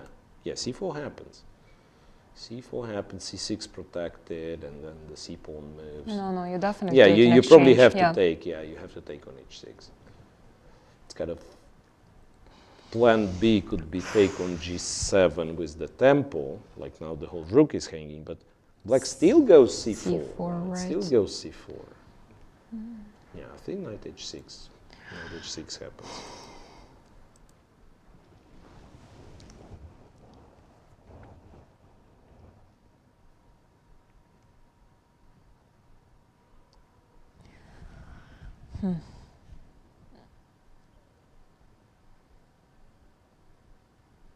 Yeah, it's a very stressful moment. Mhm. I mean, he has to take on H6 definitely. Yeah, I do have So- such experience, like winning first game with white, then having very good position with black, and then losing it slowly. And this is not a pleasant experience, I have to say. So for Raput, if he loses at the end, it will be very hard to, you know, to play the tiebreak for sure. No, also it's not like sort of equal situation in tiebreak because he's the one who lost the last game. So Yeah, I always thought that this is kind of a bit unfair. I don't know Yeah, how. yeah. Yeah, you cannot make it up, right? Yeah, of Yes, course. I mean, if you exchange victories, somehow someone has to win first, someone has to win the second game. right. So there used to be times when the tiebreak would be played right after the second game, which is of course bad, right, for the players who Who lost. lost, of course. And well, actually, if you think of it, something very similar happens during the tiebreak. Like you won first rapid, you lost the second rapid, and now Actually, you are the yes. loser who has to Yes, play the yes, blitz, yes, right? yes. But that all kind of can be Yeah. received like one session, right? I mean, the time controls fast, and okay, you win, you lose. But yeah, playing after the lost game, it's not that pleasant. Yeah, so I mean, he's a young gentleman, so hopefully we'll manage to recover psychologically. But very unpleasant situation. Okay, he didn't lose yet. Yeah, of Let's course. not. Yeah, We're I'm speculating too much. kind of getting too far with this. He didn't lose yet. So knight takes h6. We said pawn takes or c4 first. Maybe it doesn't really matter. I mean, that would probably just take. Yeah. Because c4 cannot be stopped really. There is also this d7, thing like yeah. rook d7, and you go c4, and there is this stupid check, right? So after this trade, this guy is running very fast. And actually, if we put it on a3, it will be with check. So Put it that's on a3, who is first? White is first. this, and it will be a check. If you don't put it on a3, where do you put it, right? No, I thought maybe a4. So takes here, go here. Nothing but c4 makes sense, it Yeah, yeah. seems. Check, trade, king a4. So now if we promote but isn't this just winning? There is no perpetual, Oh, right? with queen f1 or No, just go king h2. Thought. Yeah, because queen a8 is a threat and queen b4 Right, is a threat. right, So you right, promote. Queen a8 is maybe less of a threat, but still. yeah. I mean, black king is much more vulnerable, right? So check, go here. Well, technically, this doesn't lose yet, right? Check and knight a5. I mean, I give up there. I just give up. I'll let them think. Yeah, but imagine, like, that's what, 5th hour of play or something, and you still have to deal with this. With all the, now all of a sudden you're back to middle game when the queens are promoting. Yeah. The weirdest, wait a second, what was the weirdest experience? I remember having a game where I've finally made the draw by giving perpetual. I think it was the 3rd set of queens.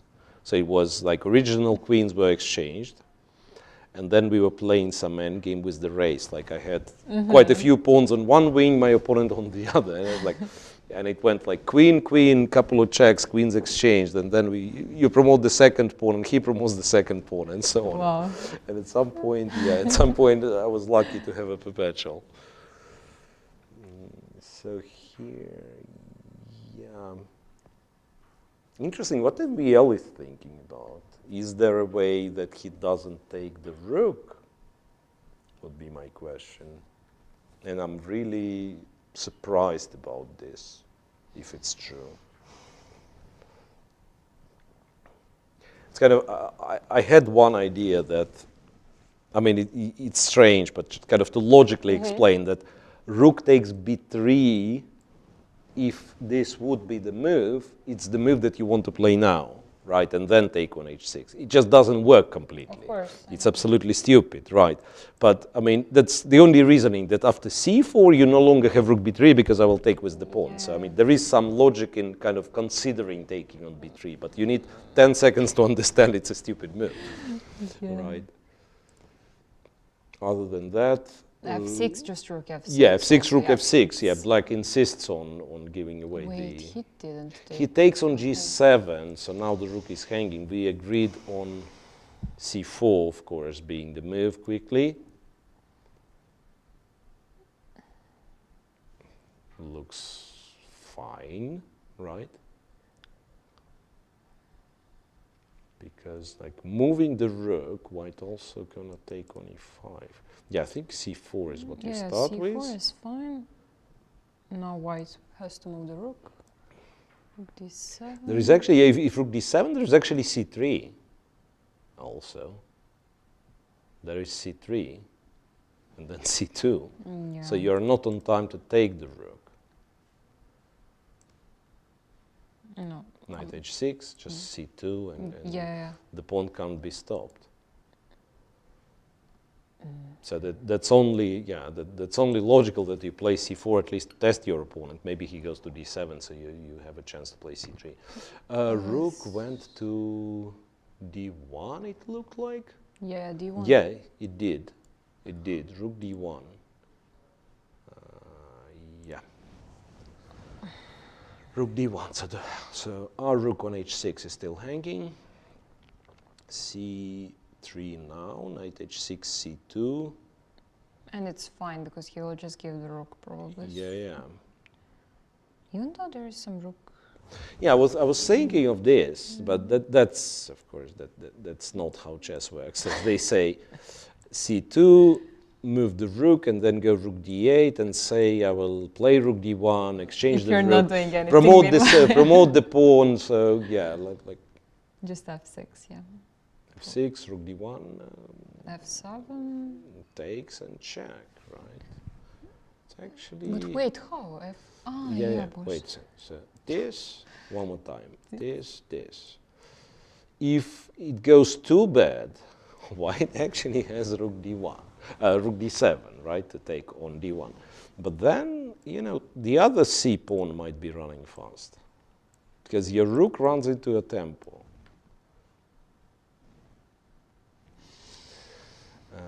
I still find it hard to believe that after c2, white can't really stop it.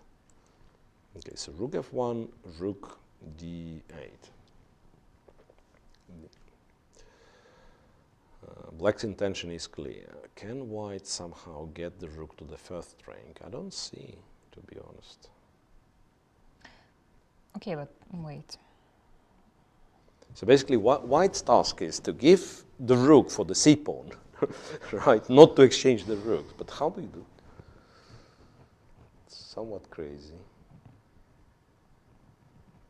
Very strange. I mean, we could try to discuss this position, kind of go f6, go f7, right? Go f6, go f7 after this check. No. Go to g2, because f8 is a threat, and it's also with a check, right? But after queen d2, I'm sorry, this would actually be a terrible mistake. After queen d2, this knight is hanging. If you go forward, it's hanging with a check, so that makes it unplayable, I'm guessing. That makes it unplayable. But yeah. No, I feel this rook g7 is might be missed. I don't know, like. But on the other hand, like it's also it's a very straightforward, very forcing line, because now if c3 doesn't work somehow, then white is just winning, right? I mean, you move, knight takes once again with the tempo, and somehow 3 pawns, and the knight is ready to stop the pawn if it gets too far. No, so c3 has to be played probably. c3 and now. I mean, you may argue like knight e3, but No, any line in which white doesn't take the rook, it's like a victory for yes, black, of course. right? So I moved my pawn forward, and you're not taking the rook. Yeah, of course I'm happy. Of course I'm happy. So c3, knight h6, c2. Yeah, again, c3, knight h6, c2. Like moving the rook to e1 doesn't make any sense, right? Because rook still goes there. I'm not sure about this rook gd7. That might be the move actually. Rook gd7. We said the c pawn will run fast, but there are 2 pawns on the. I think you take. He takes. And goes c5. Ah, so to get it on f. Well, how do you do it? To get it on f7 or something. c3. But now might even be on time to, you know, to go the rook. here to promote. And what? And if this, I'm just on time with knight e2 and knight f4. And at least immediately I'm not losing. I might not be losing at all because of knight g6. Actually, he went for rook h8. He went rook h8. Rook h8, knight e5. This feels wrong, honestly. On the other hand. Again, c3 is possible, right? And then if check, so king goes, and then yeah, maybe. But feels like it slows him down so much. Yeah.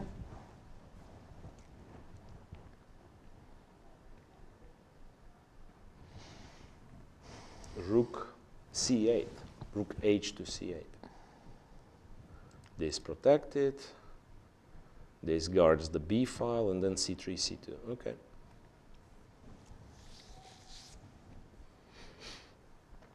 Doesn't we all have a plan for this situation?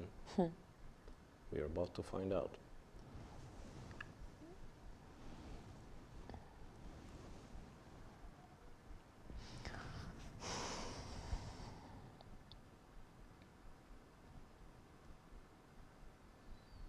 Also after c3, there is always this knight d3.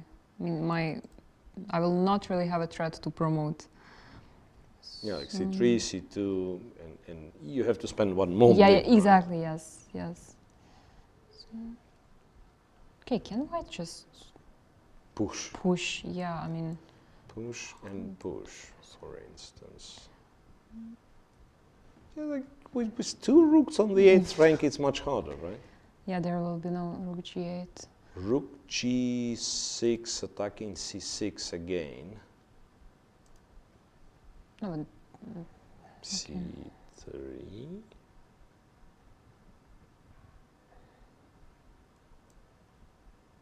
There might be c5 as well. There might be c5. So knight c6. I mean, I was giving away the rook, so exchange is like nothing. Right? And then who knows? Maybe I'm not planning once again to win the rook by going c1, but again go c2 and rook d8. Yeah. So it's messed up again. And I think like we are getting to this point when they'll be playing on increment, right? There's not that much time left.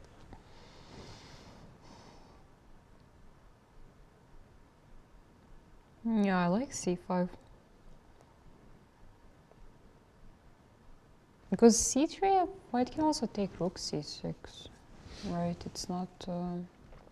C3, rook takes C6. Yeah, and probably that's what he's planning to do now. I realize. Yeah. But wait, C2. C2 what was the idea? is possible.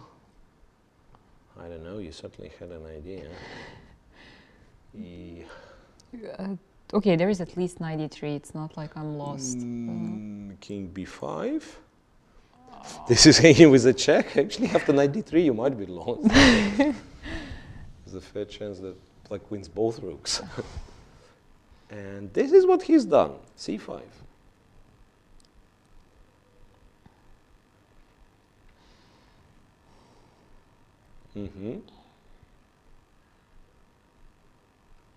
c5. So after knight c6, it's clear. Rook takes c6 and c3. It's getting sharper and sharper. Where it would seem there was no possibility to get any sharper. Okay, seriously, if we are not panicking with white, we can wait for c3 and then play knight d3 check and knight e1. I'm not ecstatic about this possibility, but at least like to stop the pawn before it reaches c2. The king will always go to b2. In that But line. yeah, like I'm probably giving away the knight happier than the rook, right? Say I make some irrelevant move, g4. If c3 happens, or when it happens, I give this check. By the way, king a3 might be a bit inaccurate because check. All of a sudden, knight a5. Yeah, so the only option would be king c4. And then you do this. And still it's not convincing. The pawns are not close enough, right? Knight d4, rook e8 in some cases. Once again, it feels like at some point, remember, when two rooks were on the h file and there was no check and everything, it felt like white had perfect harmony and black didn't. And if we reach this position, which is on the screen, it's vice versa, right? Yeah, feels opposite. White, okay, has a pawn, has three connect pass pawns, but black all of a sudden, all the pieces playing perfectly and white switches to defense. Right. So yeah, I won't be surprised if MVL got tricked yet again. And also this rook g6 is sort of a move that, I mean, knight c6 seems like a natural follow-up, right? c5, I mean, he must have considered c5, so... So knight c6, let's pretend, yes, he does this, but then I don't see how exactly to deal with that.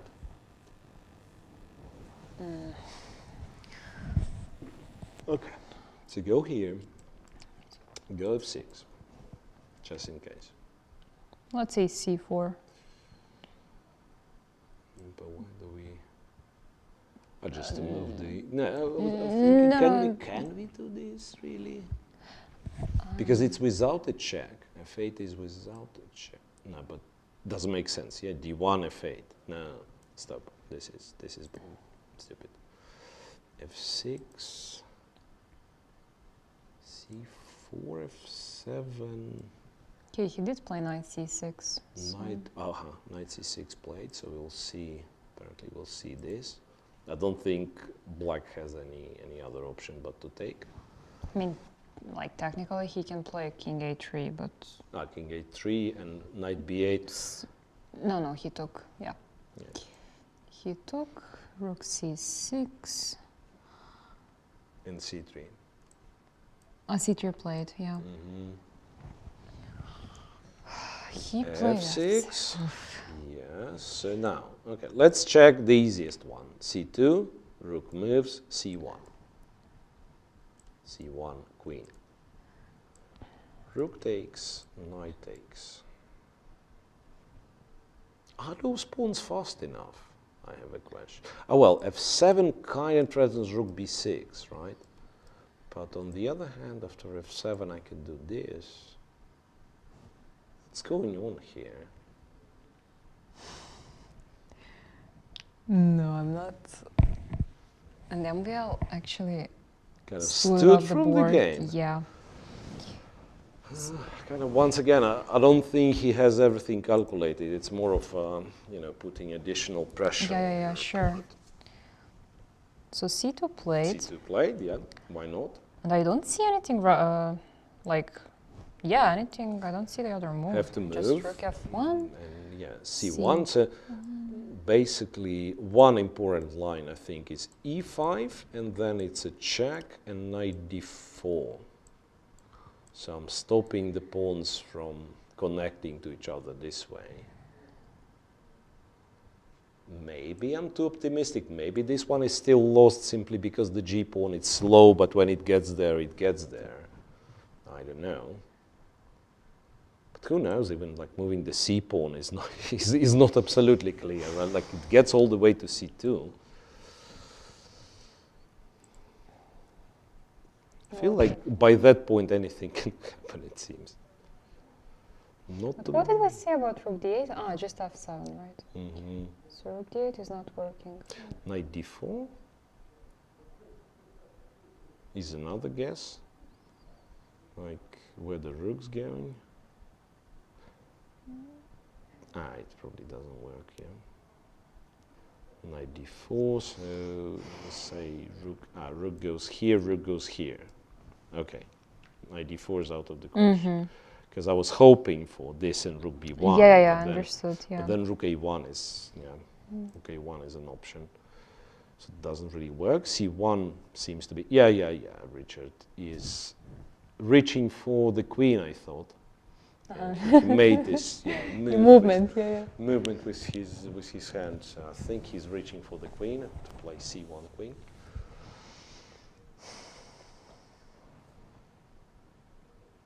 Yeah, there's been a lot in this game, starting from this opening line, and then quite a few shifts. And also after c1, even if, I mean, white can, in future, he can give the rook for this c pawn if, let's say, he manages to push the pawns far enough. All the way to g6, yeah, right? That's also very annoying from black side. So he did make c1, rook takes, knight takes. So say you go g4. e5 on the board? Yeah, e5 on the board, okay. What did I say? Knight e2, knight d4, yeah. Which seems logical.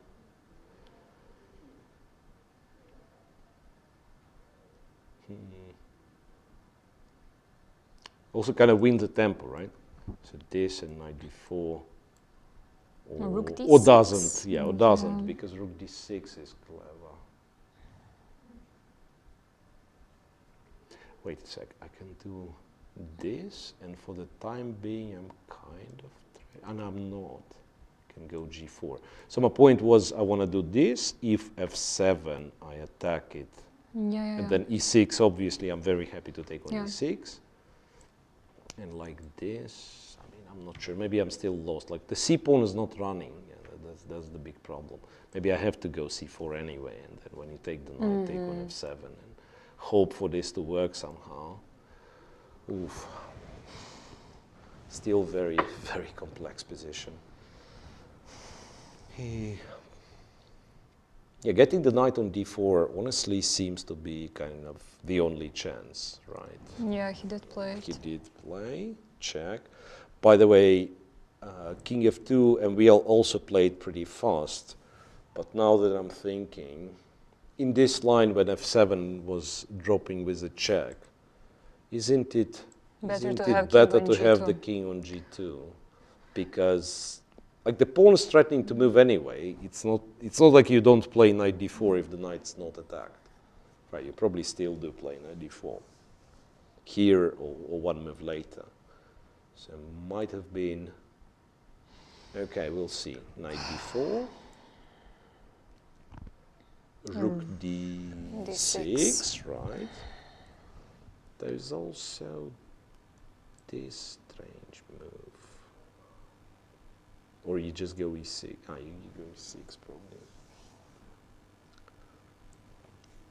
It's really weird. No, black should somehow try to at least prolong these pawn's movements.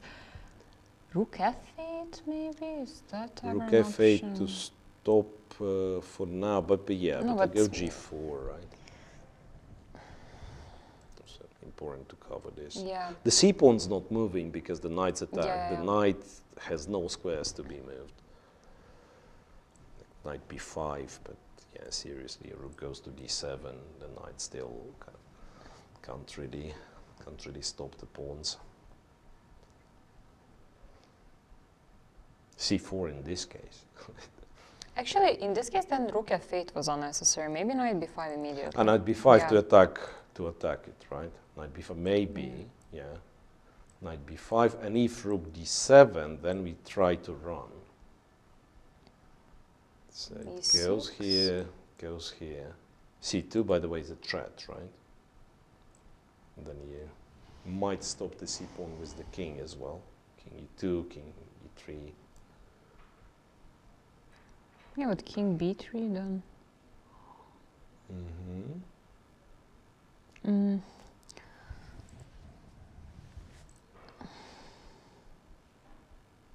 Is it ever knight? No, knight f5. It's wrong. Also, we'll run into d4 later. Yeah, I was thinking king c4 and some rook b2 check, but one of the things to do is just not to pay attention. Go g4 and Yeah. right. I mean, if there are checks, just run with the king to h4. He is winning after all, I'm guessing. He is winning. It's been a lot of twists in this game, and perhaps it will be the longest game, the longest round for us. Yeah. Yeah, very, very likely we are approaching 5 hours and still not done. Or maybe it feels so because the other game finished Very quickly, yeah. very quickly. Because yeah, there must have been one long round. It's just that when you have how many 8 games, Yeah, usually, you don't really right? feel I mean, it. you really like you switch from one to the Yeah. other. Here, one game finished in like 3 hours. Right. This is going for almost 5, and there is still a chance it will go on. Okay, now he's down to 2.5 minutes, so... And we also knows what he's doing. Yeah, he seems He's to be very confident, yeah. Knight b5 Knight played. b5, yeah. So we are kind of guessing the moves, but Not sure if they're good. I'm not sure if it's good, yeah. One of the things to do is actually to go to d1, I realize, because knight c7 for now runs into a check. Right, go to d1. Rook e8 will play maybe rook e8 in this case is annoying. Because originally I thought f7, e6, but then knight c7 or knight d4 even. Yeah, that's Knight what you c7. pointed out. It would be better c7, to have yeah, king and on now g2. with king Yeah. on g2, Still. actually doesn't make any difference. e7, rook takes f7, yeah. Oof, tricky. The most obvious is this, but then c4, right? Hang on, and if I c3, maybe I should start by moving the king. Maybe I should start by moving the king. King c, if this, who knows, right? Yeah, king d3, you're right, it's king b3, and the rook is kind of cut off, and c2 is still happening. Really strange. Time to for MVL to show one last bit of precision.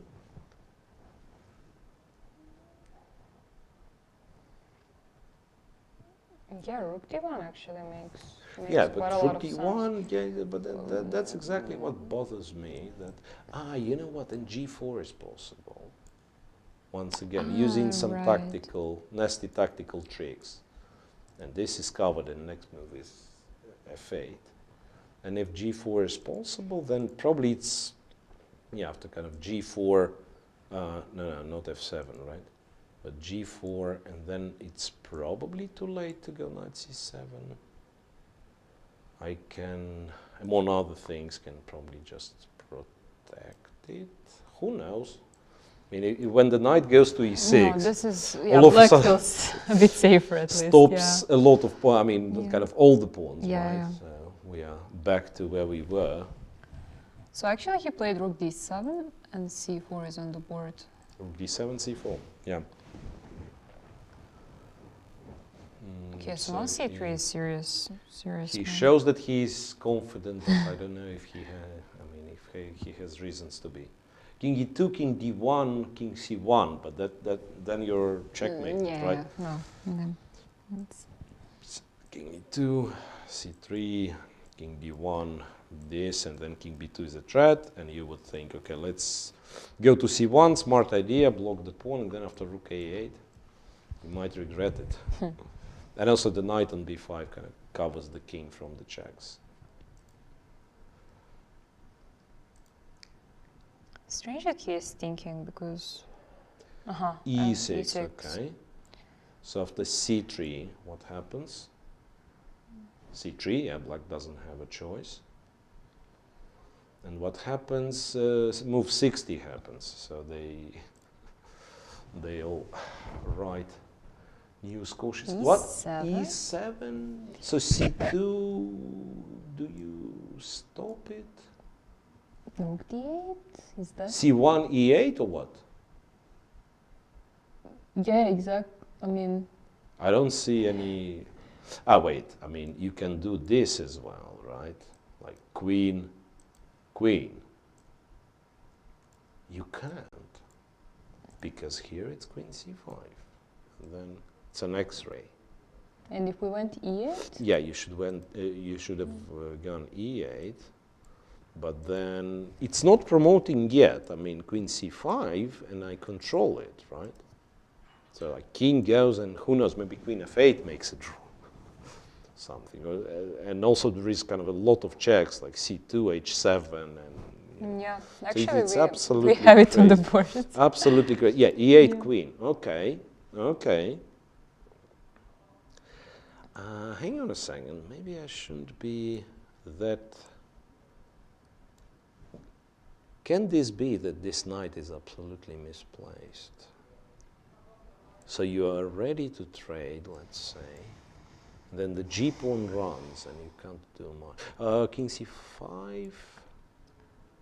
The king is going, and then it's knight d6. You know. Queen c5 played. Queen c5, yeah, and I guess it's queen e3. No, but queen e3 you play only if you're sure that... Like, And you don't play it at all, perhaps, because this. right. Right. Queen f4, you'll somehow manage to stop two double pawns, right? Otherwise, the rook on d7 falls. Yeah. Okay. So then so he queen has e3 is... But where to hide the king? Then he doesn't have a square to hide the king. Then it's just a perpetual, no? King g2, I'm guessing some queen c2 is there. Going to the h file is crazy. I think he saves. Whoa. Back to the middle game, by the way. Yeah, after 5 hours of play, queen's reappearing on the board.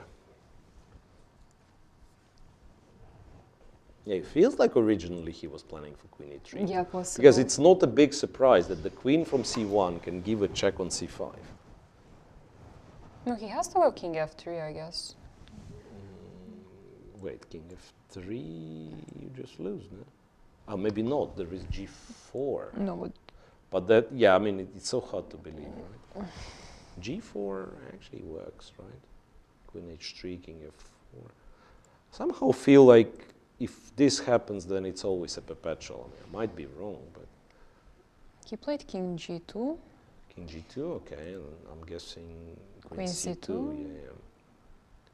Queen c2, king what, f3, queen f5. Where do you run? I mean, it's not clear where do you run. It's always checks, it seems. And also, like, you have to be careful because of this. Rook takes, yeah.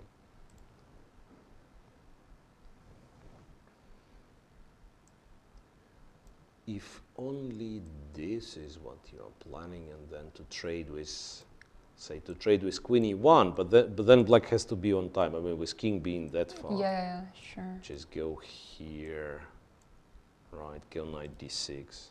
Also, this was not forced because there was queen f5. Yeah, but Even this, yeah, right. Just go here. g4, knight d6. He played something else. Or, queen c6 check. Queen c6 check also makes sense. Yeah. Queen c6.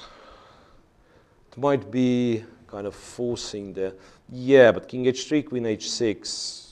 Is repetition, You have to go back, right, because king g4 you lose to rook g6. And queen h6 is on the board, yeah. Queen h6 is on the board. And it's a draw.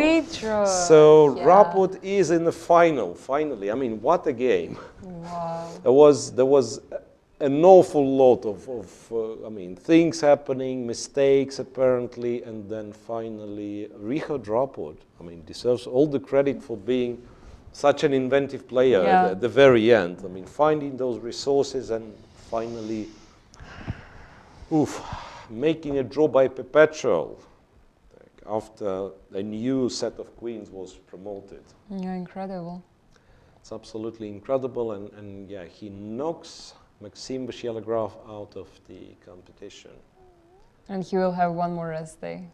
And also, you're finals, absolutely right. He will have a rest day before the final, which is also perhaps important. It's a tiring tournament, I have to say, for the commentators, but imagine for the players, right? They also have to prepare, and of course, emotional involvement is not comparable. Sometimes I do feel kind of burned out. After the tournament, even if I'm not playing but commentating. Yeah, of course. There'll be quite a bit of analysis now. Yeah, rook d7, of course. He says I should have taken the rook. It feels like MVL must have missed some chances, right? I'm almost sure. Even in this, I don't mean earlier, but even in this sort of like the very last position, just not allowing the queens. Yeah, this e6, the final thing was apparently e6. It seems like still like getting the king close, or maybe go g4, c3, try to go back and give the rook for the pawn, and then use 3 passed pawns. Maybe all of that, or some of that would have won him the game.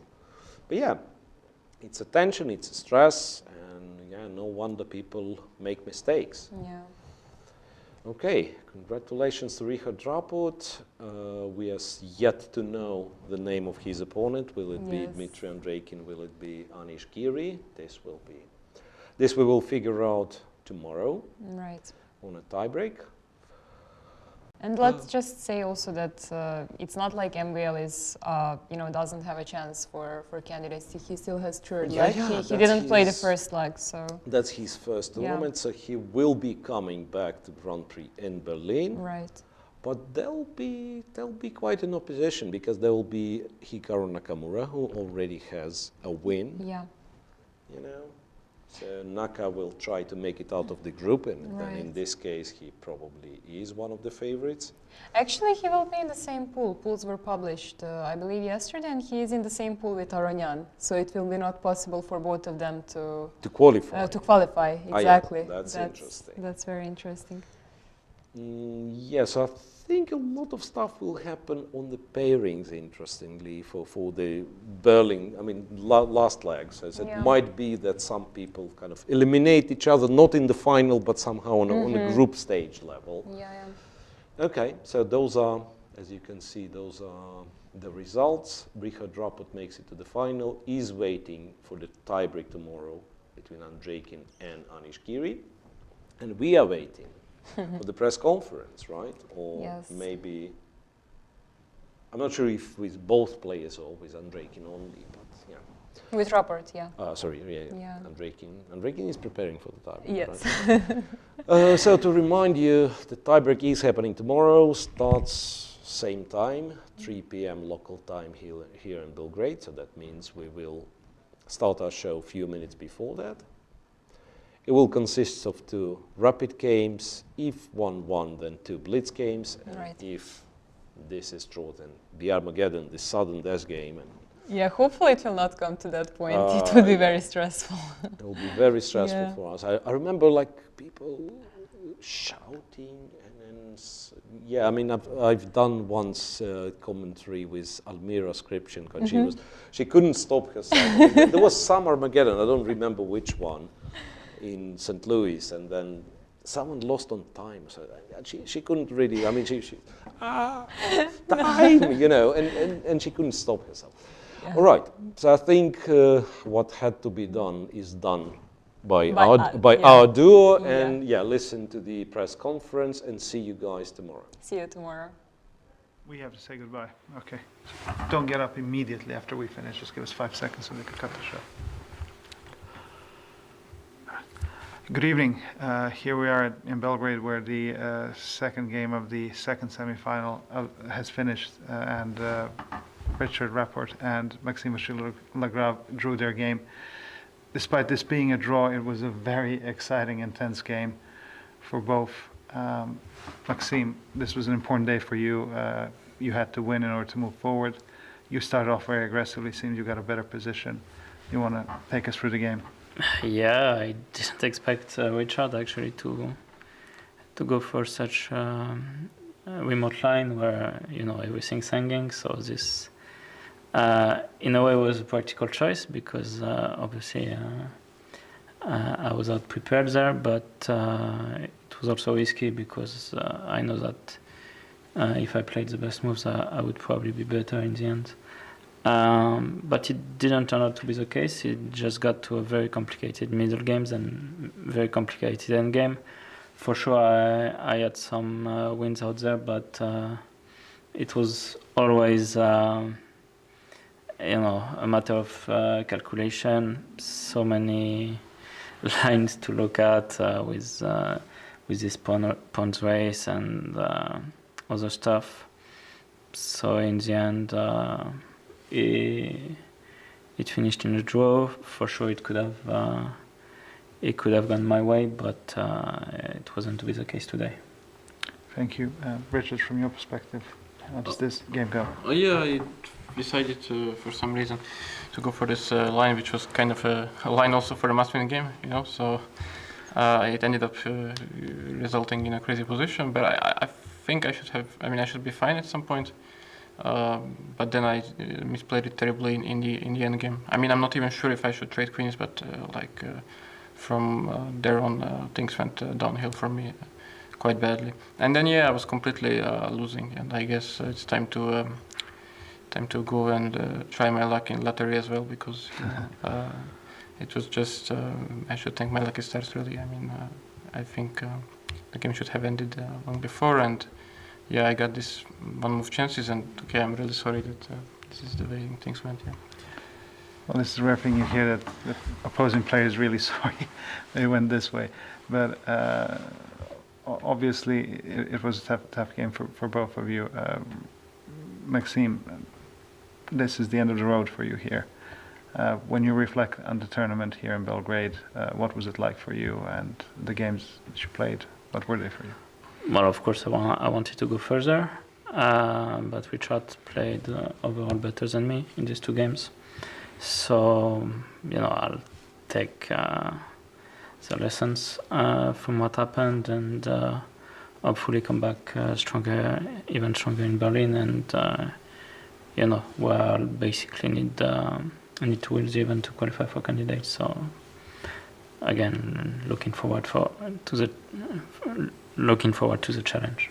All right, thank you. And Richard, to you, congratulations. You've moved to the finals. How are you feeling about that? Yes, I feel very good, but I'm not thinking that far ahead. I guess tonight it's time.